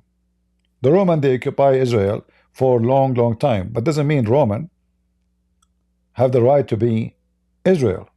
This is the land of the Jews, no matter how long the Roman they occupied. So when the Jews, as you say, they start coming back, this is by the agreement with the Sultan of Turkey. At that time, still he is the caliphate. So he agreed that Jews, they can come back to their lands, and they buy lands from anyone they wish. They did not occupy anything. So any single house they have, either because they have it from before or because they bought it from somebody. They did not kick people out. They did not steal land.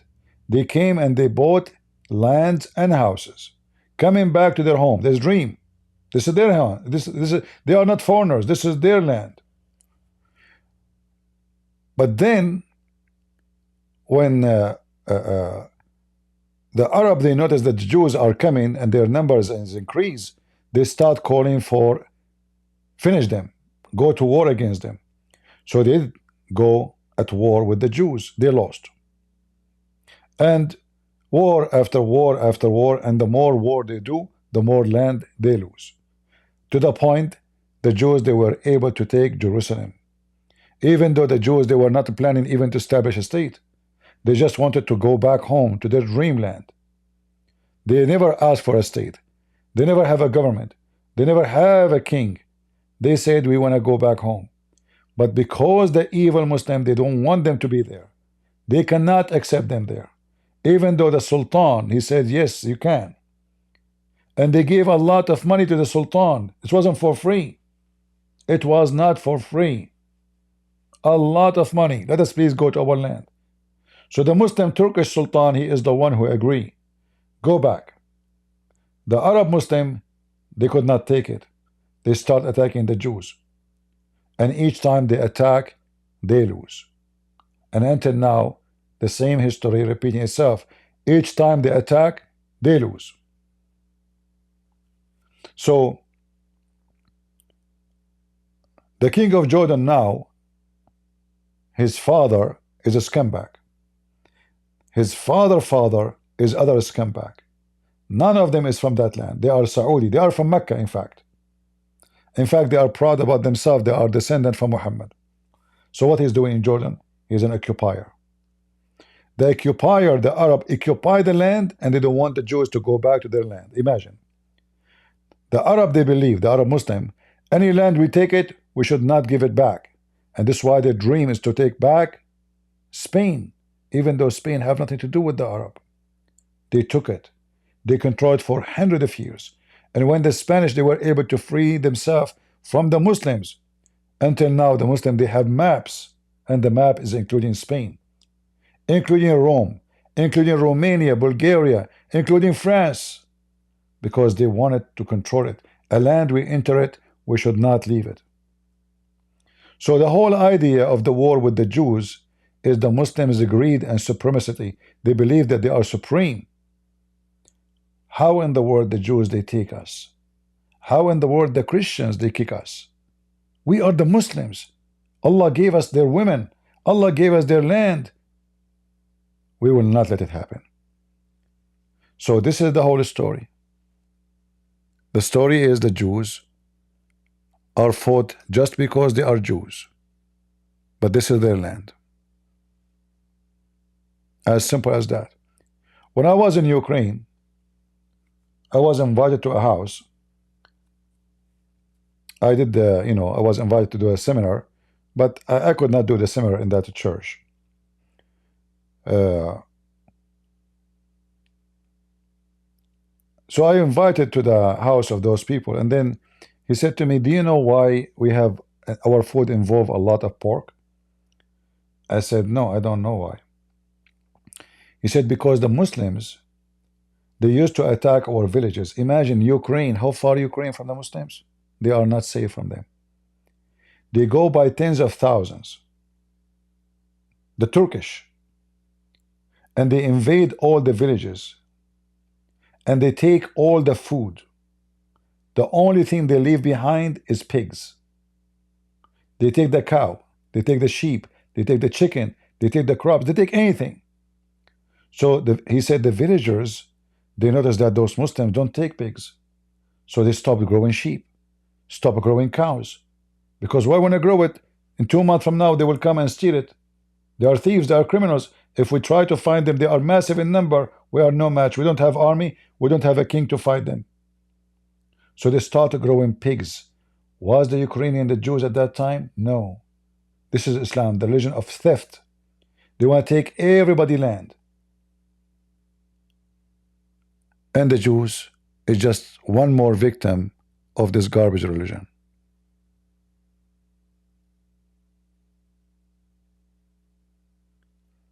All right? Yeah, that's a good lesson. That's a good lesson. It ties in very well with the scripture as well. All right. Yeah. All right. Thanks, CP. You're welcome.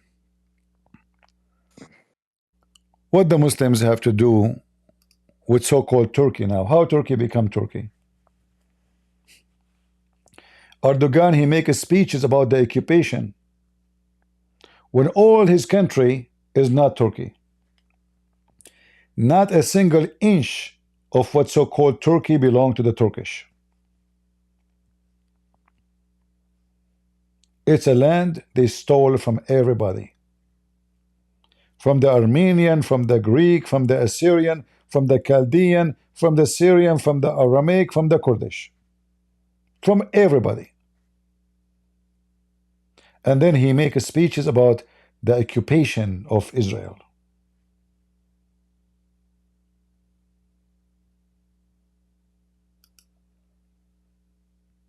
The same as Jordan. Ask the king of Jordan, who are you? He said to you, we are from the family of Muhammad. So what do you have to do with Jordan? And why the Jordanian accept a Saudi to be their king? Because they are Arab. And they are not from there. They are occupier too.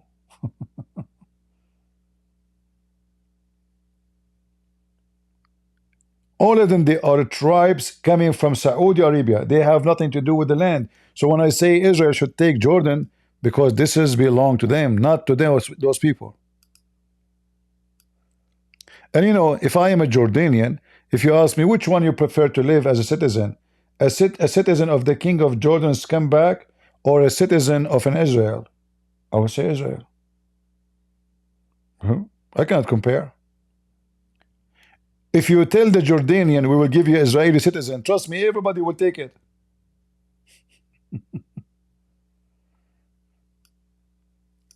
How many people apply to get citizenship of Jordan a year? Who in the world want to do that? But how many people they migrate to Israel every year? Why? There's a reason. Wherever Muslims goes, land is we're going to be, even lands are harassed. You see, look at Jordan now. It's a desert. If you give this land to the Jews, the land will become paradise. I'm not exaggerating. Israel is one of the biggest producers for olive oil, grape, juice, wine, fig. Okay, what happened? But this is the same land. How those people, they turn the desert into heaven. The Arab, you give them the land, they run their goats. The goat eat everything in the ground. In 2 years, is going to be desert. You give the same land to the Jews, you will not find one goat in the land. And if they want to grow animals, they contain them. They study the case, how we put them here, we move them there. We grow trees, we don't allow them to go there. They are smart.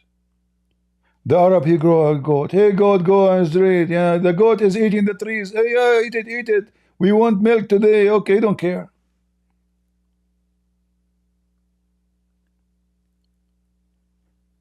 If you search right now, like if not for copyright, I can play some videos for you. You will see the difference. The Arab land turning into desert, even though it was not a desert. And when I say the Arab land, I don't mean really their land. I mean the land they occupy, like Syria, like Jordan. Even Egypt used to be heaven. Look at Egypt today.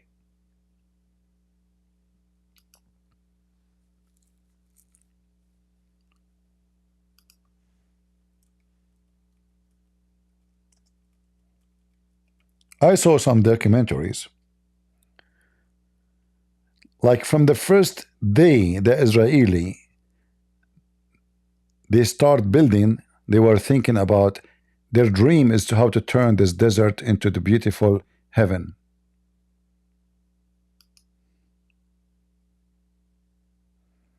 I wish I can play for you videos, but I know we will have a copyright strike.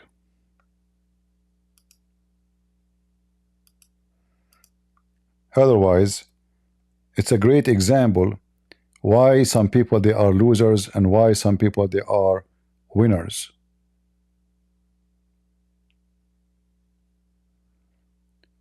This is Israel, my friend. The desert turned into heaven. Very desert. Extreme desert. Where water is not available. So while the Arab look at them, how they live, and look how the Israeli live. Why? Smart people.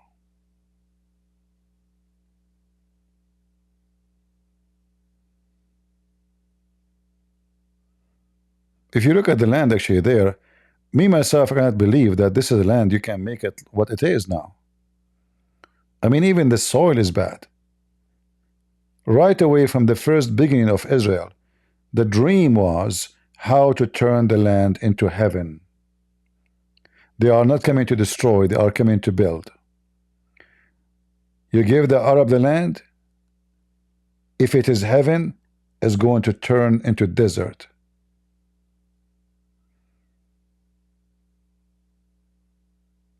And how they do that? Simply they run their animals everywhere. If there is little tree trying to grow, the goat will eat it.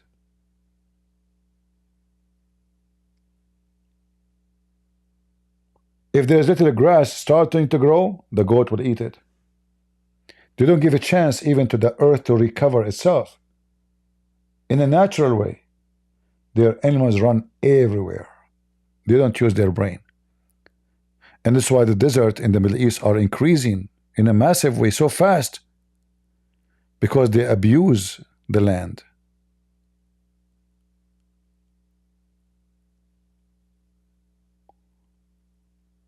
You know, the Israeli, they wanted to help Jordan one day. And for sure, for their benefit, it's not they are not doing charity. So they told the Jordanian king at that time, King Hussein, filthy scumbag, what about we run a tunnel from the Mediterranean Sea to the Dead Sea? We will pay for the whole project. And you will get a great benefit from it because we will generate electricity and your Dead Sea will be full of fresh water. You can grow even fish, you can generate electricity, you will have more rain. Simply your sea will be full. The Dead Sea is dead, is empty. The level of the water is dropping so fast to the point maybe in 20, 30 years from now is going to be no water at all. The Jordanian king, he says, oh, the Jews, why the Jews want to do that? And those Muslims, they start going crazy. No, we should not accept. Don't accept. Don't help the Jews. The Jews don't do things for free. So they refuse. 20 years gone, 30 years gone, 40 years gone. The Jordanian now, they are kissing the ass of the Israelis saying, please let us do the project. Israel says no. We need it at that time. Now we do not need it. So if the stupid Jordanian agree, the Dead Sea will be a living sea. They can use it for transportation. Imagine how much rain is going to provide because you have a sea now. You have a massive land which is no water in it no more. We can fill it up to the top. We can generate a lot because you know the Dead Sea, in case you do not know, is way down in earth, way down than the sea level. So the water will run from the Mediterranean Sea naturally without pumps to the Dead Sea, and that will generate a lot of electricity for free forever. So what they will do in the beginning, they will speed the water to fill up the sea, but after that they will make the running water is just to cover the loss of water by heat, by rain, etc. Like, you know, it's a desert, so the sea will lose water every year. So they will run water to cover the loss of the water from the Mediterranean Sea. That will turn into this area around the sea, especially, we can say at least 70 kilometers around it, if not 100 kilometers, will become a paradise. The stupid Jordanian, they refused.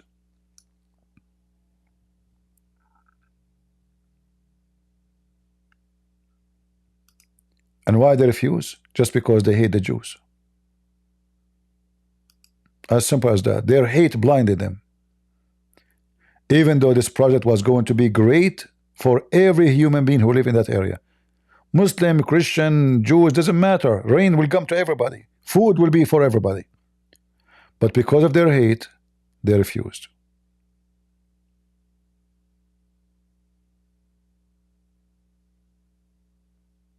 They refused totally. Give this land to Israel, and you will see how this land will become paradise. I assure you that.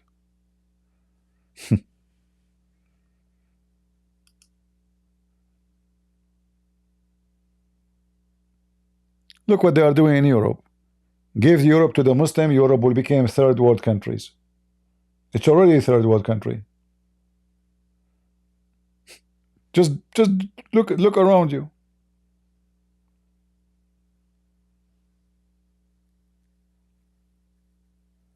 So which one is better to live in? Ask any Christian, ask any Muslim who live in Israel. Which country you like to live in? Jordan or Israel? You say Israel. Israel or Syria? Oh, Israel. Ask the Syrian, who they are from Syria, supposedly, the Druze. Which country you like more? They will say Israel. Why I don't move to Israel?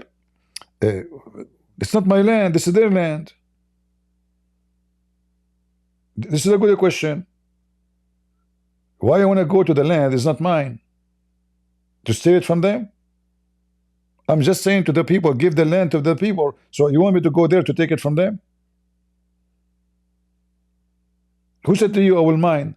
If they give me a residency, I will go. I would love to go.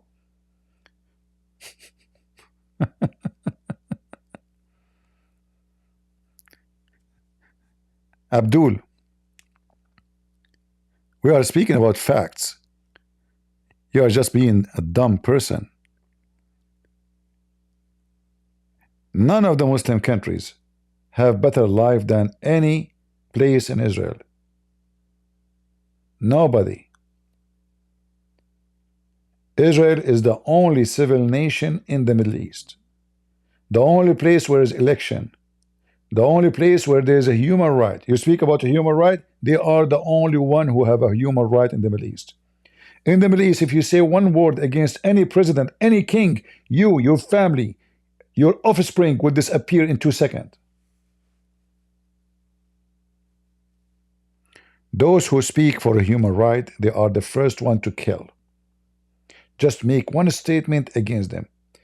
The ruler of Qatar, his father is in jail. His father, he put him in jail just to take over.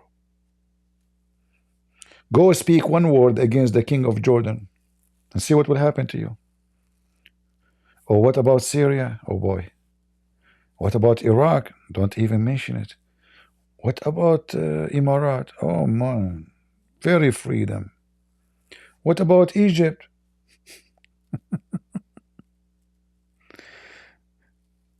Abdul, trust me, if the Middle East is not a piece of shit, I will not come into America. I'm just telling you. If not the Middle East become a piece of shit because of Muslims, I will never be in America. Why want to come to America? What for?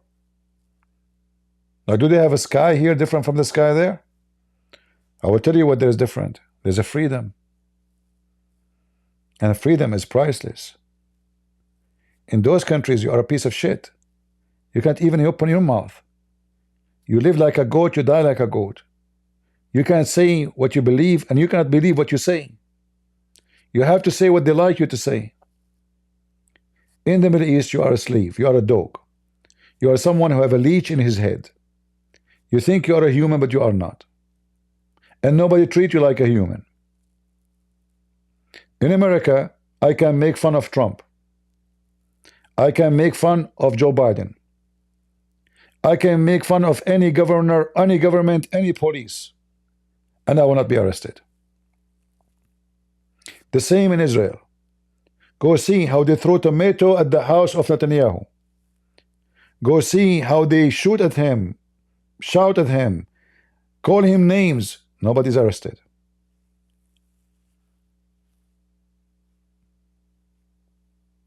Can you do that in any country in the Middle East? If you can, let me know. As long as citizen cannot say that, cannot do that, that means there is no country. It's a farm. It's a farm where people, they are treated like animals. I can take my gospel and I can teach in the front of a synagogue in Jerusalem. You can go right now and search. There's tons of videos of a Christian preaching the gospel of Christ in the front of synagogues in the heart of Jerusalem. Can I do that in Iraq, in Saudi Arabia, in Emirat, Bahrain? You cannot.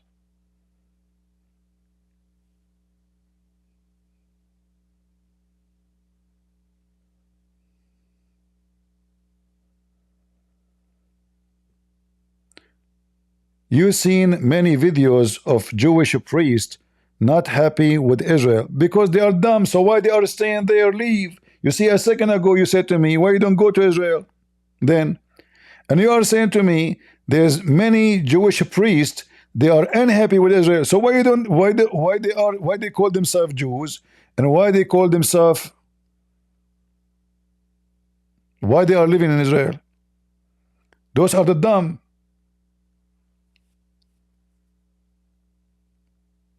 You see, all our struggle is about what? Is to fight dummy, stupid people. So if he is a Jew, doesn't mean he's smart, not necessarily. When the Jews, they were delivering the Jews to Hitler. Are they Jews? Yes, they were Jews. But what they do? They call the Gestapo. They say there's a Jew hiding in this house. Come and arrest him, and they get paid for it. Jews, they do that to the Jews. So there's in history, in every nation, there's people. Judah, he betrayed Jesus. You never heard of Judah? Obviously, Judah don't like Jesus, so he decided to call the police for him. So you are telling me there is a Judah who don't like Jesus, huh? And that is the proof that Israel is bad. Those are the dumb who betray their own people. So when a Jewish man, he side with the Muslims who want to kill every Jew, do you think he is smart or he is demonic, possessed person, or maybe bribed? Is it possible that I am a Christian and I side with the one who want to kill the Christians? It can be if I am a fake Christian, right?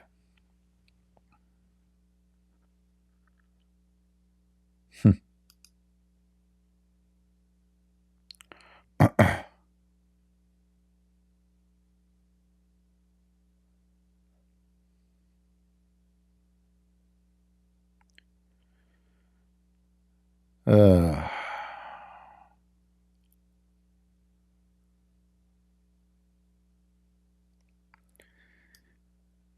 you know, just to give you an example of dummy people here. Look at this guy, Mr. Haney. Let me put his comment in the screen. Hold on, Mr. Haney. Where is Mr. Haney?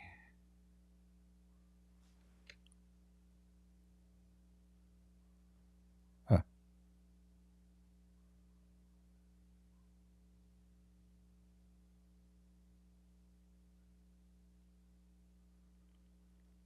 Henny, Mr. Henny, what he said?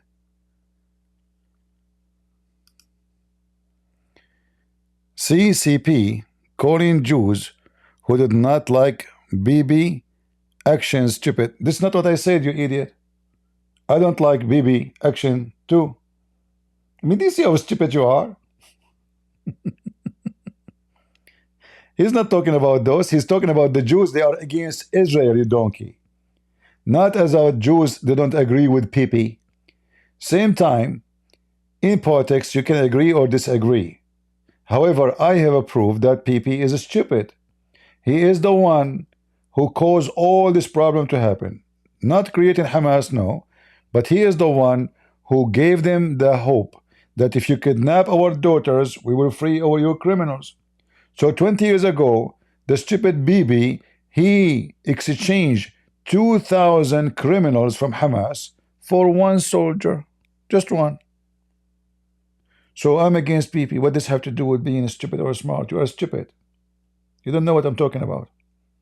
I'm talking about a Jew who's against Israel, which means he's against the existence of Israel as a state. He's dummy, he's dumb, and he is evil. So if you don't hear what I say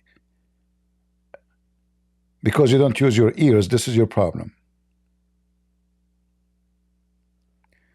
Peter was the one who denied Christ 3 times. What does this have to do with our topic?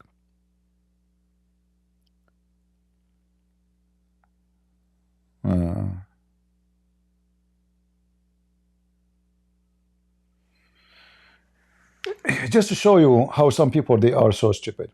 So if Jesus, he said something in his time, that means that goes forever. But the same people who are in front of him, they are the one who carry the Bible of Jesus to you. So if Israel is bad, as you claim, by taking a verse out of the words, out of the meaning, isn't it all the disciples of Jesus, or the majority, they were Jews? So who's Paul? If all the Jews are bad, if Jesus says the Romans have faith more than you, so the Jews have no faith at all, that is stupid of you to say.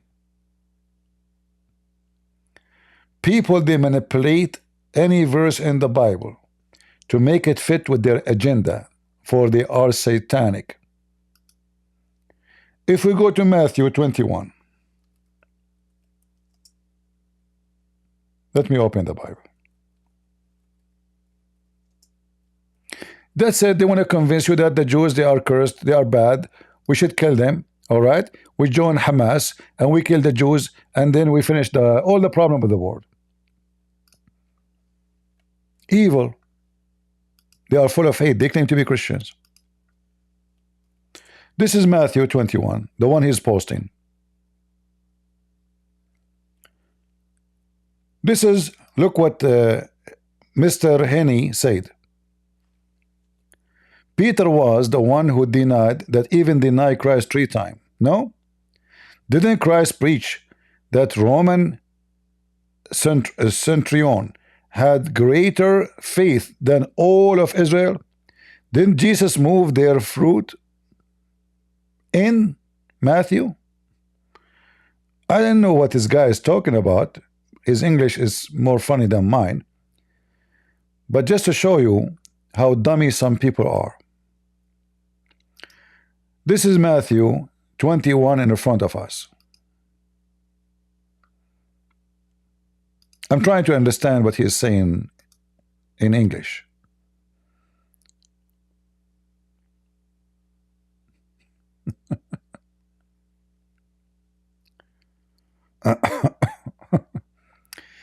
If you go to Matthew 21 and you go all the way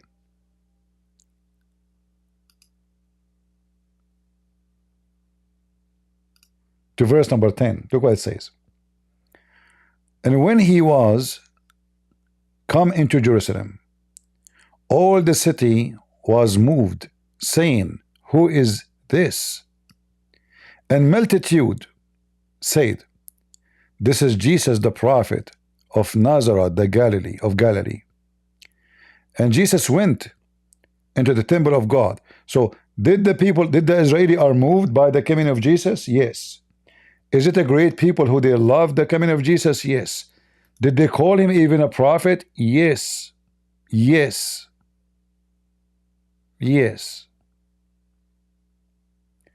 Then the Messiah, he went to the temple. And the Messiah, he saw people buying and selling. So Jesus, he flipped tables on them. Is that what you are talking about? The Jews are bad now? Well, if you go to your church, how many things they are selling these days in the Vatican? Pictures of Mary? Pictures of Jesus? Statues of Mary? You do the same.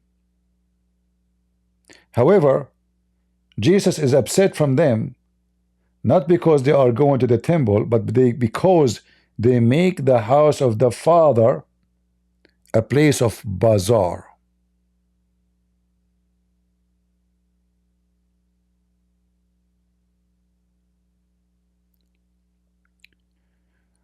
When the chief priests and scribes saw wonderful things that he did, and the children crying in the temple, and saying, Hosanna to the Son of David, those are the Jews. But you remember only the Jews who did not like Jesus. You don't like the Jews who like Jesus.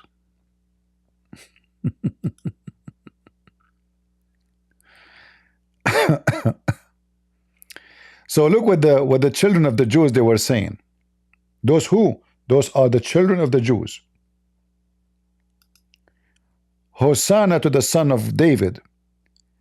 They were sore displeased, and said unto him, Here's this thou what these say? And Jesus said to them, Ye, have you never read? Out of the mouth of the babies and suckling, thou hast perfected praise. And he left them, and he went out of the city. And we can read the rest. But I want to know how this guy who posted, he come to the conclusion that the Jews are bad in Matthew 21. I'm trying to find it. The same Jews are the one who welcomed him. The same Jews who listened to him. The same Jews is the one who believe in him. The same Jews are the disciples.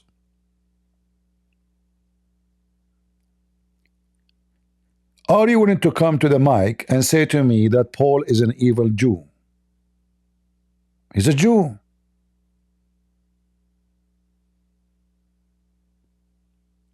Are you willing to come to the mic and say Peter is an evil Jew? Mary must be an evil Jew too. Joseph, he must be an evil Jew. They are Jews.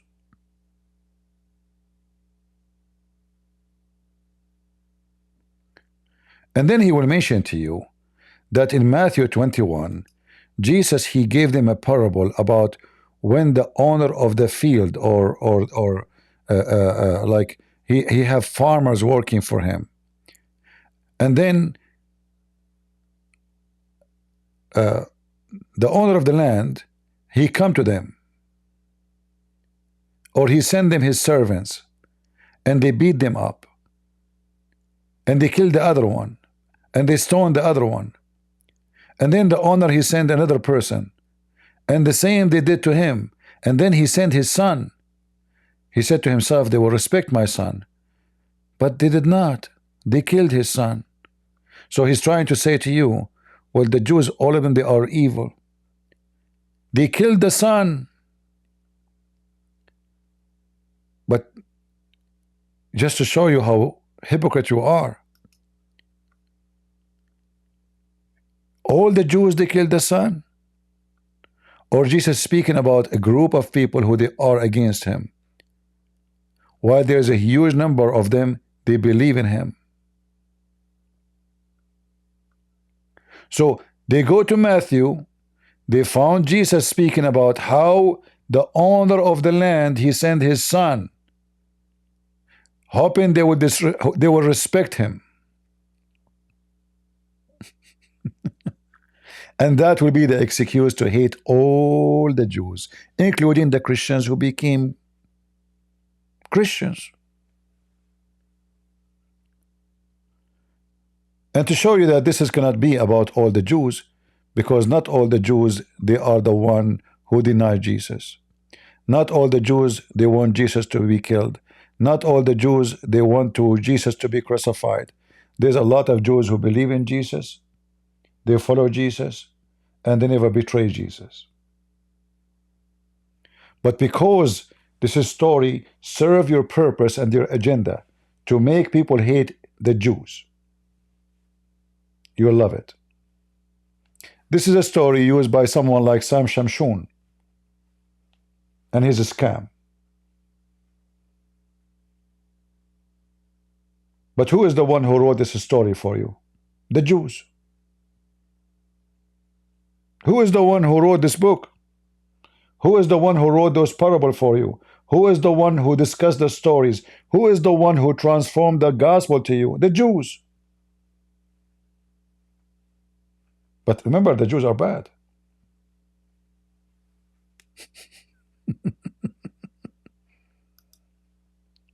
They forgot that when Paul he speak about the Jews, that he is a Jew.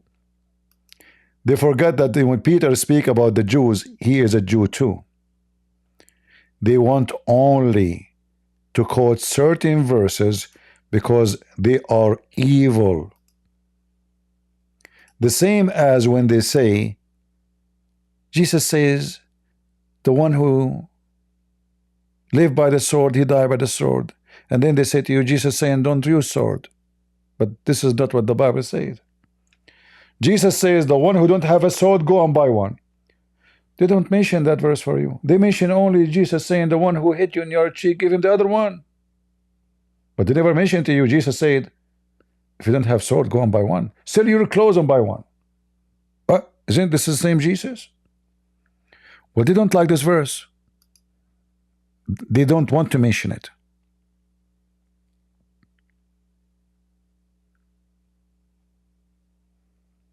Right? And when you mention to me, Mr. Henny, the hypocrite, the book of Acts, chapter 2, sorry.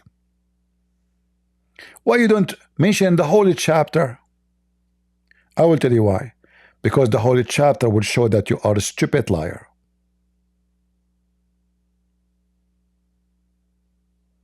As simple as that. You want only certain verses.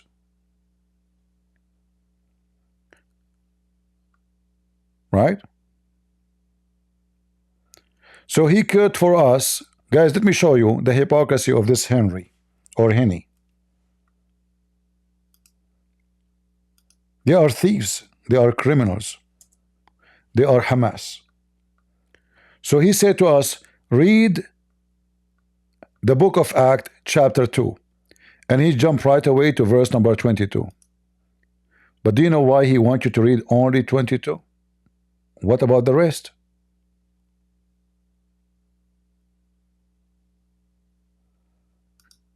Why you want them to stop there? Why you don't want them to read the rest? What happened after that?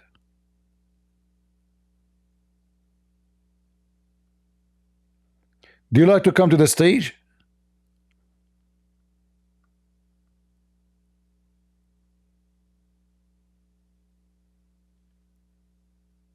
Henny, do you like to come to the stage? Are you a man who can come to the stage? And we can read together the book of Acts.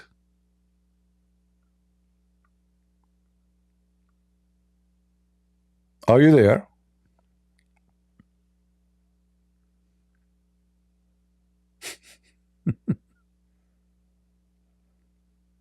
You want to play dead now? I want you to come and show people how evil they are in the book of Acts. Don't you want to read for us?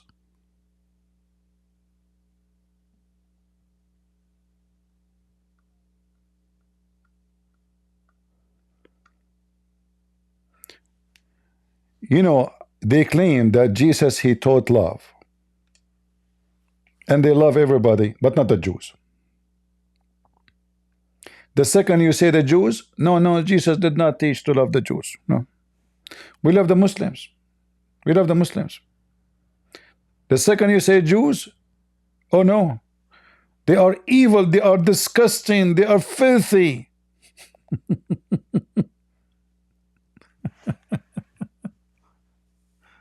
Oh boy.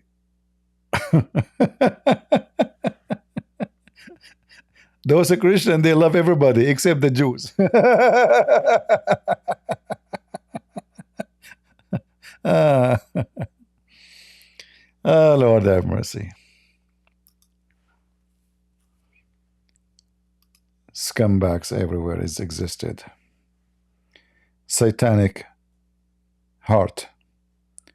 They close themselves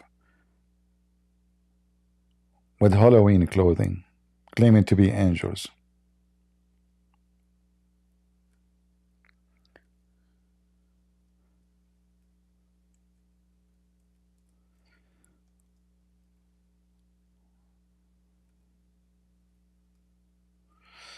I never say.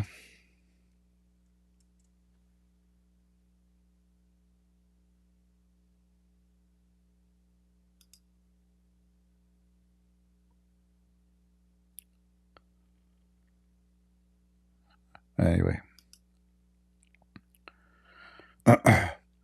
You know, when Peter he spoke to the Jews, this is why I was asking this guy to come as long he speak about Act 2. Why he want to read only verse number 22, 23, but he didn't want to go all the way where the Jews, 3,000 Jews converted and accepted Jesus in 15 minutes. So are they the Jews? Are they cursed out of God heaven? This is after Jesus' crucifixion, not before. Remember, not before.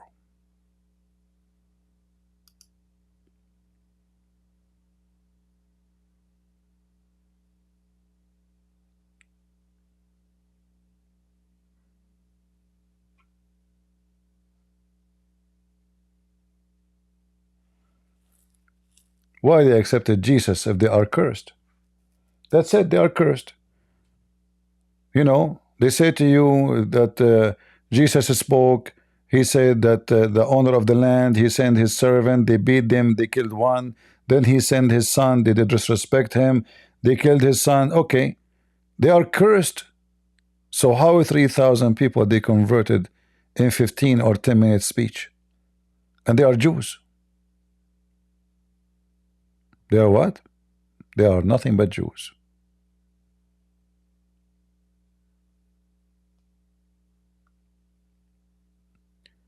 The truth hurt, my friend. The truth hurt.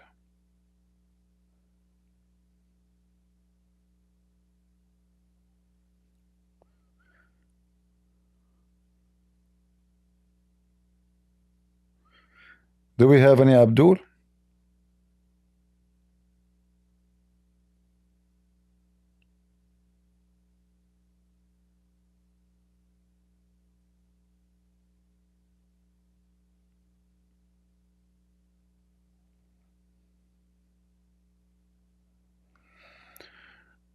I know a lot of Christians don't like the Jewish people. My friend, do we need to like anybody? This is not about likeness. This is about if you are a Christian and you claim to be a Christian and you claim that Jesus taught you to love, then don't be a hypocrite. Don't go and say we love Muslims, but the second we say Jews, you spit on them. It's not the Jews who they are raping your women, and not the Jews are burning your churches, and not the Jews are kidnapping your daughter. It's not. You are a hypocrite and coward. And I have one reason to say to you, you hate the Jews, because they are a small, tiny minority. So you try to show that you are a brave and you are the knight of Christ who defend Jesus against the one who is small. But against the real beast, you are a cockroach.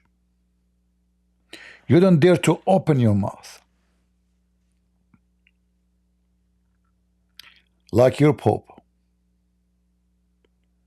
And by the way, this is not only in the Catholic Church. There's a Protestant, there's Orthodox, a lot of dummy, false, liar priests. They find that targeting the Jews are the soft target to make themselves the hero who defend the faith. In the front of Islam, they are so quiet.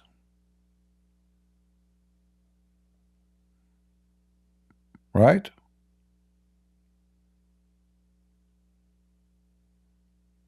Very quiet.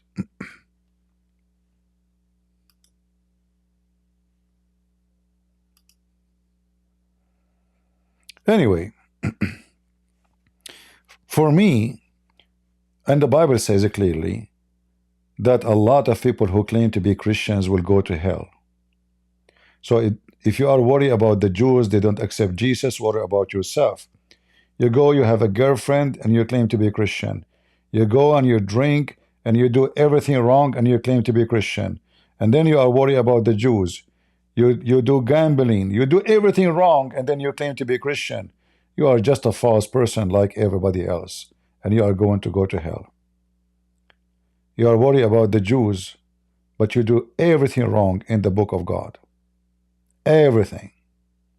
You are the same as Muhammad and the Muhammadan.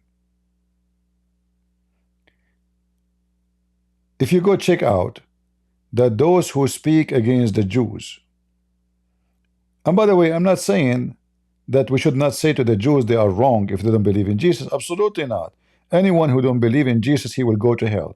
It doesn't matter who is he. He is a Jew, he is a Arab, he is a Indian, he is a Chinese. It doesn't matter.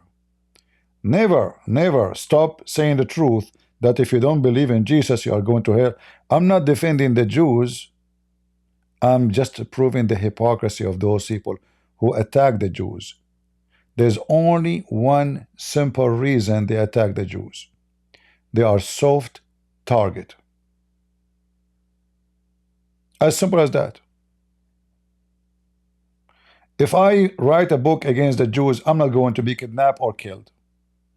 If I write a book against Muhammad, I will be wanted. Which one will be better business? And we know the answer.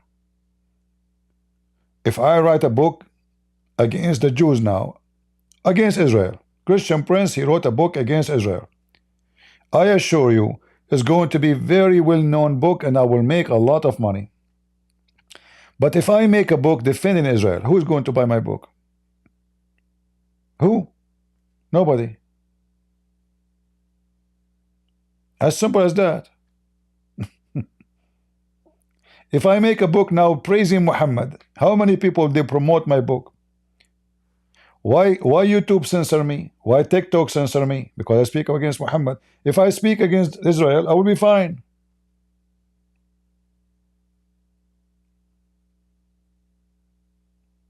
As simple as that.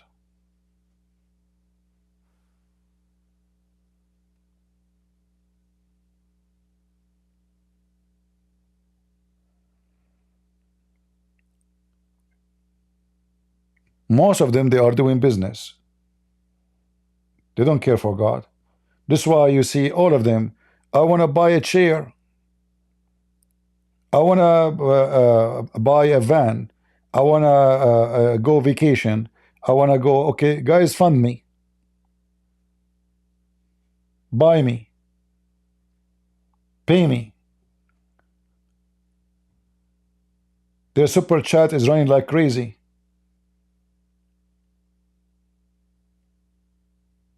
Because they love God.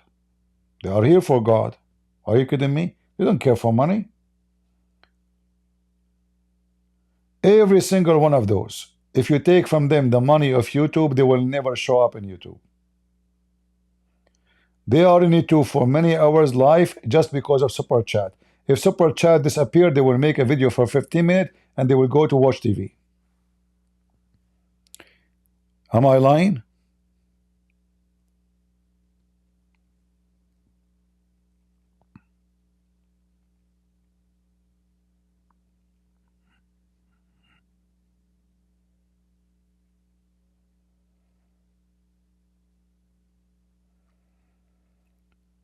I warn you. And I warn you about other things too. My experience is anyone who go against Israel, he will be screwed up. I assure you that. Look what happened to Hitler. How powerful he was.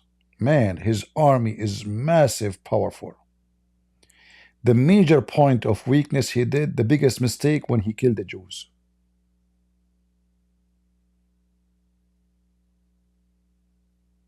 It doesn't matter what they say to you.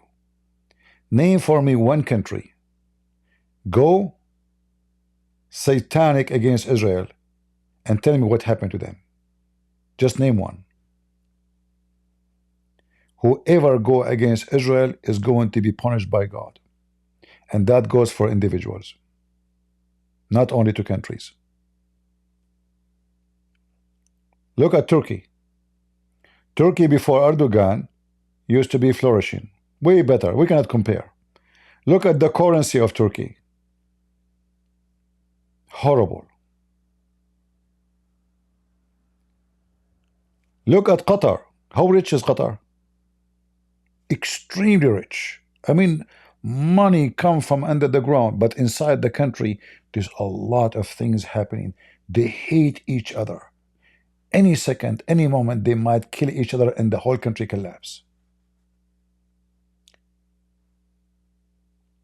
Any Muslim country goes against Israel is doomed. Any Western countries, any American country, there is something special about Israel. God, He promised Israel, regardless if they are good or bad, and God will promise and keep His promise. Whoever go against God, he will be a loser. So when God, He promised Israel something, nobody can take it away from Israel. Because you are trying to take it away not from the Jews, you are trying to take it away from God Himself. Good luck.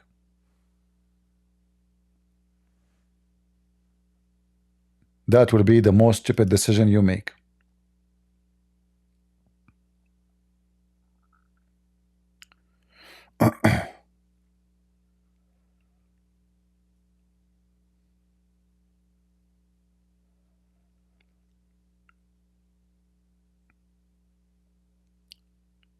And you know,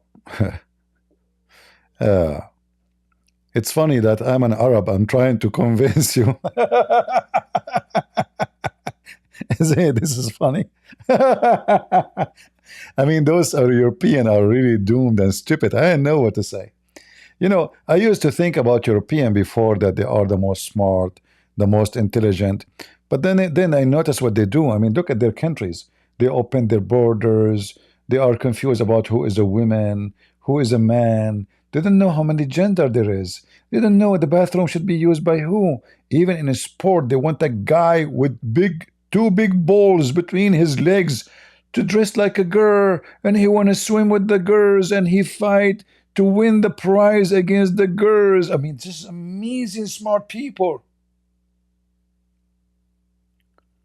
We can't take what they say seriously. They know everything about God and good. European, they are smart people. Like, what is a female? I don't know. You tell me. And you know, if you say, I believe there's two gender, whoa, guy is evil. Did you hear what he say? Know what he said? He said there's two gender only. Oh no, we should be caught him. Evil, disgusting. He said that? Did he say he? You cannot say he. So the guy is talking like a girl wearing a skirt, and he want to school you about ethic. And who is he and who is she?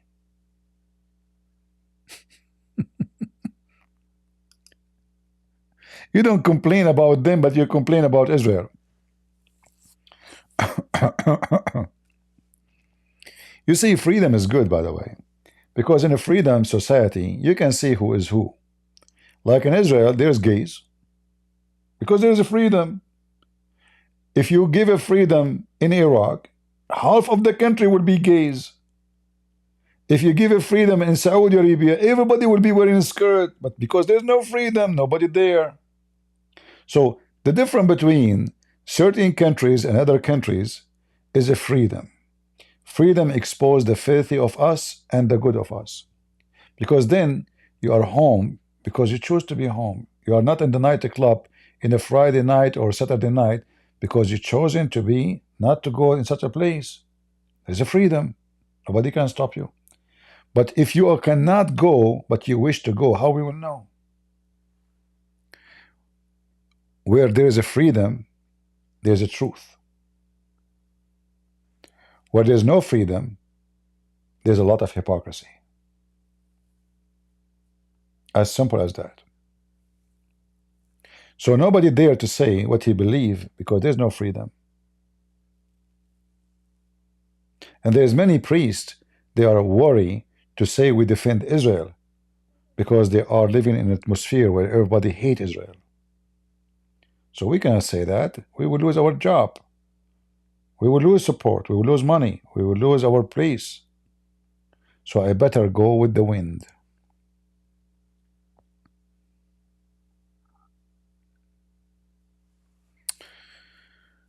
You got my book from Amazon? Okay, good for you. I hope you will like it. Don't forget to leave a review. Honest review, not say, don't say it's good if it's not good.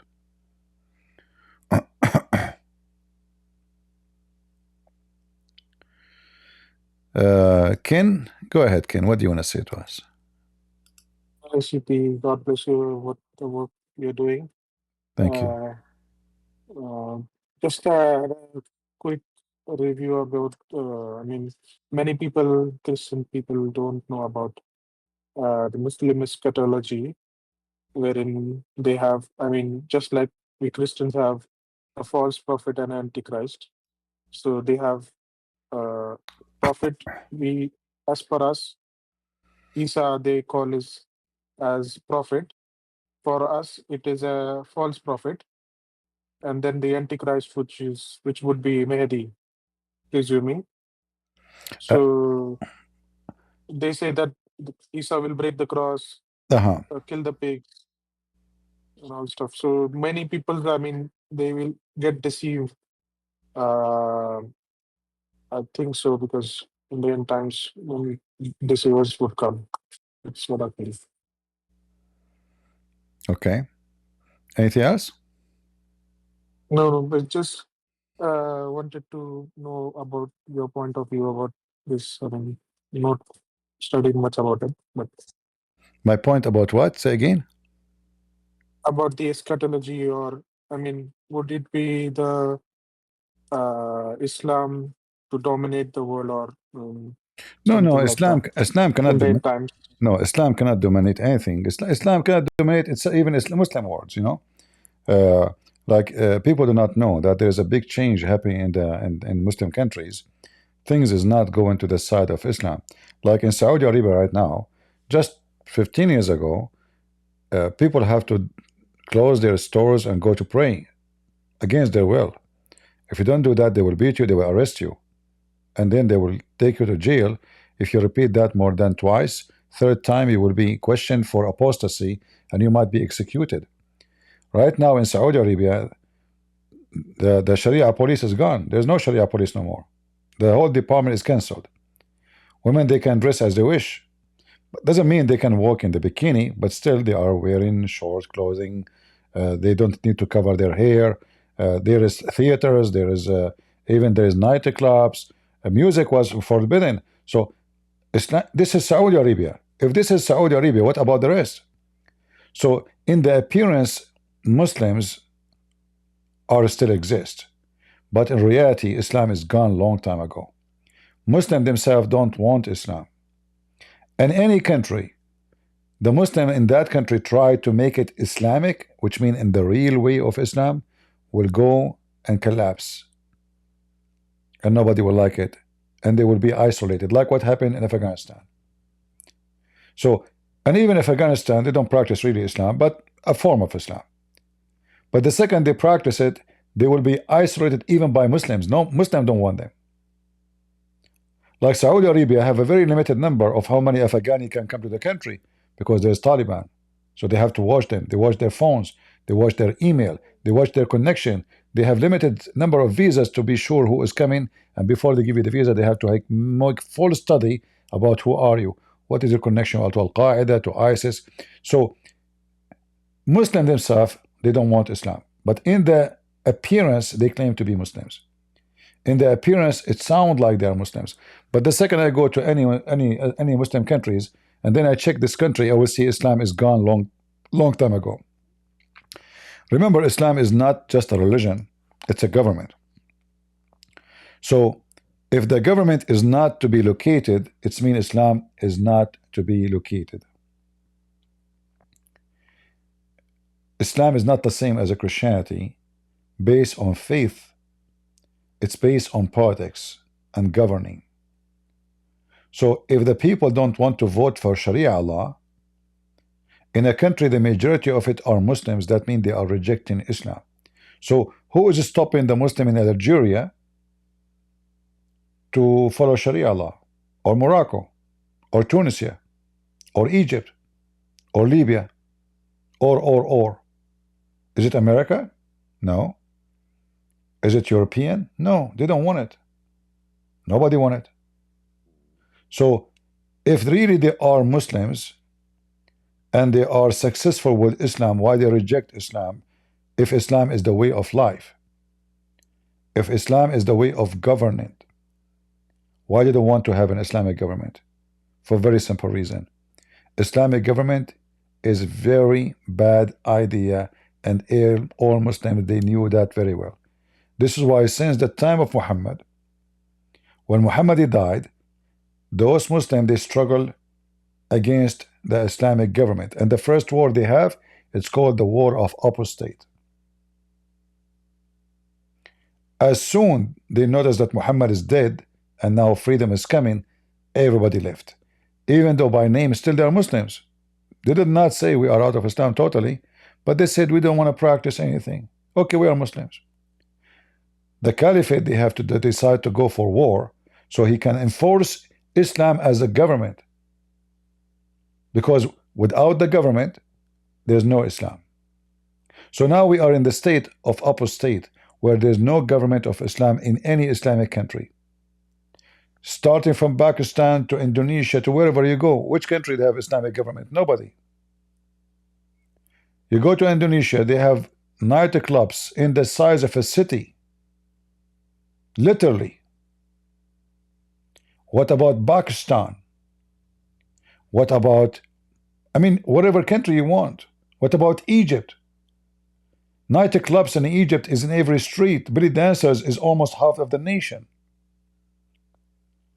Smoking and drugs is their best polluted air.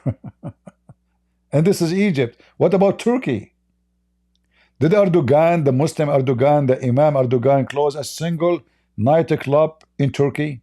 No. Do he even dare to do it? No.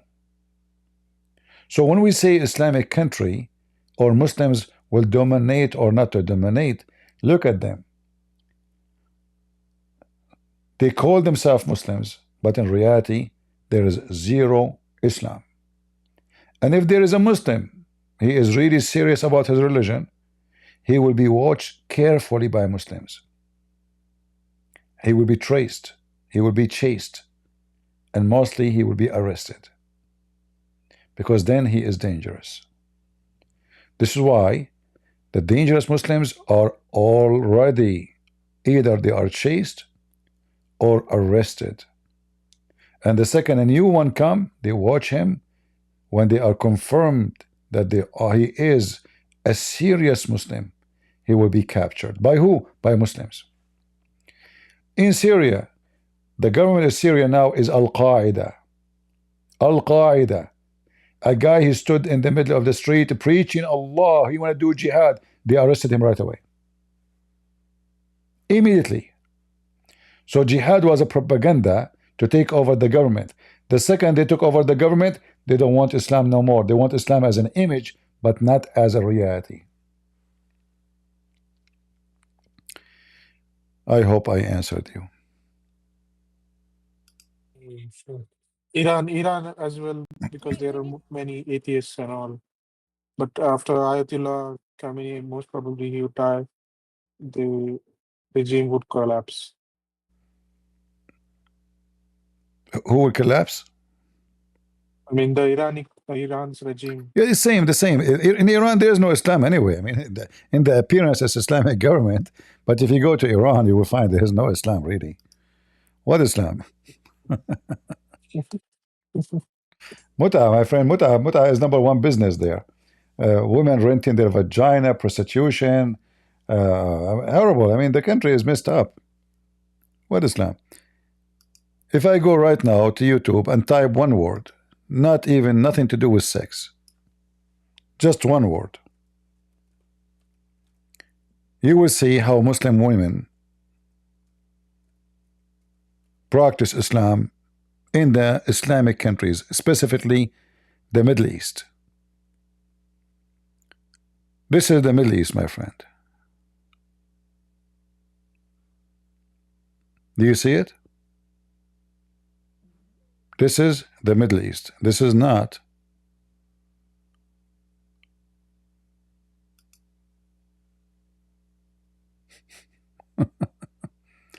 but we have to be honest here. They are wearing hijab and they are singing Allah, Allah, Allah. If I play the music for you, you will hear it. Look at her butt is going up to Allah. Look, mashallah, mashallah. Yeah, and the other women, she is riding the other women in a sexual position. This is the Middle East. Those are the Muslims.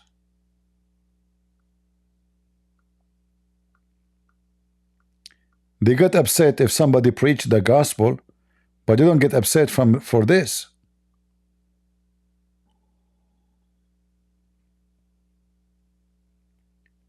This is nothing. If I want to show you, I mean, there is some, they are so scary. You have to sign in YouTube with your age in order to be able to watch.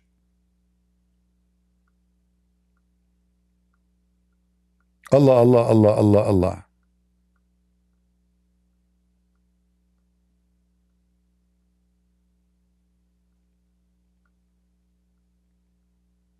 Let us see.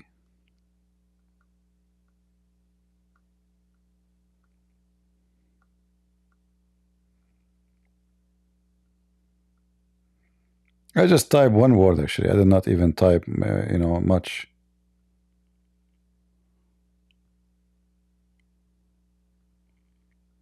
Yeah. What Middle East?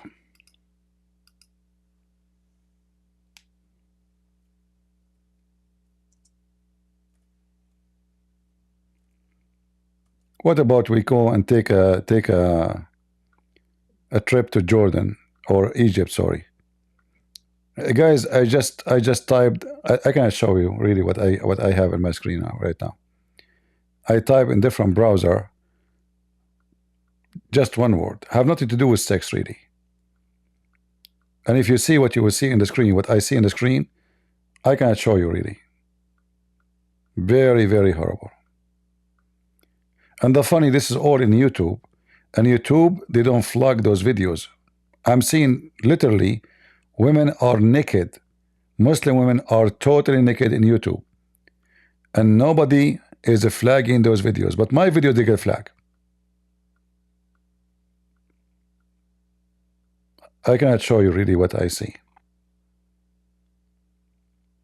So if you see the Middle East, you will not believe it.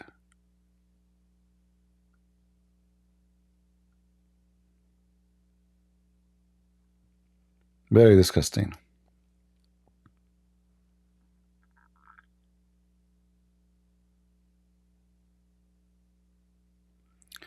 What Hamas mean in Hebrew? I forgot really what Hamas mean in Hebrew. Hold on, let me remember. Hamas in Hebrew. I forgot really. It was a funny word. Okay, remind me. I remember it was something bad. Hamas. But I forgot really.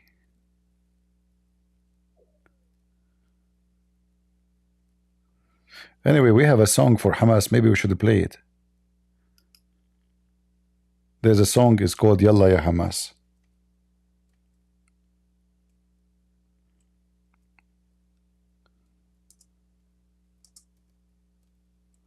But I don't want to get a flag for the video.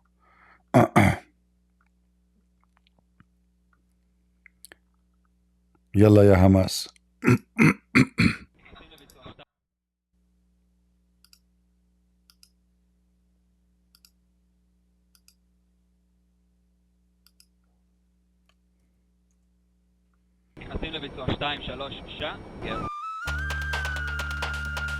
Yalla Ya Hamas. Yalla Ya Hamas. All right.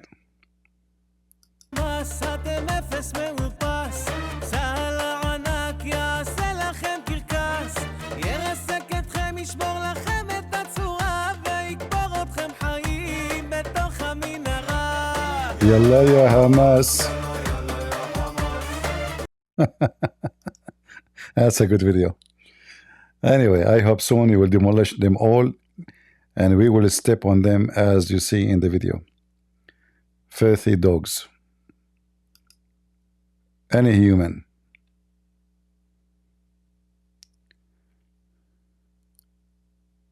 Yeah, but they can, YouTube right away, they can detect any copyrighted video and they will flag you. Right?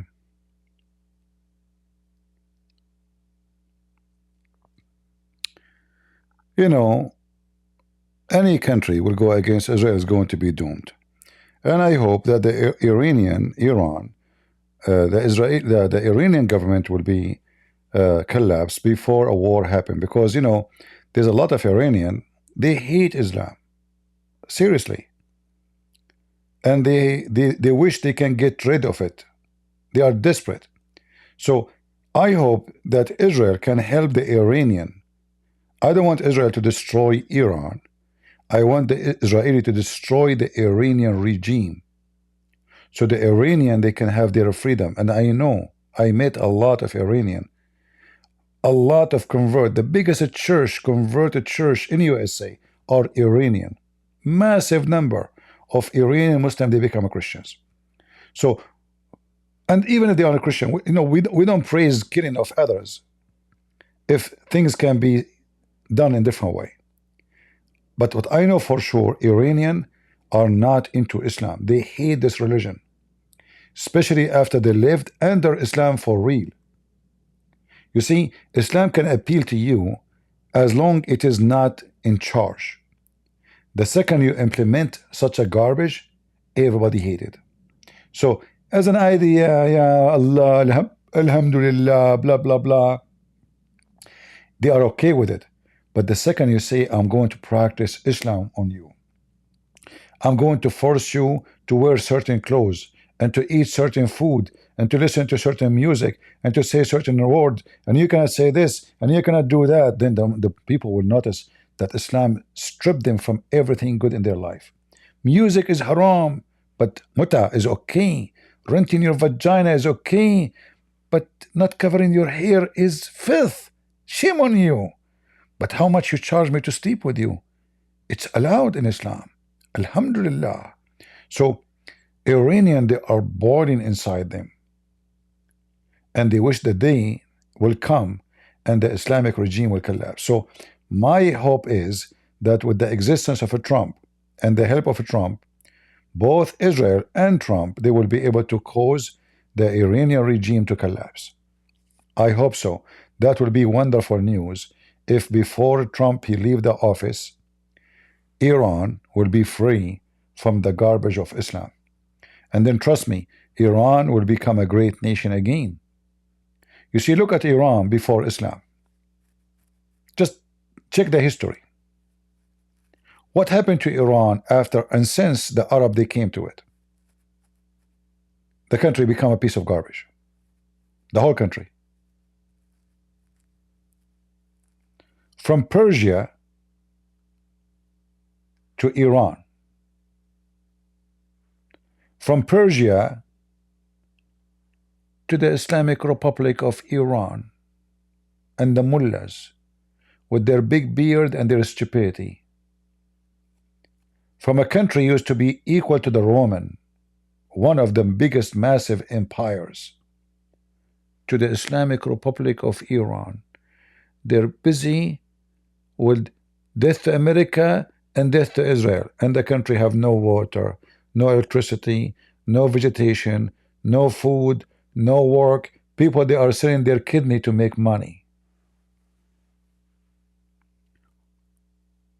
What they used to be and what they are now.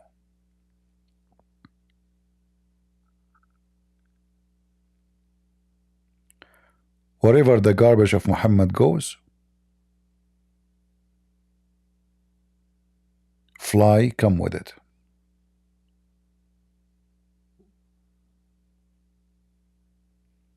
Right?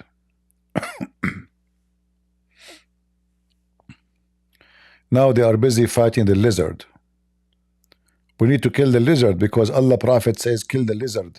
He tried to blow fire at Abraham. Oh boy. Even a lizard is not safe from their madness.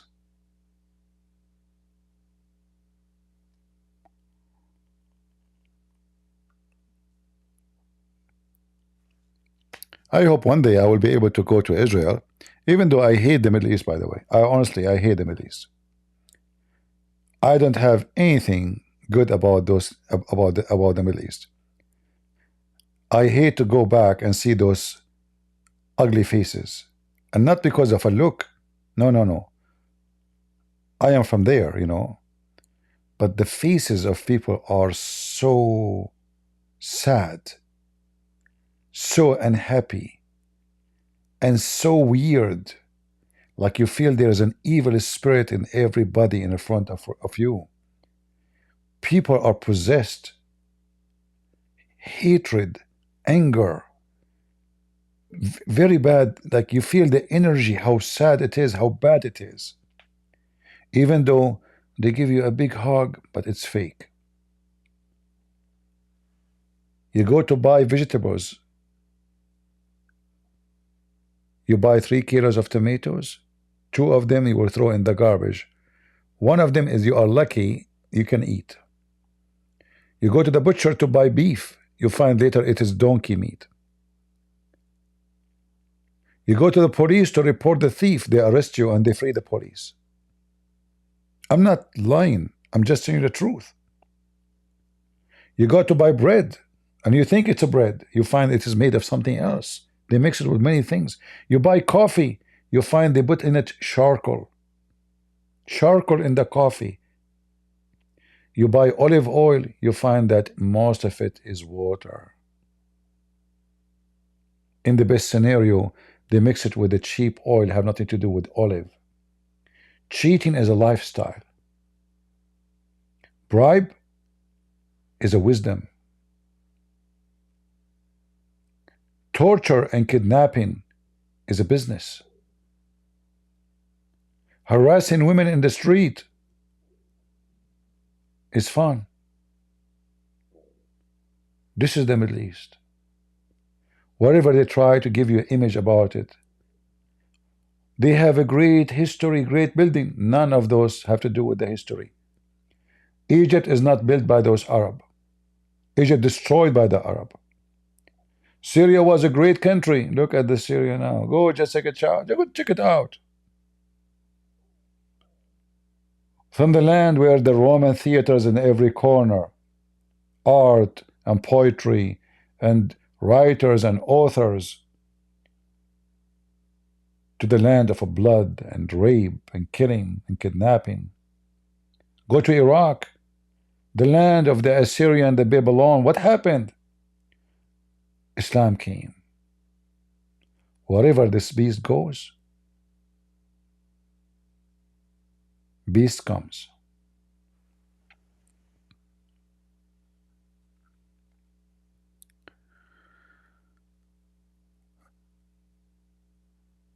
And you know, people get upset from what you say, but I say the truth. I don't like even to associate myself with Arab Christians, because sadly many Arab Christians, they became the same as Muslims, hypocrite. They took a lot of garbage of Islam. They grow up between them. They learn from them how to be like them to survive. So I don't like to associate. I'm not saying every Arab Christian is the same. No, no, no, I'm not saying. I'm not saying every Middle Eastern Christian is like them. No. There's a few, but a few. Sadly, corruption. It's like, you know, when you put a bad apple in a box,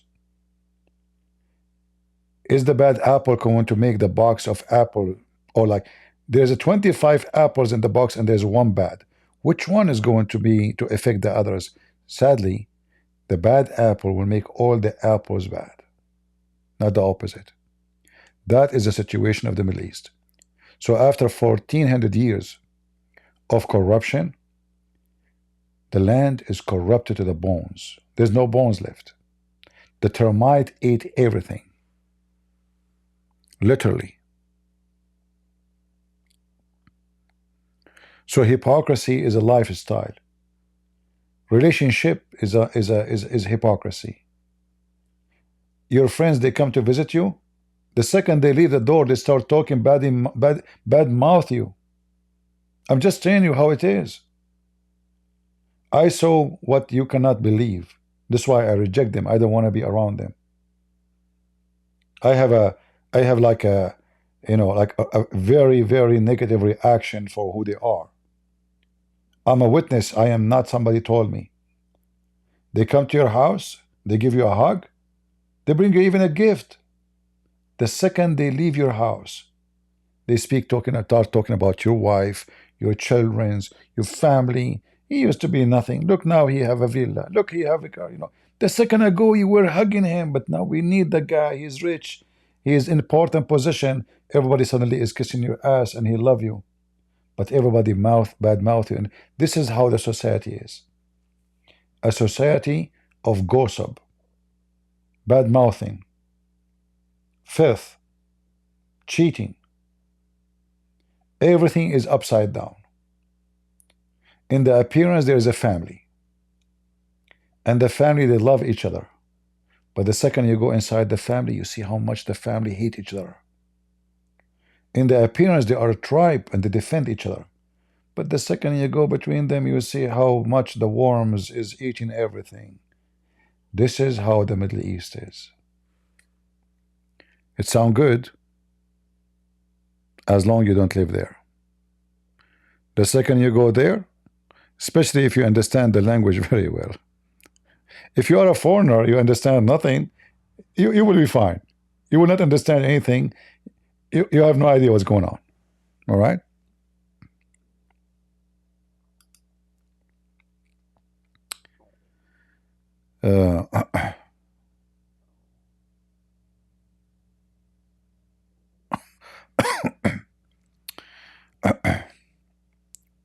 Anyway, for sure, everywhere there's bad, there's good.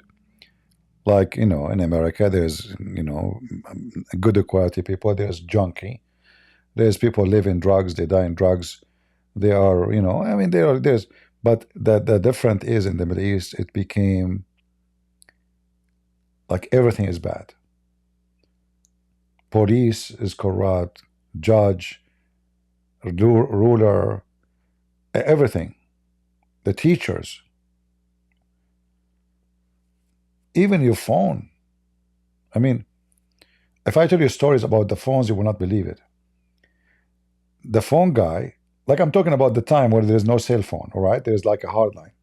He come to your door, he knock at the door. Assalamu alaikum. Wa alaikum assalam. Is your phone is working? Yeah, I think so. Let me check. You go inside, you tell him, yeah, it's working. He said, okay, listen, I will be in the corner there working in the phone if something happened. Okay, let me. Because if I leave, I cannot come back until 14 days from now. He go and he cut your phone. He go and cut your phone. And then if you did not come to him because you did not notice, he come back to your door and he look at Dean. Is your phone still working? You check again. Oh, no, it's not working. What happened? Oh, you know what? You have to make an application, submit it to the government company so we can come and fix it for you. Okay, how long is it going to take? Maybe 2 weeks, maybe 3 weeks. But listen, if you give me something, I can do it now. He just cut the phone for you. He did it. And you know it. You know that he is the one who cut your phone line. But what he can do? So you say to him, okay, no, please, we cannot stay without a phone for 3 weeks. Please, man. He said, okay, well, I mean, I have to work overtime now. It's already 4 o'clock. You give him, $100, $50, whatever you can. And he connect your phone again. Few weeks after, he come and do the same thing with you. He do the same with everybody. He spend the day going from place to place, cutting the line of the customers so they will pay him and put money in his pocket. So imagine yourself, you live in such a country. This is just one side of the corruption of those countries. just one side.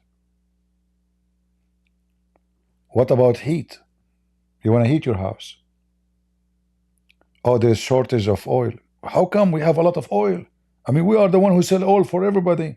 We have shortage. However, if you pay us, we can come to your house first. Everything is a scam. So imagine yourself, you live in such a country.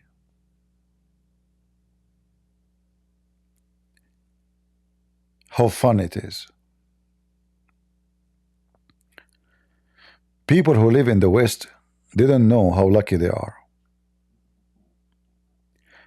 But when the West become like the Middle East, then they will know what I'm talking about. But then it's going to be too late.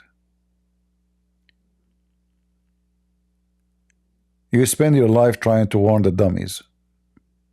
But you think the dummy can listen? They are dummies. That's why we call them dummies. And now they are in the stage where they sponsor Hamas. You will see a queer, he sponsored the one who want to kill him. This is how stupid the Western they become. Even the word stupidity cannot explain their situation.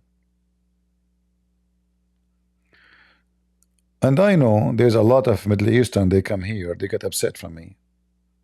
But the truth hurt. I know you like to present yourself as we are the best people. And by the way, Middle Eastern are so proud. I never saw proud people as those people. But they are proud about what? I have no idea.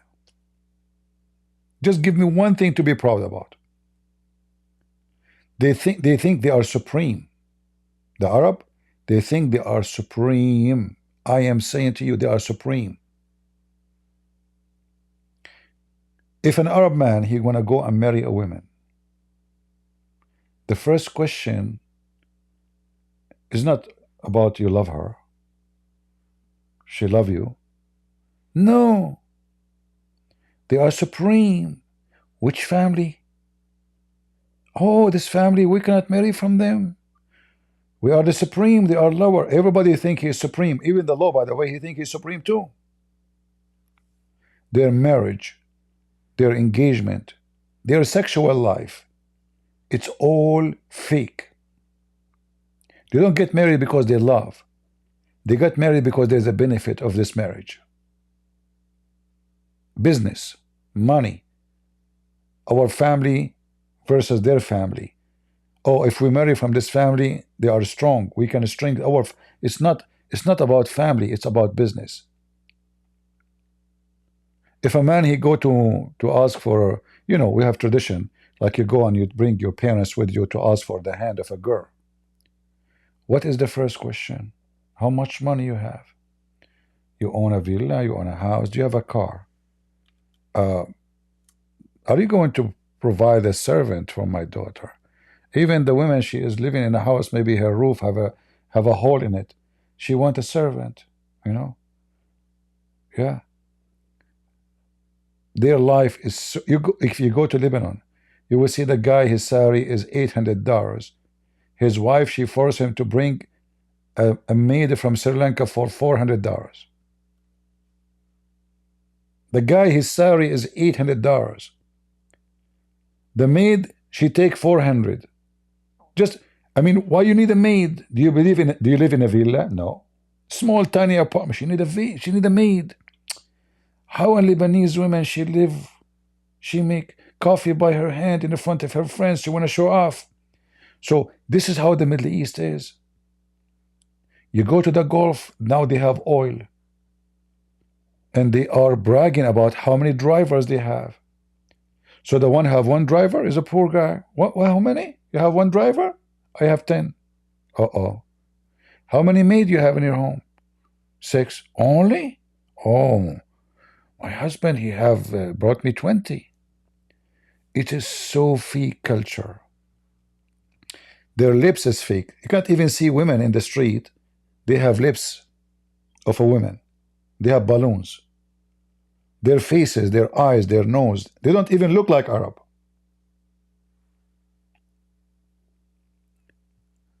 This is the Middle East. America is the opposite. American, they dress whatever.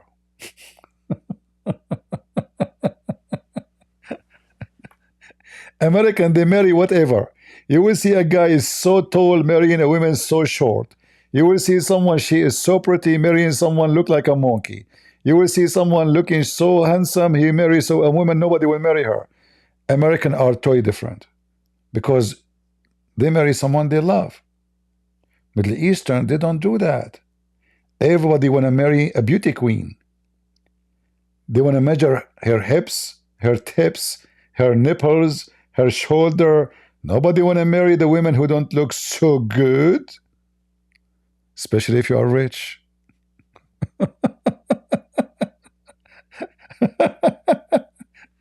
Honestly, there's women in America, if they go to the Middle East, they will never ever get married. I assure you. They cannot even dream to get married. This is how it is.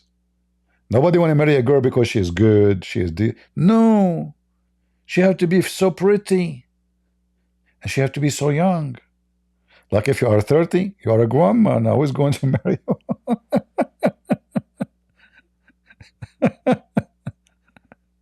Oh boy.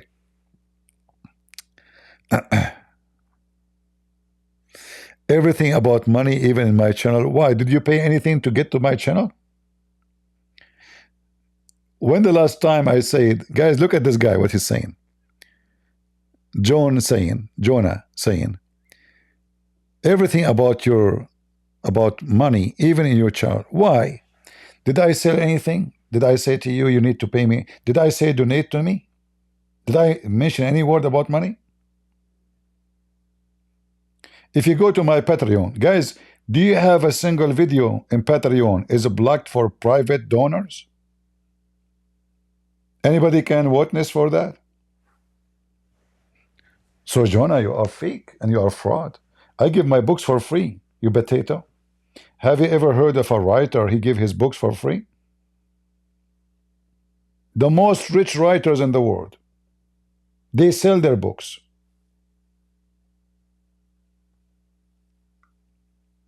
You are a liar. But it's okay, it's okay. I understand your situation. You're upset.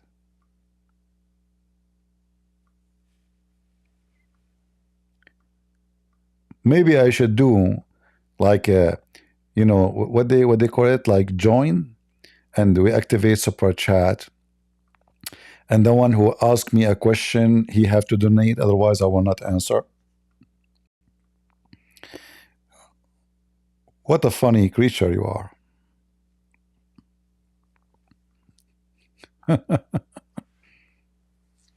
I can go right now to YouTube and activate super chat, and donation will start coming like rain. You see how the money work? I go live. From the time I go live to the time I go off, I never say, guys, don't forget to support us. I say, people, just make it. If you want to donate for us, please make a comment. Is that correct, guys? Who remember when a woman, she donated more than once when we used to be in Rumble, and I scream at her? Do you remember? Have you ever heard of somebody will be so upset from somebody donating? And even I threatened to ban her. And since then, this woman, she never come back. I never saw somebody, he scream at people they are donating to him.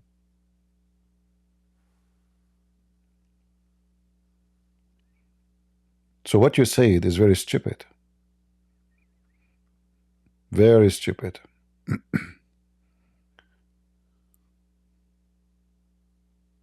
Yeah, she donated $500, right? And then she donated again. I scream at her, don't do that.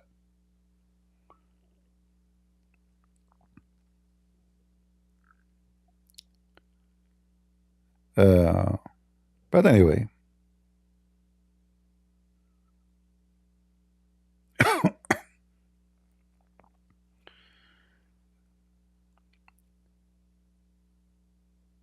You know, there's two things a man he should be always worry about: money and sex. Those two things can take you down. You will notice that all those people who they end with the scandals, famous ones, how they end, how they end their career. One of those two things: sex and money. Which one? Choose one. And the second you become, so let us say, famous or well known, there's a lot of temptation. There's many they want to contact you. There's many, you know, many they will offer you things. Some are good, some are bad. So you will be heavily, let us say, tested. I don't want to use the word tempted. Heavily tested. So if you are a lousy person, you will fail so easy. And that's why we hear always about some people, they get, you know, destroyed because of their immoral behavior, regardless if it is money or sex. Those are the two enemies of every man who try to do something good. But if you are doing what you do for this purpose, you will be successful anyway.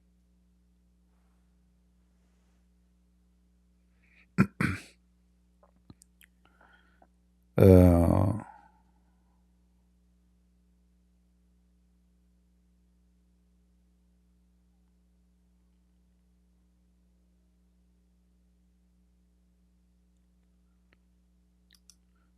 if you go to Patreon, if I check my email right now, you will find that the one who emailed me, maybe 90% of them never made a donation for $1. Do I ignore them? Do I say you know, I know, and I've been told about people who they claim to be Christians.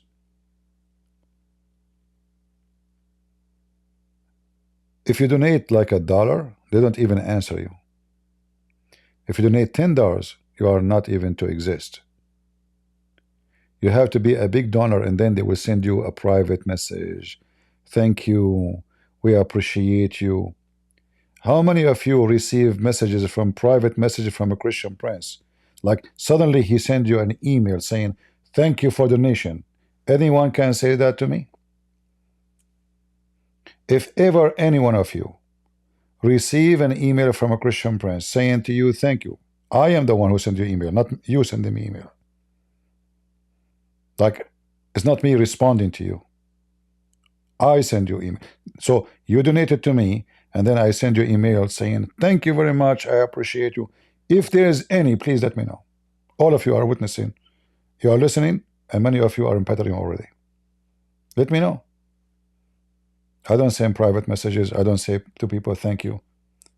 Because I know a decent person who support, he's not waiting for my email. He's not doing it because he's doing it because he's waiting for a thank you. He's doing it because he believes in what I believe.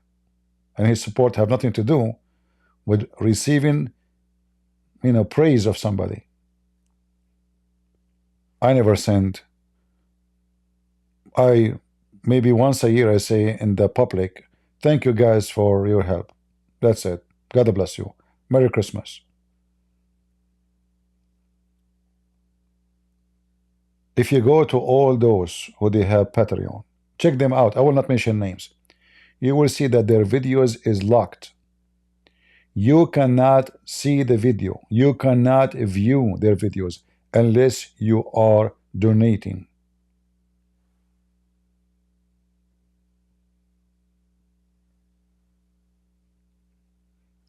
I go to churches. I do seminars. I don't get paid.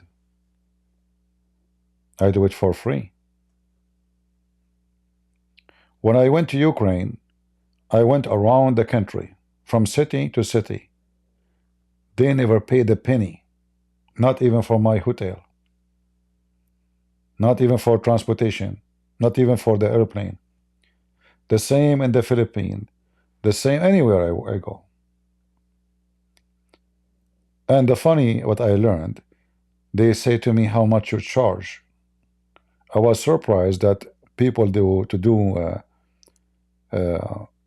a seminar, and they are Christians supposedly. They charge, and yeah, they charge good money. And I said, why you want to charge? Every single person you see in the churches doing a seminar, he got paid, except me. And all those who invite me to their churches, they can be witness against me if I did take money.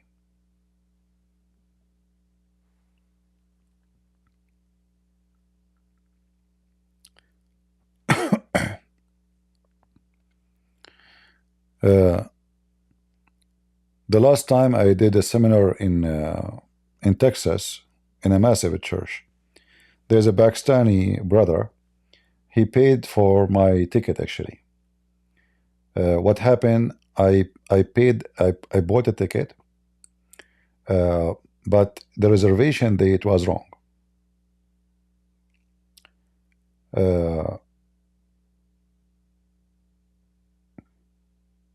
So when I went to the airport,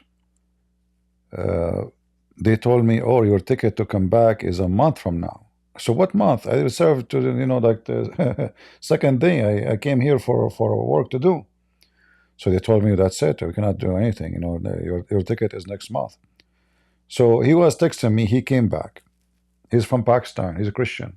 He's the one who introduced me to this church. This guy, he insisted to pay for all the ticket, even though he don't have to. Not the church. The church who invited me, they did not pay anything. It was all from his pocket.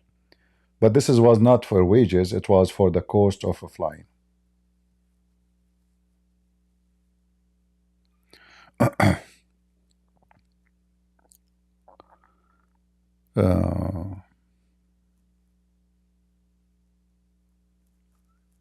Anyway, I'm not mentioning this to say I'm a good person. I'm just answering this idiot who mentioned what he mentioned.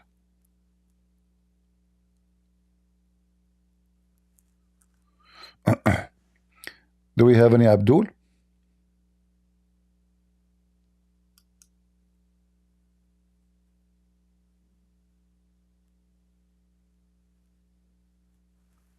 If you go and see those who they have super chat, you will see how important for them to go live on air. Before super chat, the same, I'm not going to say names, they never go live. Check out when the first time they start going live on air. It happened only when super chat came to existence. Never before.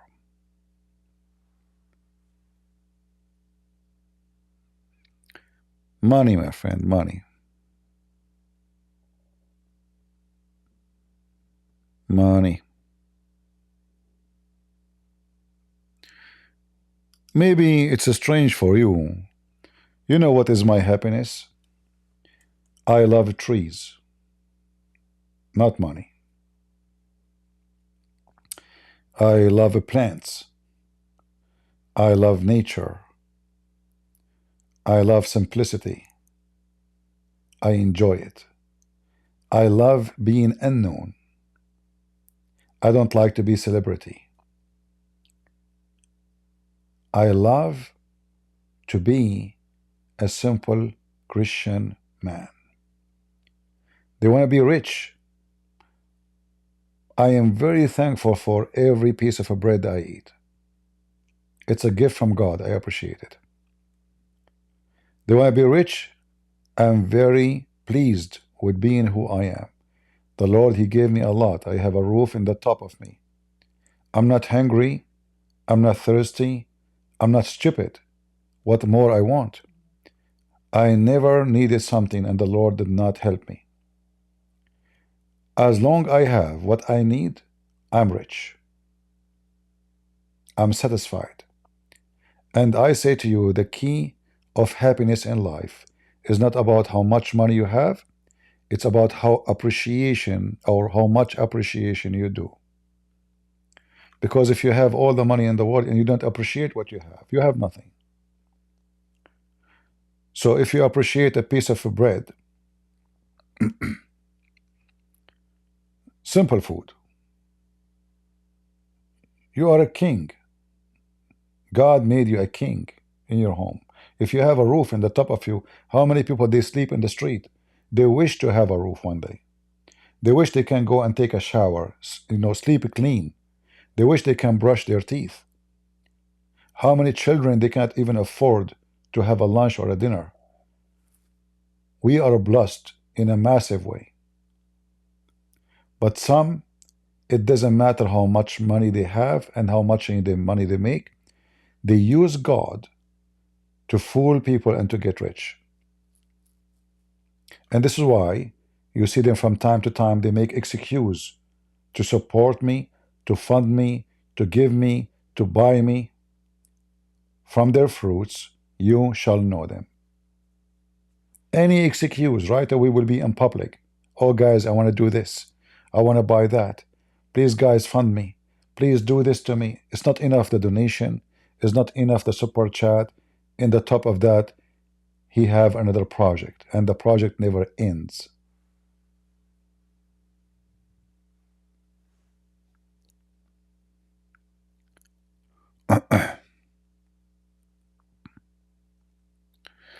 May I ask you, where is the Father and God when the heaven and earth are not being created? You see, you are thinking about it in a very limited way, as if it's a space and a location. Our God is a spirit, and when we speak about earth and heaven, we are speaking about dimension where we are exist. It's not about God. God is out of all dimension, out of all space you are talking about. Our God is a spirit. So you think about locations, that is not what God speak about. When God speak about the earth and the heaven, is speaking about everything is exist as we know. Was not to exist. His existence have nothing to do with location. So you are assuming that God must be in a place, and that place have to be either the earth or the heaven. That is your assumption, not what God is about.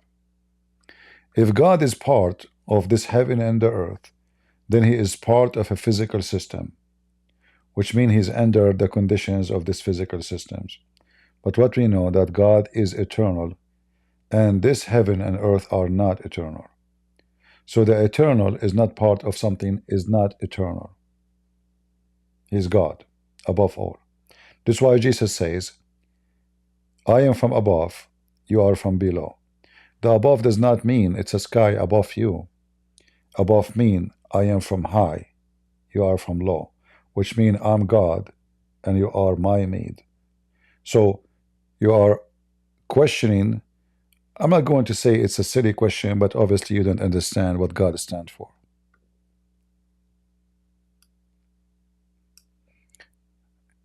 Maybe you should ask yourself too, okay, before God created the earth and the heaven, what was the time? Then the answer will be, there's no time for God. Someone is eternal, time doesn't count for him. Time count for those who they are not eternal, like me and you. So today you are, let us say, 20 years old. Tomorrow you are 20 years and 1 day. 2 days from now, 20 years and 2 days. Why? Because your life in earth is limited. The same as this earth is limited too. So time will come and this earth will not be exist no more.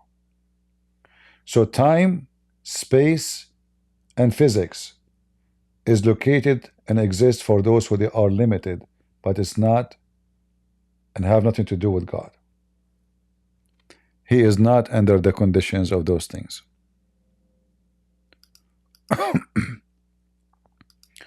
This is why Jesus says, before Abraham, I am.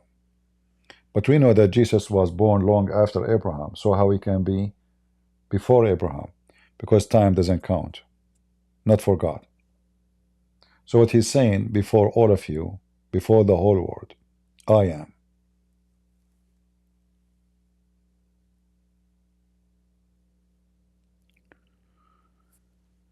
Uh,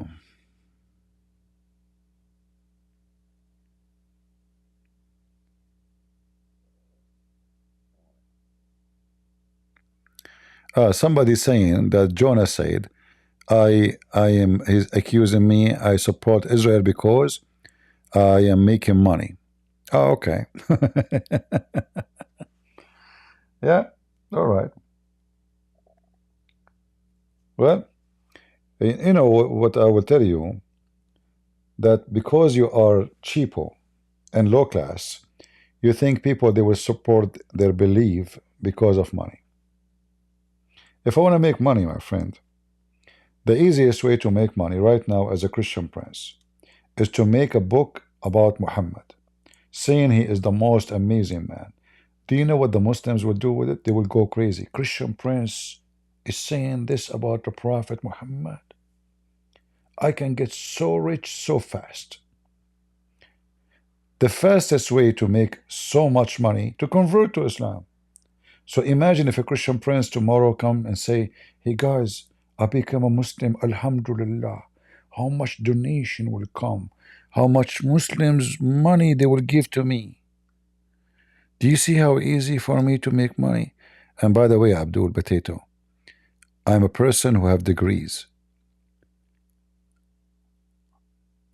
And my degrees can make me a lot of money. I do not need to stay here for 6-7 hours speaking with a bunch of fools like you to make some pennies.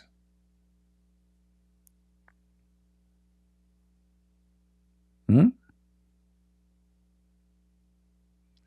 Do you know what is my salary if I work with any government agencies just because I am expert with Islam and I speak Arabic very well?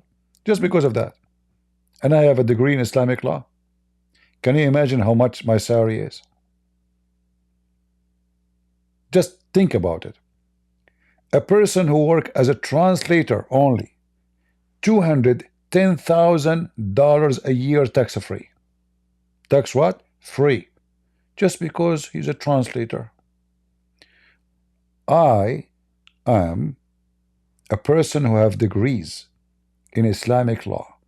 I know the Islamic religion very well. So I can be a very great asset to fight terrorism. How much salary I should get for what I have? And I can work as a lawyer. And I can, instead of being here now, I can go and write my books. That will make me money too. Yeah, Israel is paying me.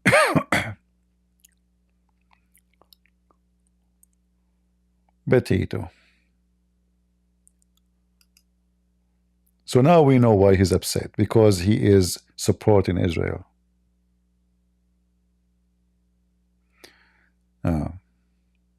So how come when I speak against Netanyahu, so if I speak against Netanyahu, who's going to pay me?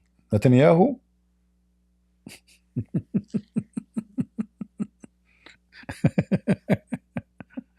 That's a good one.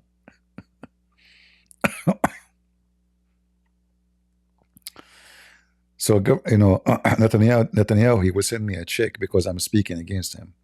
And I keep saying he's a stupid idiot. Oh boy. That's a good one.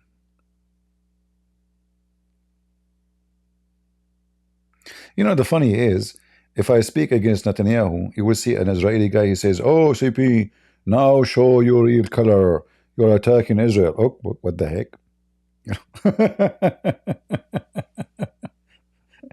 You will find all kind of crazy people.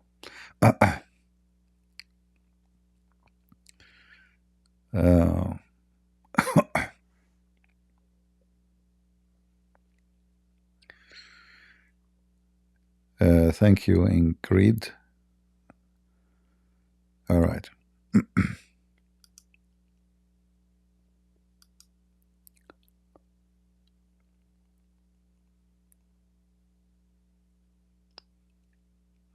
I think you are secretly Jewish. I don't know. I can show you my penis. I'm not circumcised, my friend. Sorry. I take that back. But that's funny. Guys, he think I am secretly Jews. Oh boy. Should I show you something to prove it or not?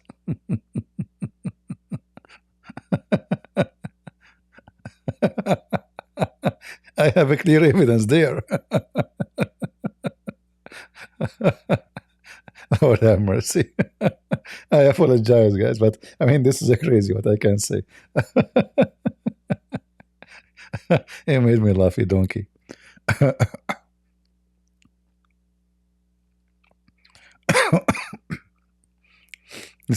Stupidity is amazing.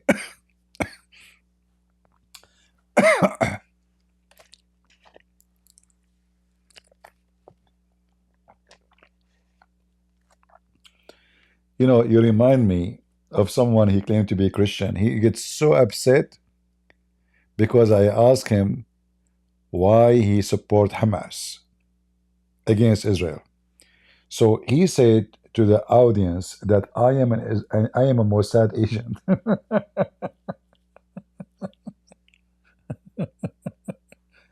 Oh Lord have mercy.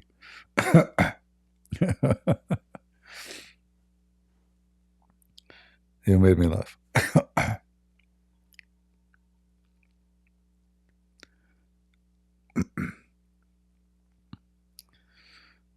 Oh boy.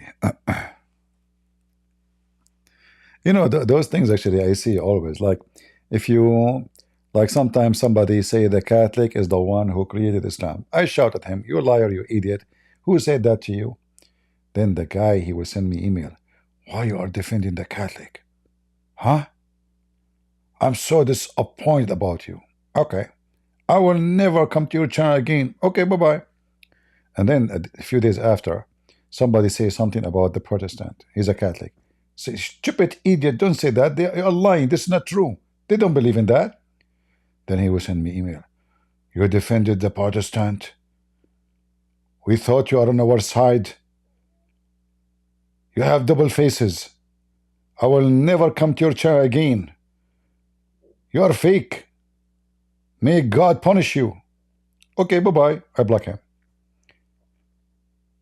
And then I make a video about the Orthodox priest. Oh boy. Christian Prince, do you know that the Orthodox are the founder of Christianity? They are the first Christian in the world. And you are a fake Christian. And you are the Christian. In fact, you are a Muslim. What the heck? So I speak against the three.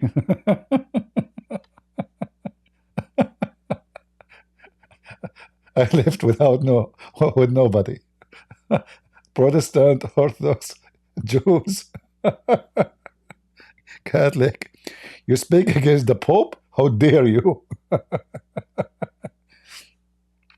I speak against every fraud, every liar. I don't care what is your church name. You are a liar. You are a liar. You speak against the Bible, I will get you busted. You make up a lie, you are my enemy. I hate liars, just to make it simple. So when somebody says the Catholic, they are the one behind the creating Islam, this is a big fat lie. I don't agree with the Catholic in many things, but to say such a fabrication is a shame. Same when you speak about Protestant, they will not go to heaven because we are the Catholic. And just shut up, just shut up. Just you're an idiot. Heaven is not the key of a priest. Heaven is in the key of is in the hand of God. Whoever believe in me and die, he will live. And we are not the same as Muslims, who each one of them claim that he have the key and the door of heaven. There's only one person is our Savior.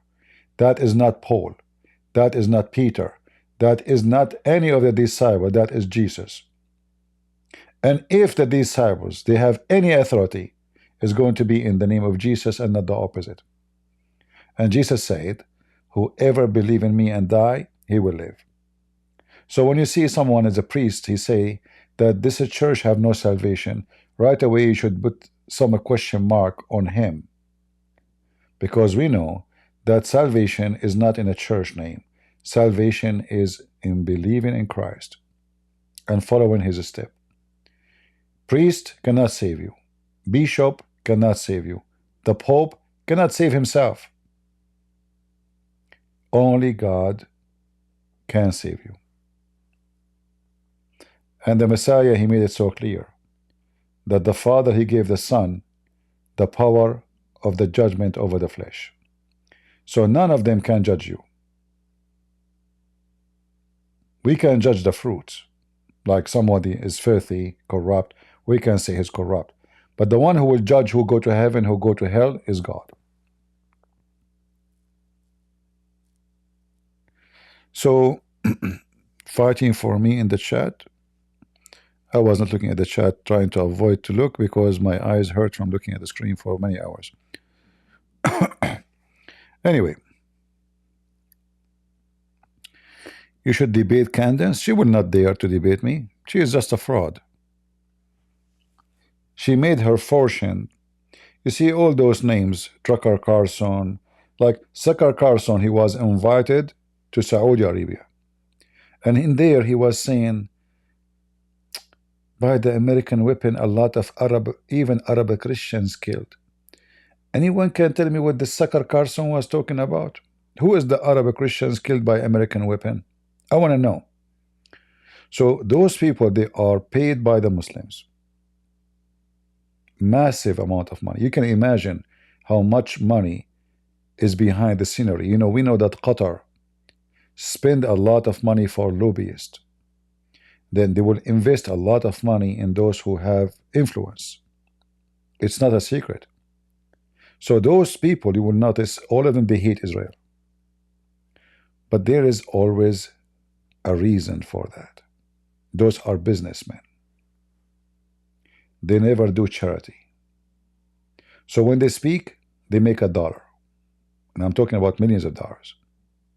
When they go to a place, they don't go for fun. They go to make money. So when the Saudi, they invite Tucker Carlson, you need to tell me what is the purpose of the invitation and what they will get from him. It must be something very weird and something not right. So this guy, he go to speak against Israel in Saudi Arabia. But he never mentioned that in Saudi Arabia, Christians have no freedom. He's crying for Arab Christians, but in Saudi Arabia, no church.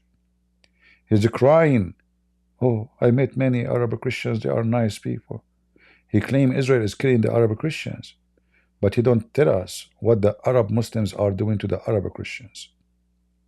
For he is a scumbag fraud. If you have a decency, you can speak about any negative, doesn't matter who is doing it. So if the Israeli doing negative, you say it, no problem. But when you speak only against Israel, just to show you how hypocrite he is, there is a video of him. Let me see.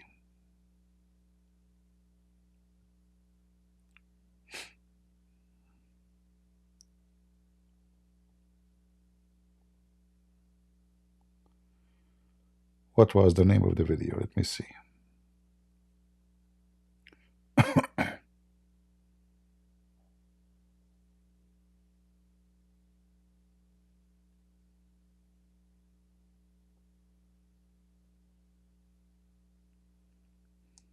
Christians. The one thing, let's be honest, since you're pushing me on this, that makes me a little bit emotional is there are a lot of Christians, and having traveled a lot, I can say just as a matter of personal preference, I really like them. I've never met a Christian Arab that I didn't like. Actually, I think they're really amazing people, and a lot of them have been killed or mistreated with American money and weapons, and I think it's disgusting.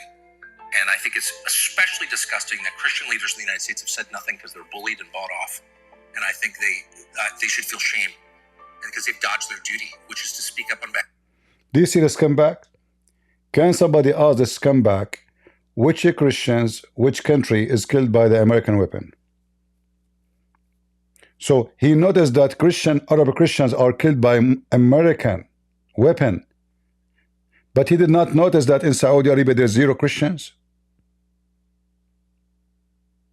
In the country he's speaking on right now, there's 0 Christian citizen. Why? Because they killed them all. Look how scumbag he is. American weapon is killing the Arab Christians. So now we Arab Christians, we are suffering because of America. Are you sure? Half of their brothers brothers in Christ, and they haven't. And there are Christians at Gaza who were killed. I'm opposed to that, and we should just say that. That's not controversial. See, he arrived to Christian in Gaza. The American weapon is killing the Christian. The whole Christian in Gaza, there's not even 200 people left. And Hamas is using their backyard, because they are Christians, to shoot. Do you see how filthy scumbag he is? Can he tell us only why we have little number of Christians left in Gaza? What happened to the Christians? The whole territory used to be Christian. This is how scumbag filthy they are. So the whole conversation, suddenly he's in love with Arab Christians. By the way, those are not Arab Christians. Those are not Arab. The Christian there are not Arab in Gaza. But look how filthy scumbag he is.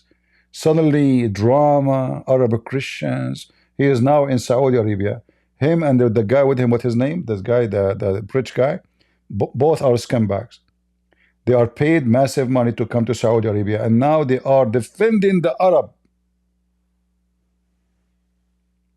And you people consider them to be conservative. Those are the ones who go in our funeral. They kill us and they go on our... So now he is using our name as Arab to do business. He is the one who defends us. Suddenly, he knows something called Arab Christians. American weapon is killing them. Israel is not even 70 years old. Who was killing them before Israel? If Israel is the one doing that. What happened to the Christians who they used to be almost 100% of Jerusalem? Do you see how filthy scumbags they are? They are lobbyists paid by Qatar and Saudi Arabia. Those countries, they knew that those people, they have a huge influence. So you can imagine how much they get paid to come to Saudi Arabia and to do the propaganda. And yet people, they believe them and they follow them and they trust them, the same as this guy, the same as this woman, Candanis. Suddenly they are the one who care for us. Did he say anything about the Muslims, what they are doing now to Christians in Syria? Or in Iraq? Or even in Saudi Arabia? Did he ask why there's no freedom of religion for the Arab Christian in Saudi Arabia? He would never ask. In Israel, we have our churches open. We can preach the gospel in the street. Can we preach the gospel in Gaza? Can those Arab Christians who are trying to defend them, can they go and hold the gospel in the street to preach the gospel to Muslims? They will be killed in 2 seconds.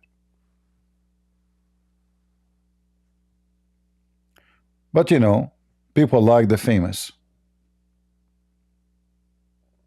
And the famous is in control, famous person, you know. That's why they get paid.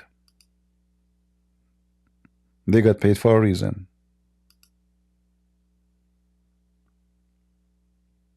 Right?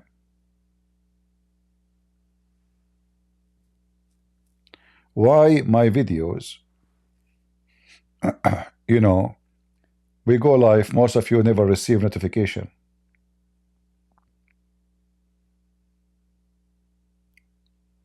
Why is that? You have to take the trend. You know, there's a trend. If you want to do business, this is why those people, they switch sides. So if the business is to support Israel, they are with Israel. But if they notice now, Israel is not the most popular, they take the other side. They are businessmen, the same as this woman Candanis. She was working for the Jews all her life. She made a fortune from the Jews. Shabiro, which is a person I don't even like for a second. I don't even like his voice. I mean, he have the most ugly voice ever. He speaks so fast, and he's an idiot. However, she worked for him all her life. Millions and millions of dollars. But then one day, when people, they start striking by tens of thousands in the street against Israel, she made a video, and I made a video about it, if you remember. She said, there is a change happening. America is changing. So she decided to change. She noticed that the trend now is not Israel. The trend, the days of Israel is over. She decided to take the other side, which is the winning side, according to her understanding. Those kind of people, they never have loyalty to anything. So if tomorrow she noticed that Israel is the winner, and you know, just to show you how hypocrite this Tucker Carlson is, Trump, he just announced what he announced to support Israel. He want to give Gaza to Israel. Did Tucker Carlson dare to speak one bad word against Trump? Never. How come he don't talk about it? Why he say American weapon? Why you don't say Trump? He don't dare. Do you see how hypocrite he is? If he is a person who support an idea and believe, he will not care for a person. But he will not dare to speak negative about Trump. Because he is hypocrite. He will lose a lot of business. His lobbyist. You see, what the Saudi they want from him, they knew that he can go to the White House. They knew that he can have influence in Trump. They wish. So if he speak against Trump, Trump would dump him. So he don't dare. So he speak about Gaza and defending Gaza and Israel is bad, but he will never dare to say that Trump, you are the one who support Israel. And look, you just told them, I'm going to give you Gaza. I'm going to deport all those Muslims to Indonesia. Tucker Carlson, no word to say. He heard nothing. Because he's a fraud.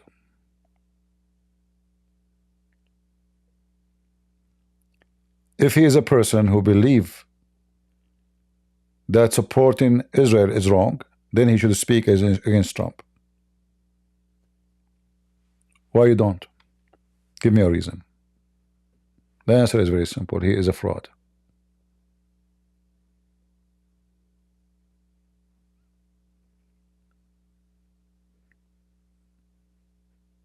Yeah. It's all about money.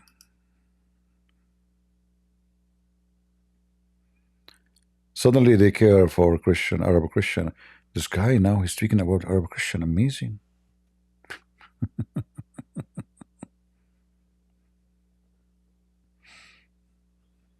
Somebody tells Tucker Carlson, an Arab Christian, he is willing to challenge you to see if what you say is true. If it's 1% true, what a fraud you are.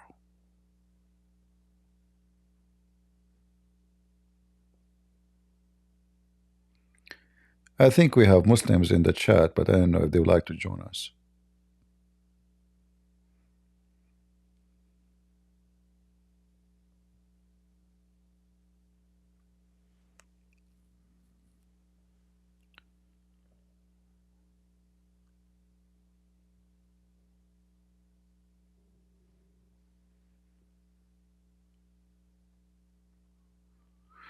Well, I think Trump, he mentioned Indonesia because those Indonesian, they made a lot of a drama about how much they love Hamas and the Palestinian. Right? So why didn't take them? But they will not. If you send 2 million people of Gaza to any territory in Indonesia, it's going to be doomed. Trust me.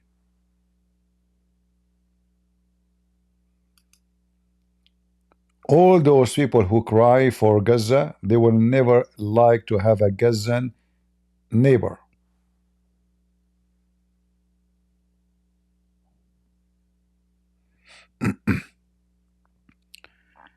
Google Plex, are you a Muslim, my friend? Do you like to join us? Sound like you are a smart person in Discord. I noticed that your text is unique. I don't know, I'm guessing that you are the smartest between all the boys in the family. Even though your mom, she have only one kid. Do you like to join us? Why you are not able to join the stage? What happened? You're outside? Ah. Outside where? You can debate over text though. Oh, okay. Well, in text you will win for sure. I'm not good in text, especially with the grammar, and I will make out of mistakes. When I speak to Google, I say sex. I mean number 6. It types 6 as sexual. So you will win. Good graduation. You just won the debate. You write, I speak. Okay. What about you speak, I write? I'm speaking for the last 6 hours.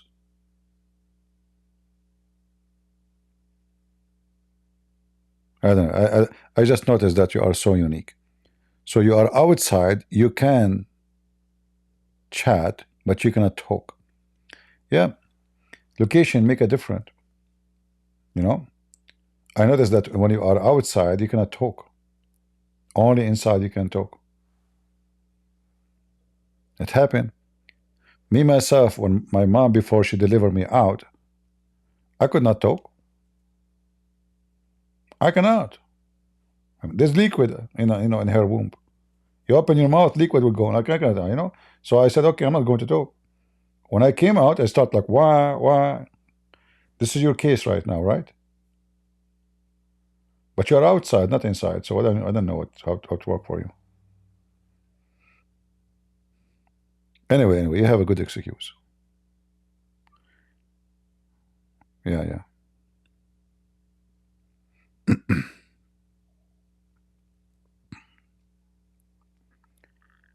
Lord have mercy. Do we have any Muhammadan? He's not outside. Any Muhammadan not outside would like to join us. We can take one more call before we go. Man, it's the morning, guys. What you have done to me. What the time now? It's the morning. Oh boy. I am live now for 6 hours 36 minutes, and soon the morning will come up. Man. And the Jews did not pay us $100 still.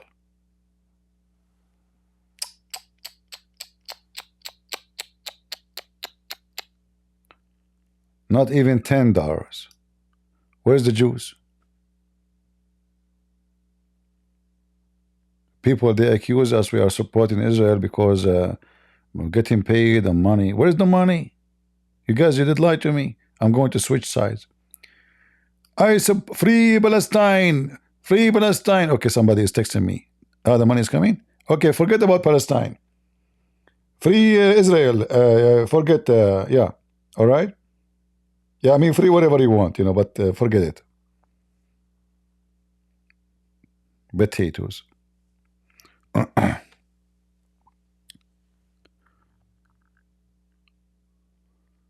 Yeah, too much drama there in Discord.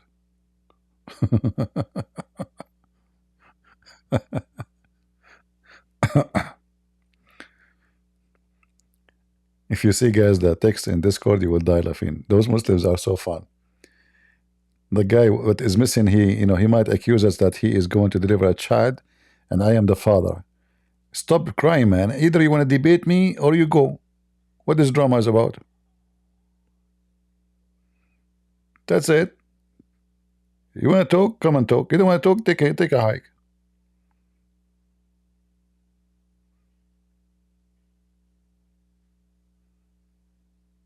The Muslims is like somebody have a diarrhea and the wind is so strong and his shit is all over the place, and then he claimed that this is not his. But we know where it's coming from. Like, where is this shit is coming from? It's from your butt.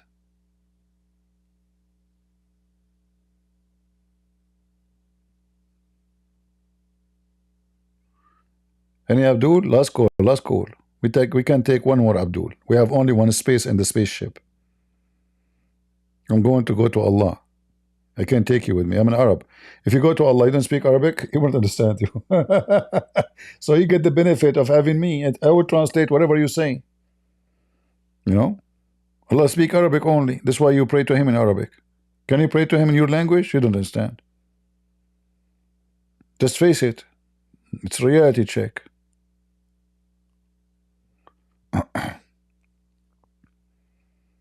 No one?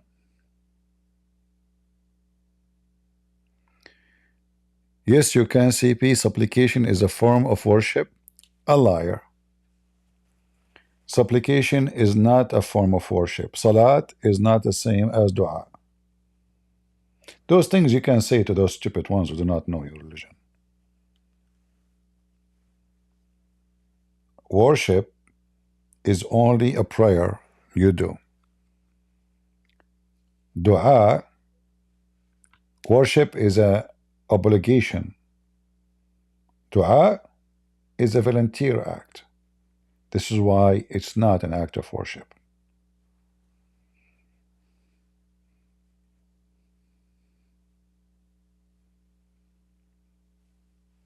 You mean salat? Ah, okay. So now he's admitting that salat mean a prayer.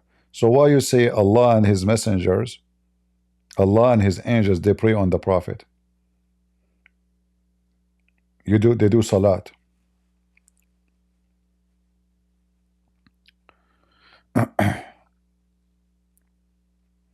Come on, let me invite you to the stage, man. You are boring. Come to the stage, come on. Go ahead, talk. See, we heard you. Your mic is working and you are a hypocrite. Guys, did you hear him talking? We heard you. Too late. You are being hypocrite. Potato.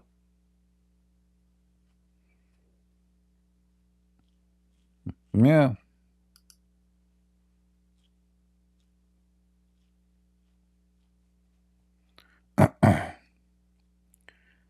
Anyway.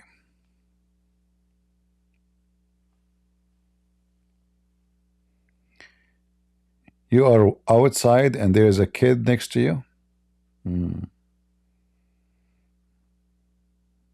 True story. Jesse, are you a Muslim? We want Muslims only.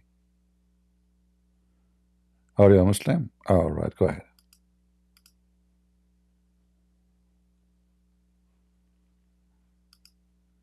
Go ahead.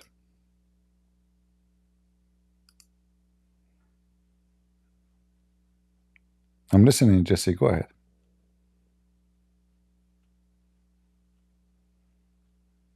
Talk.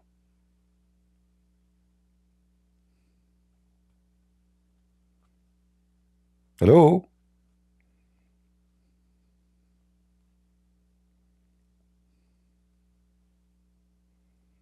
Oh boy. Are you there? Okay, I will disconnect you then. Do we have any Abdul would like to join us? We will take one Abdul more. One more Abdul. It's already morning for me.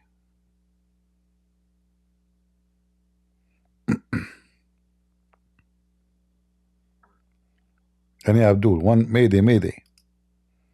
Okay, I will invite you one more time. Okay, talk. Okay, can you hear me now? I'm so sorry, I didn't know I was muted. I apologize for that. It's all right, no problem. Go ahead. Okay, so I was telling you, I'm not going to take more than a minute from you. I'm an atheist. I lied to you, but that's the only way that I could make it on the stage.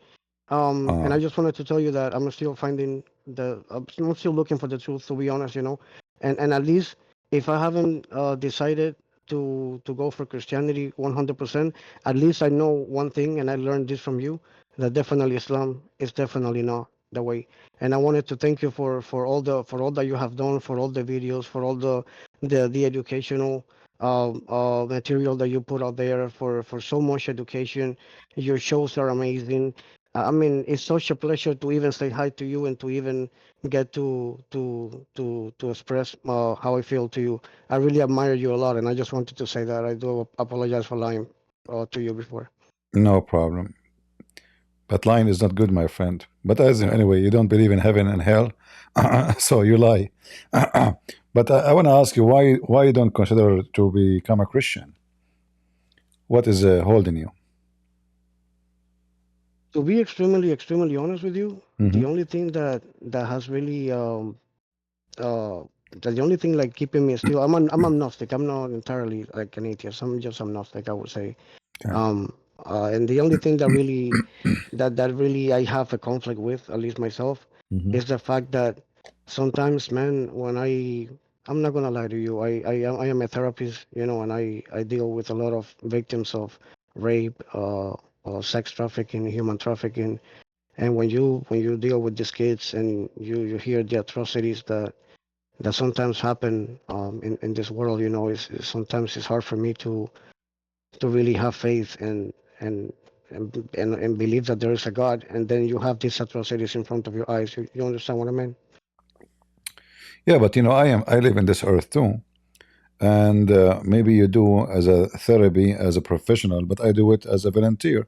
Many people, they speak to me, they ask me for help or advice, etc. And everybody have a horrible story. Not all the stories are good, but what does have to do with God? Bad things happen because people do bad things, not because God is bad. So if you are going now in the street and somebody attack you or stab you or try to attack your wife or your daughter, what does have to do with God? People are bad.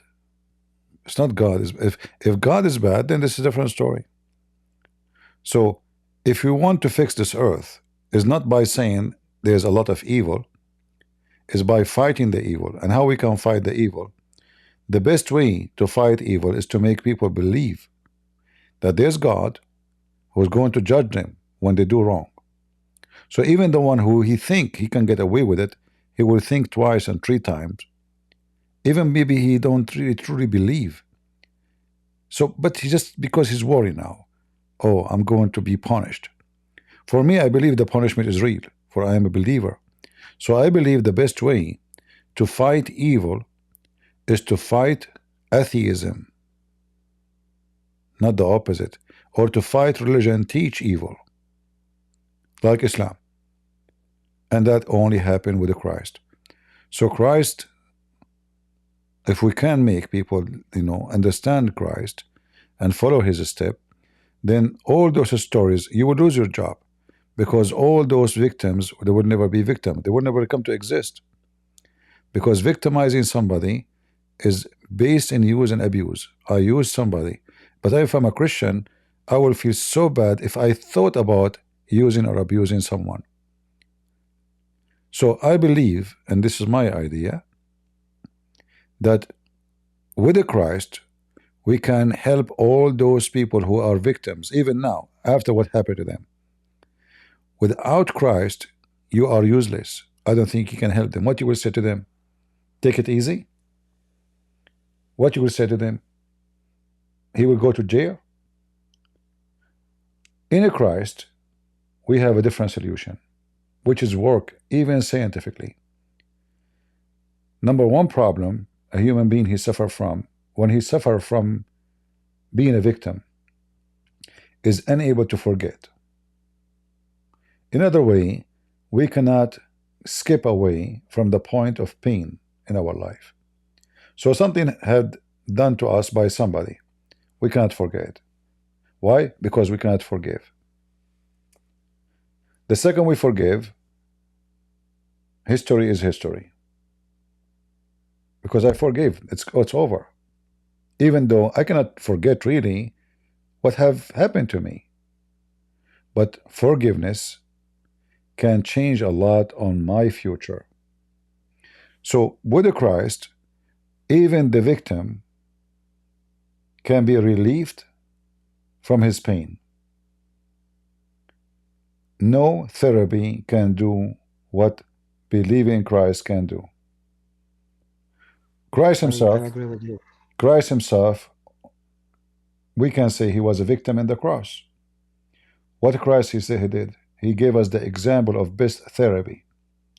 Forgive them, Father, they do not know what they are doing.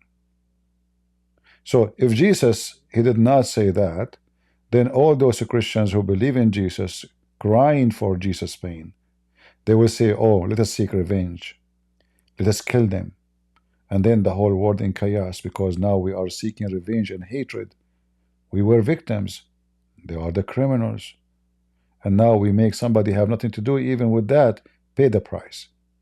But when he said in the cross, forgive them, Father, that was the key to bring comfort and peace for even to the most people who suffer from pain of what happened.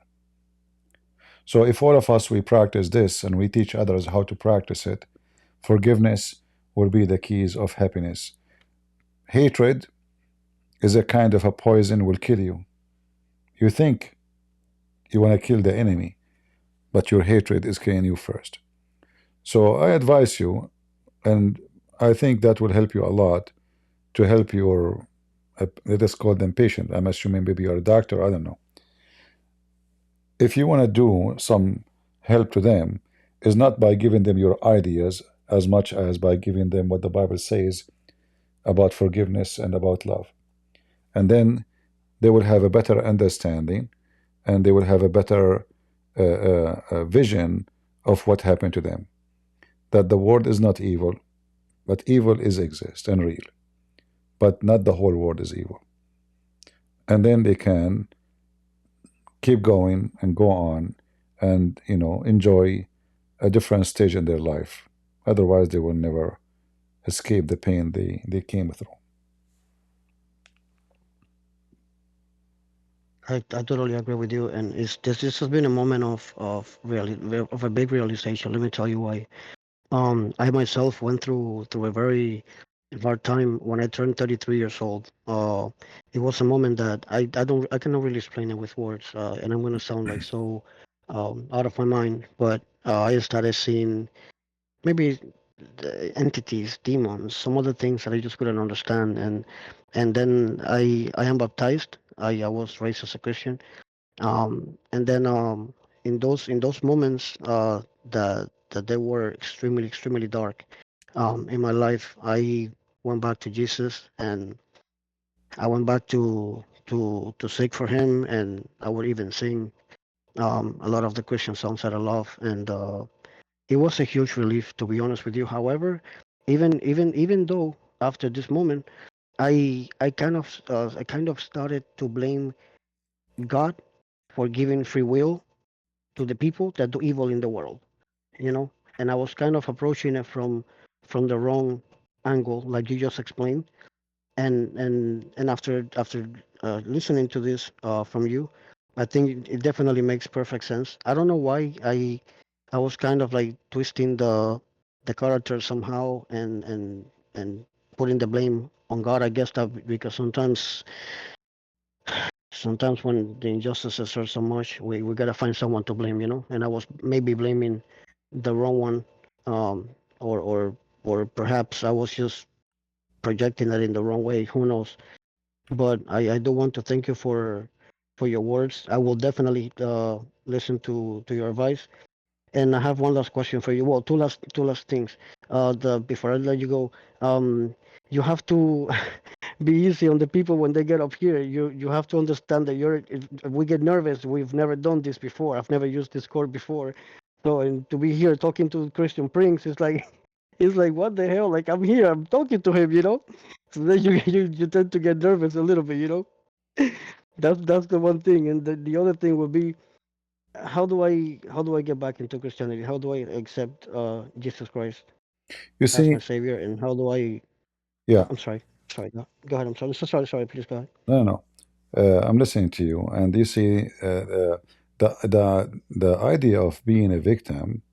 Not only it's true, it can you can be a victim, but I just noticed that you yourself you are a victim of your own because you took what happened to others and then you decide that this is hurting you. And now you are placing yourself to be the victim of the victims. So you could not handle your own job. It's too much on you. Maybe you are a sensitive person. That's what I understand. So because you are sensitive, you feel you are a victim. And then you say, okay, well, God is allowing this. So I am the victim of God too. I don't want God. So Bingo. not everyone is a victim, really is a victim, even though you think you're a victim. Bingo. Sometimes Bingo. You got it. we enjoy being victims You got because it. being victims is like, I put myself inside a container and I decide, let us say, I go in a stage of a denial because I think this is the way to protect myself. So I don't want to listen. I don't want to hear. This is ugly. This is disgusting. I am hurt. I am a victim. And now I need help. So from being a helper to a person himself who need help. So I go into denial just to avoid thinking that because thinking is hurting me. Why this is happening, how that happened. So in order, for us to escape certain situation, in a natural way, sometime without thinking, we have a reaction, and the reaction is the one in control, not the rational reaction. It's just a reaction. It's like, you get cold, your skin have pumps. Why? Because the skin feel the cold, and then right away a reaction will happen. It's not something you choose, but your mind inside you try to find a defense. We try to defend ourselves. And some even they create lies about being a victim because then they seek attention. So if I don't claim to be raped, nobody think about me. Nobody will talk to me.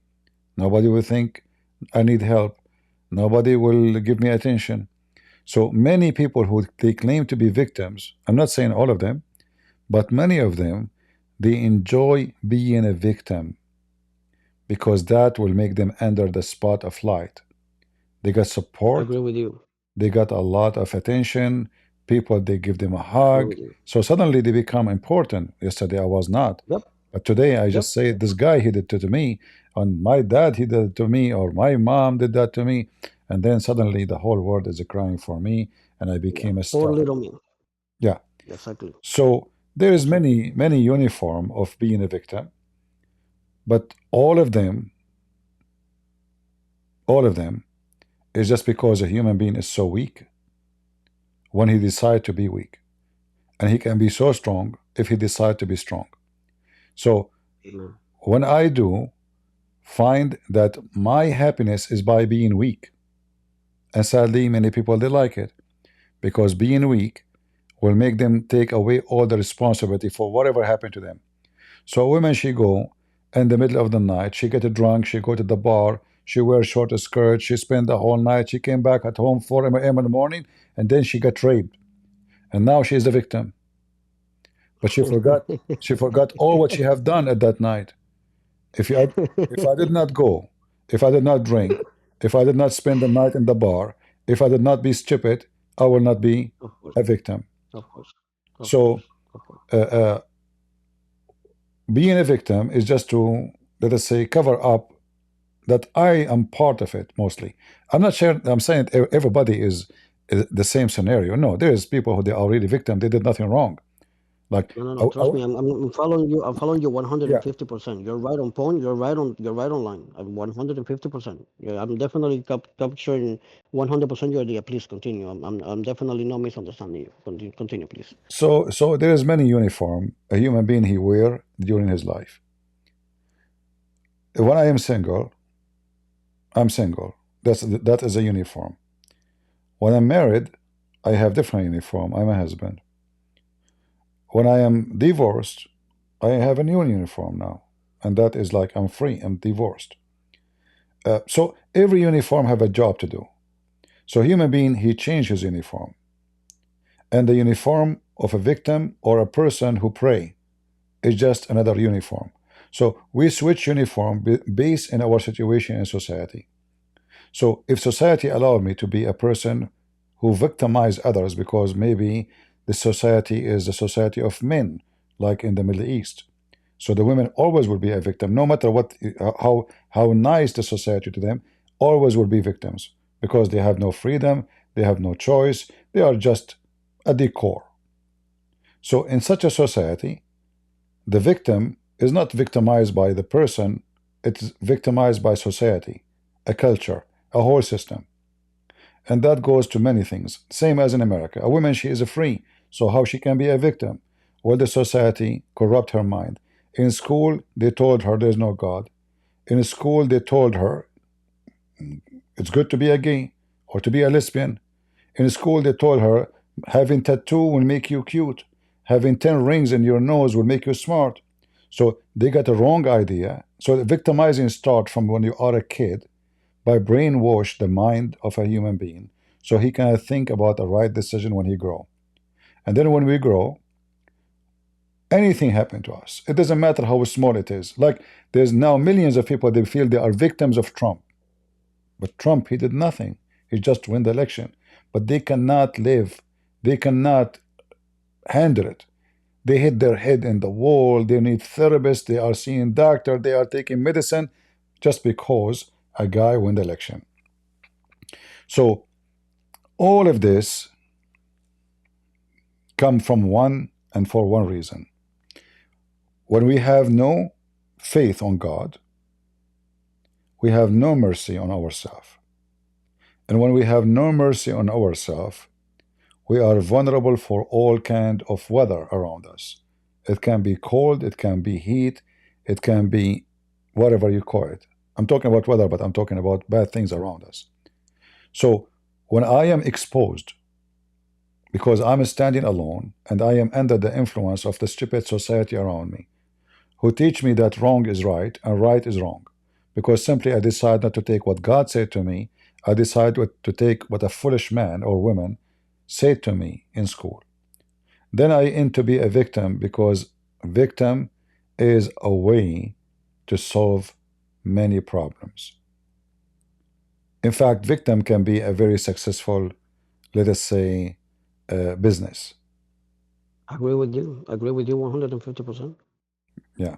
So for me, when you say to me that you felt like God, He gave a free will. So if God did not give us a free will, we will feel victim because He did not give me free will. But look what happened. God gave us a free will, and I feel victim. So it doesn't matter what 100, God. 150%. Yep. No matter what the situation is, we're gonna identify with the character that we want to identify with, and that is part of our nature, and it is what it is. And at the end, I guess also, I'm human. I'm also a human. I'm also human. I'm definitely not perfect at all. And you're totally correct. By losing my faith in Jesus, I even ended up not even having any faith in myself, to be honest with you. And that is definitely not the right way to help. That's definitely not the right approach to help others, and not even a way to help myself.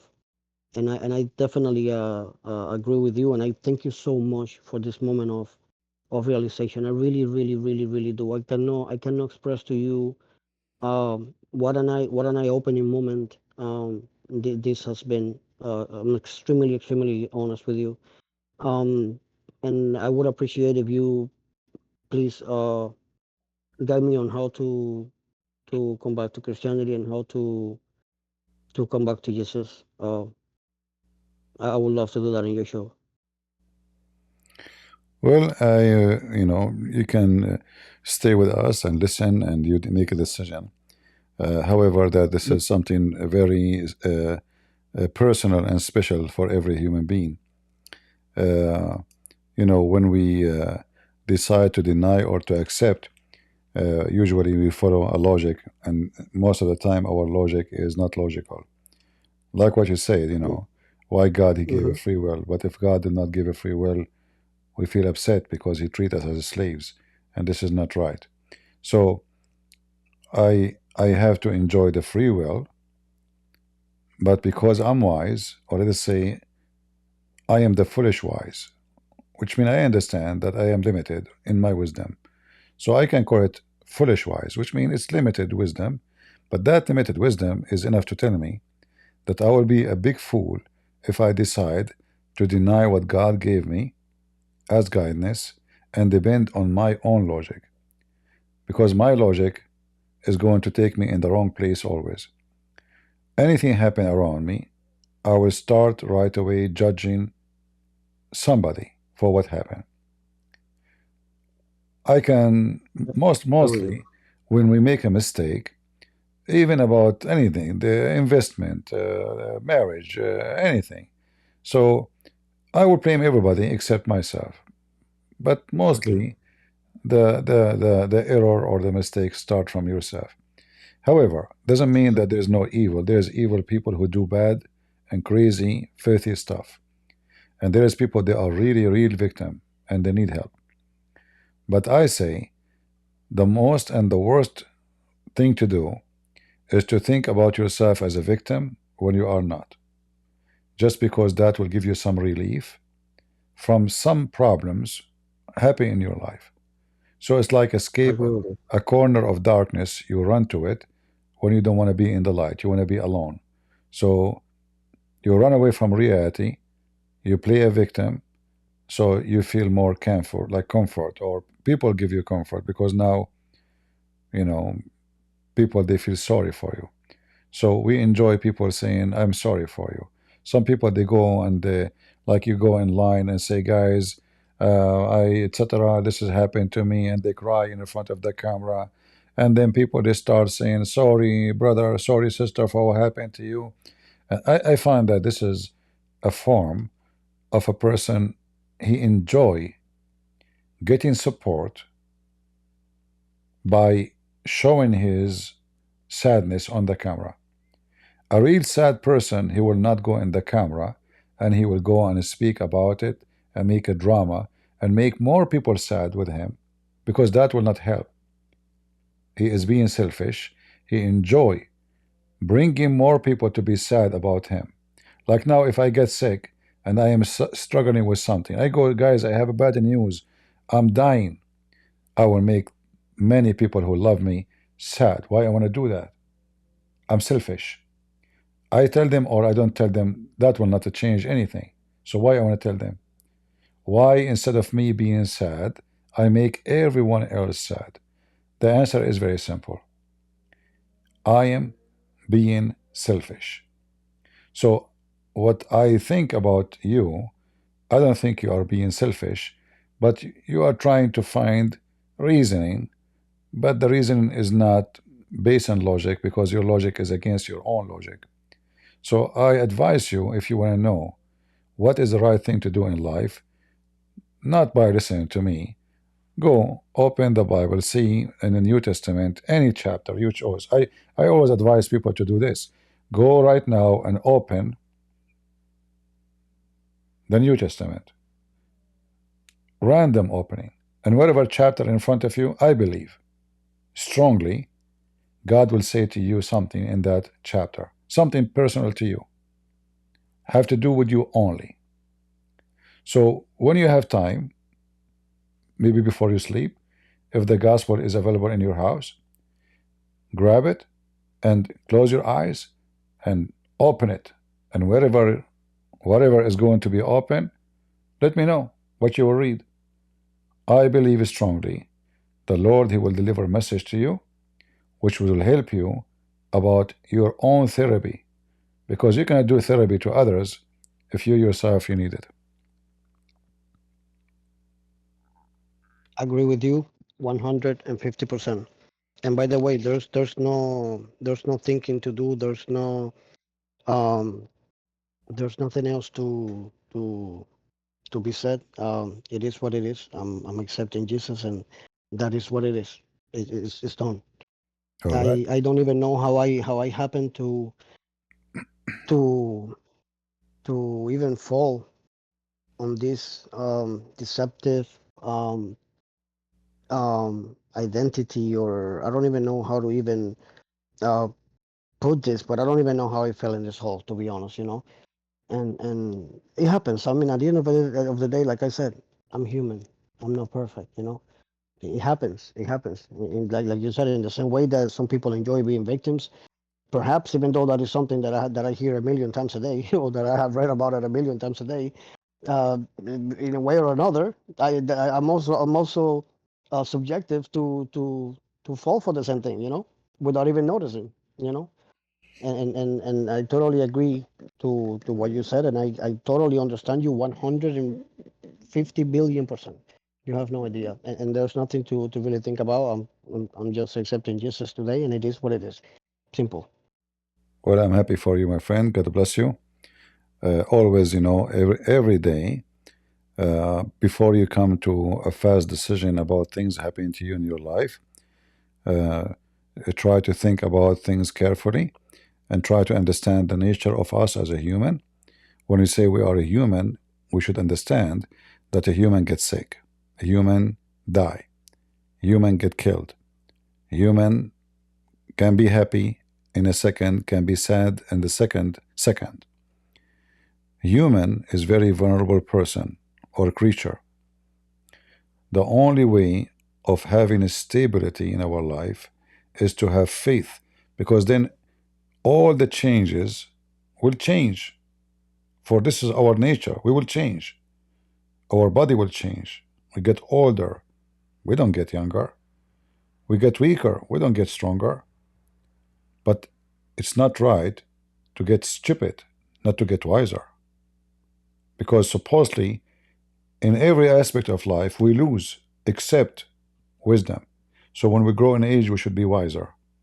So we should change the way we think about things happening to us and around us to be wise as a reaction. So God is in charge. He's in charge of the universe. But God never said to the evil, do evil. Evil is exist. And the only way to find answer to all the evil around us is to have faith on God, for he will strengthen us against the evil. By ourselves, we will be always weak, and we will be always subjective into sadness and crying, and we do not know what to do. But a believer always, even when he is a victim, he is a victorious person. The same as Christ was on the cross. The cross was not an end of a Christianity. It was the day of victory, not the day of destruction. Even though the moon, the darkness came into the earth in the second when Christ was crucified. But that same darkness become a start and a point of a huge, amazing start for mankind. So what is negative, the same thing is very negative. Who can say that killing Christ is positive? It is positive. Because his death shows us all the Christians how much love he have. It was a moment of a truth to know who is the liar and who is the truthful. If Christ was a liar, he would start cursing everybody in the cross. In the cross, he was forgiving, he was loving. So try to always to think carefully twice, 3 times before you come to a conclusion about things happening to you, and never lose faith, because faith is the same as the bloodline for your vein. You might have a vein, but there's no blood, you are dead. That is what faith I is agree with about. you. So I'm I agree with you. happy that I speak to you today, and if there's anything else, I will be happy to answer. I have no words to express what a privilege it has been to talk to you. I know you can say that you know, but I know deep down inside you don't know. What a privilege it has been to really interact with you today. You have no idea. Thank you. Thank you, brother. God bless you, and we're happy for you. Pray for our friend Jesse, brothers, for to Thank be you. to be strong. Thank Thank you. you. We have Thank you. thank you. We have a person. His name is Real Rope. He was saying that the Messiah, he used the word Allah. That is because you are ignorant, and you are very ignorant. Christ never used the word Allah, and the word in Aramaic ilah have nothing to do with Allah. Just to teach you something, is he still in the chat? El is the word God. It's not Allah. The H at the end is additional for the Spirit of God. The same as what happened when God he add the letter H to Sarah and to Abraham. Both names, they never have H. So anyone who knows Aramaic and he knew the Gospel or the Old Testament, he will knew right away that those words have no connection whatsoever. The word you are mentioning is eel. The H is just a sound, present the Spirit of God. So Sarai became Sarah. Abraham became Abraham. And you are ignorant again. Allah is two words. A-L, which means God, which is eel, the same as eel. It's Aramaic too. La is the name of the God. That is the moon God.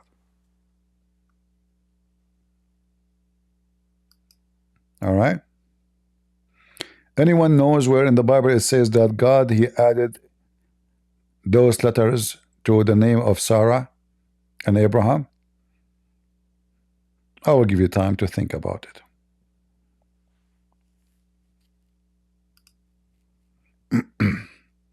Thank you.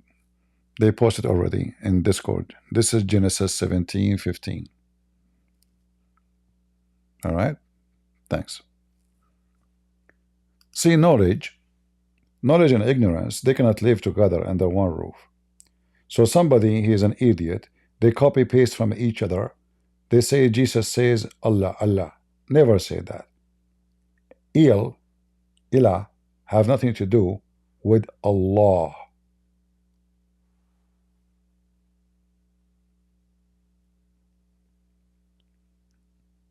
All right?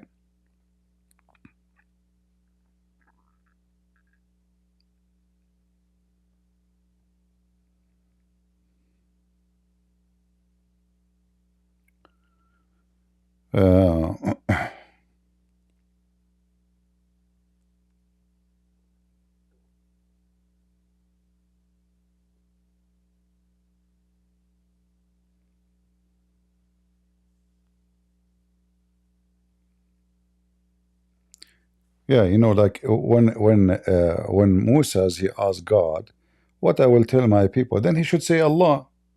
Why this God he forgot to say tell Moses? Just tell them I am Allah. Very simple. Never. We cannot find this name anywhere in the Bible. So don't bring your ignorance here. Those things work everywhere. Not with the donkeys. Go to the donkey club where Muslims they are drinking camel urine, telling each other that it's healthy. That will work, not here.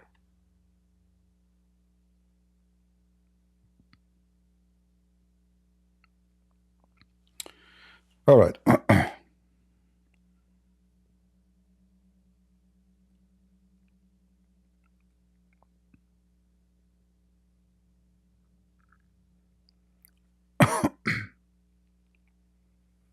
Why you guys are laughing? Don't laugh at somebody. He will think he is a victim now, and then he will cry and he will call Joe Biden, and Kamala Harris will send him $50 million for condoms.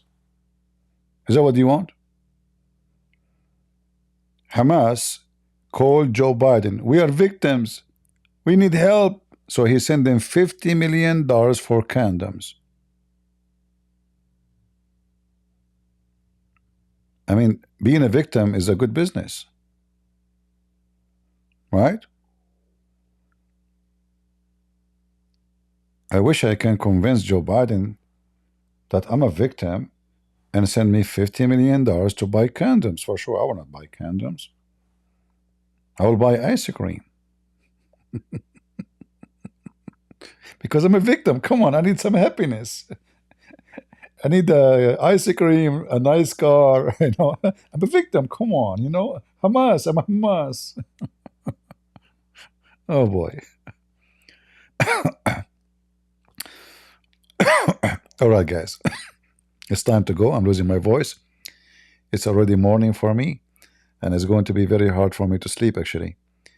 So here we go. In an hour from now, I will be drinking my coffee again and doing some work. So I want to say thank you. And I hope today we hurt a lot of people feeling, because the more we hurt, the more we speak the truth. And the more we hurt no one, that means we said nothing. And as the Lord, he said, from their fruits you shall know them. Right?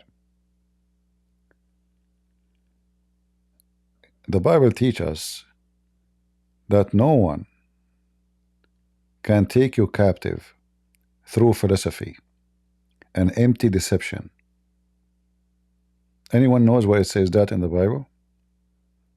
So don't let philosophy of a philosopher, it doesn't matter how smart he is, he's a fool. Philosophy is nothing but empty deception. Because when somebody he bring you philosophy, not based on the wisdom of God, he is empty. Anything is not spiritual and is sponsored by the Spirit of God, which is the Holy Spirit, is an empty philosophy, help nobody. In fact, will confuse you more, will never lead you into something real. So be aware of false philosophers and false logic. They never speak good and they never say the truth. Even maybe they have a good speech. For any speech will not lead you into salvation is a false speech. Any speech will take you away from being guided, following a person himself is lost. All those philosophers who call themselves philosophers in the past, now, and in the future, you will see them that always they were lost. They are confused. Like, you know, when you go and you see there's somebody, a shrink, you will find that the shrink himself need a shrink. So philosophy never help. And those who they are the specialist, they are the first one maybe who need a specialist.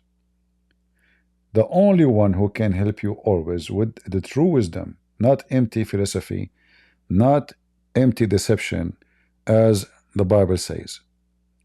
That is the teaching of Christ. Take the Lord as your armor and take his wisdom as guideline. If you have them with you,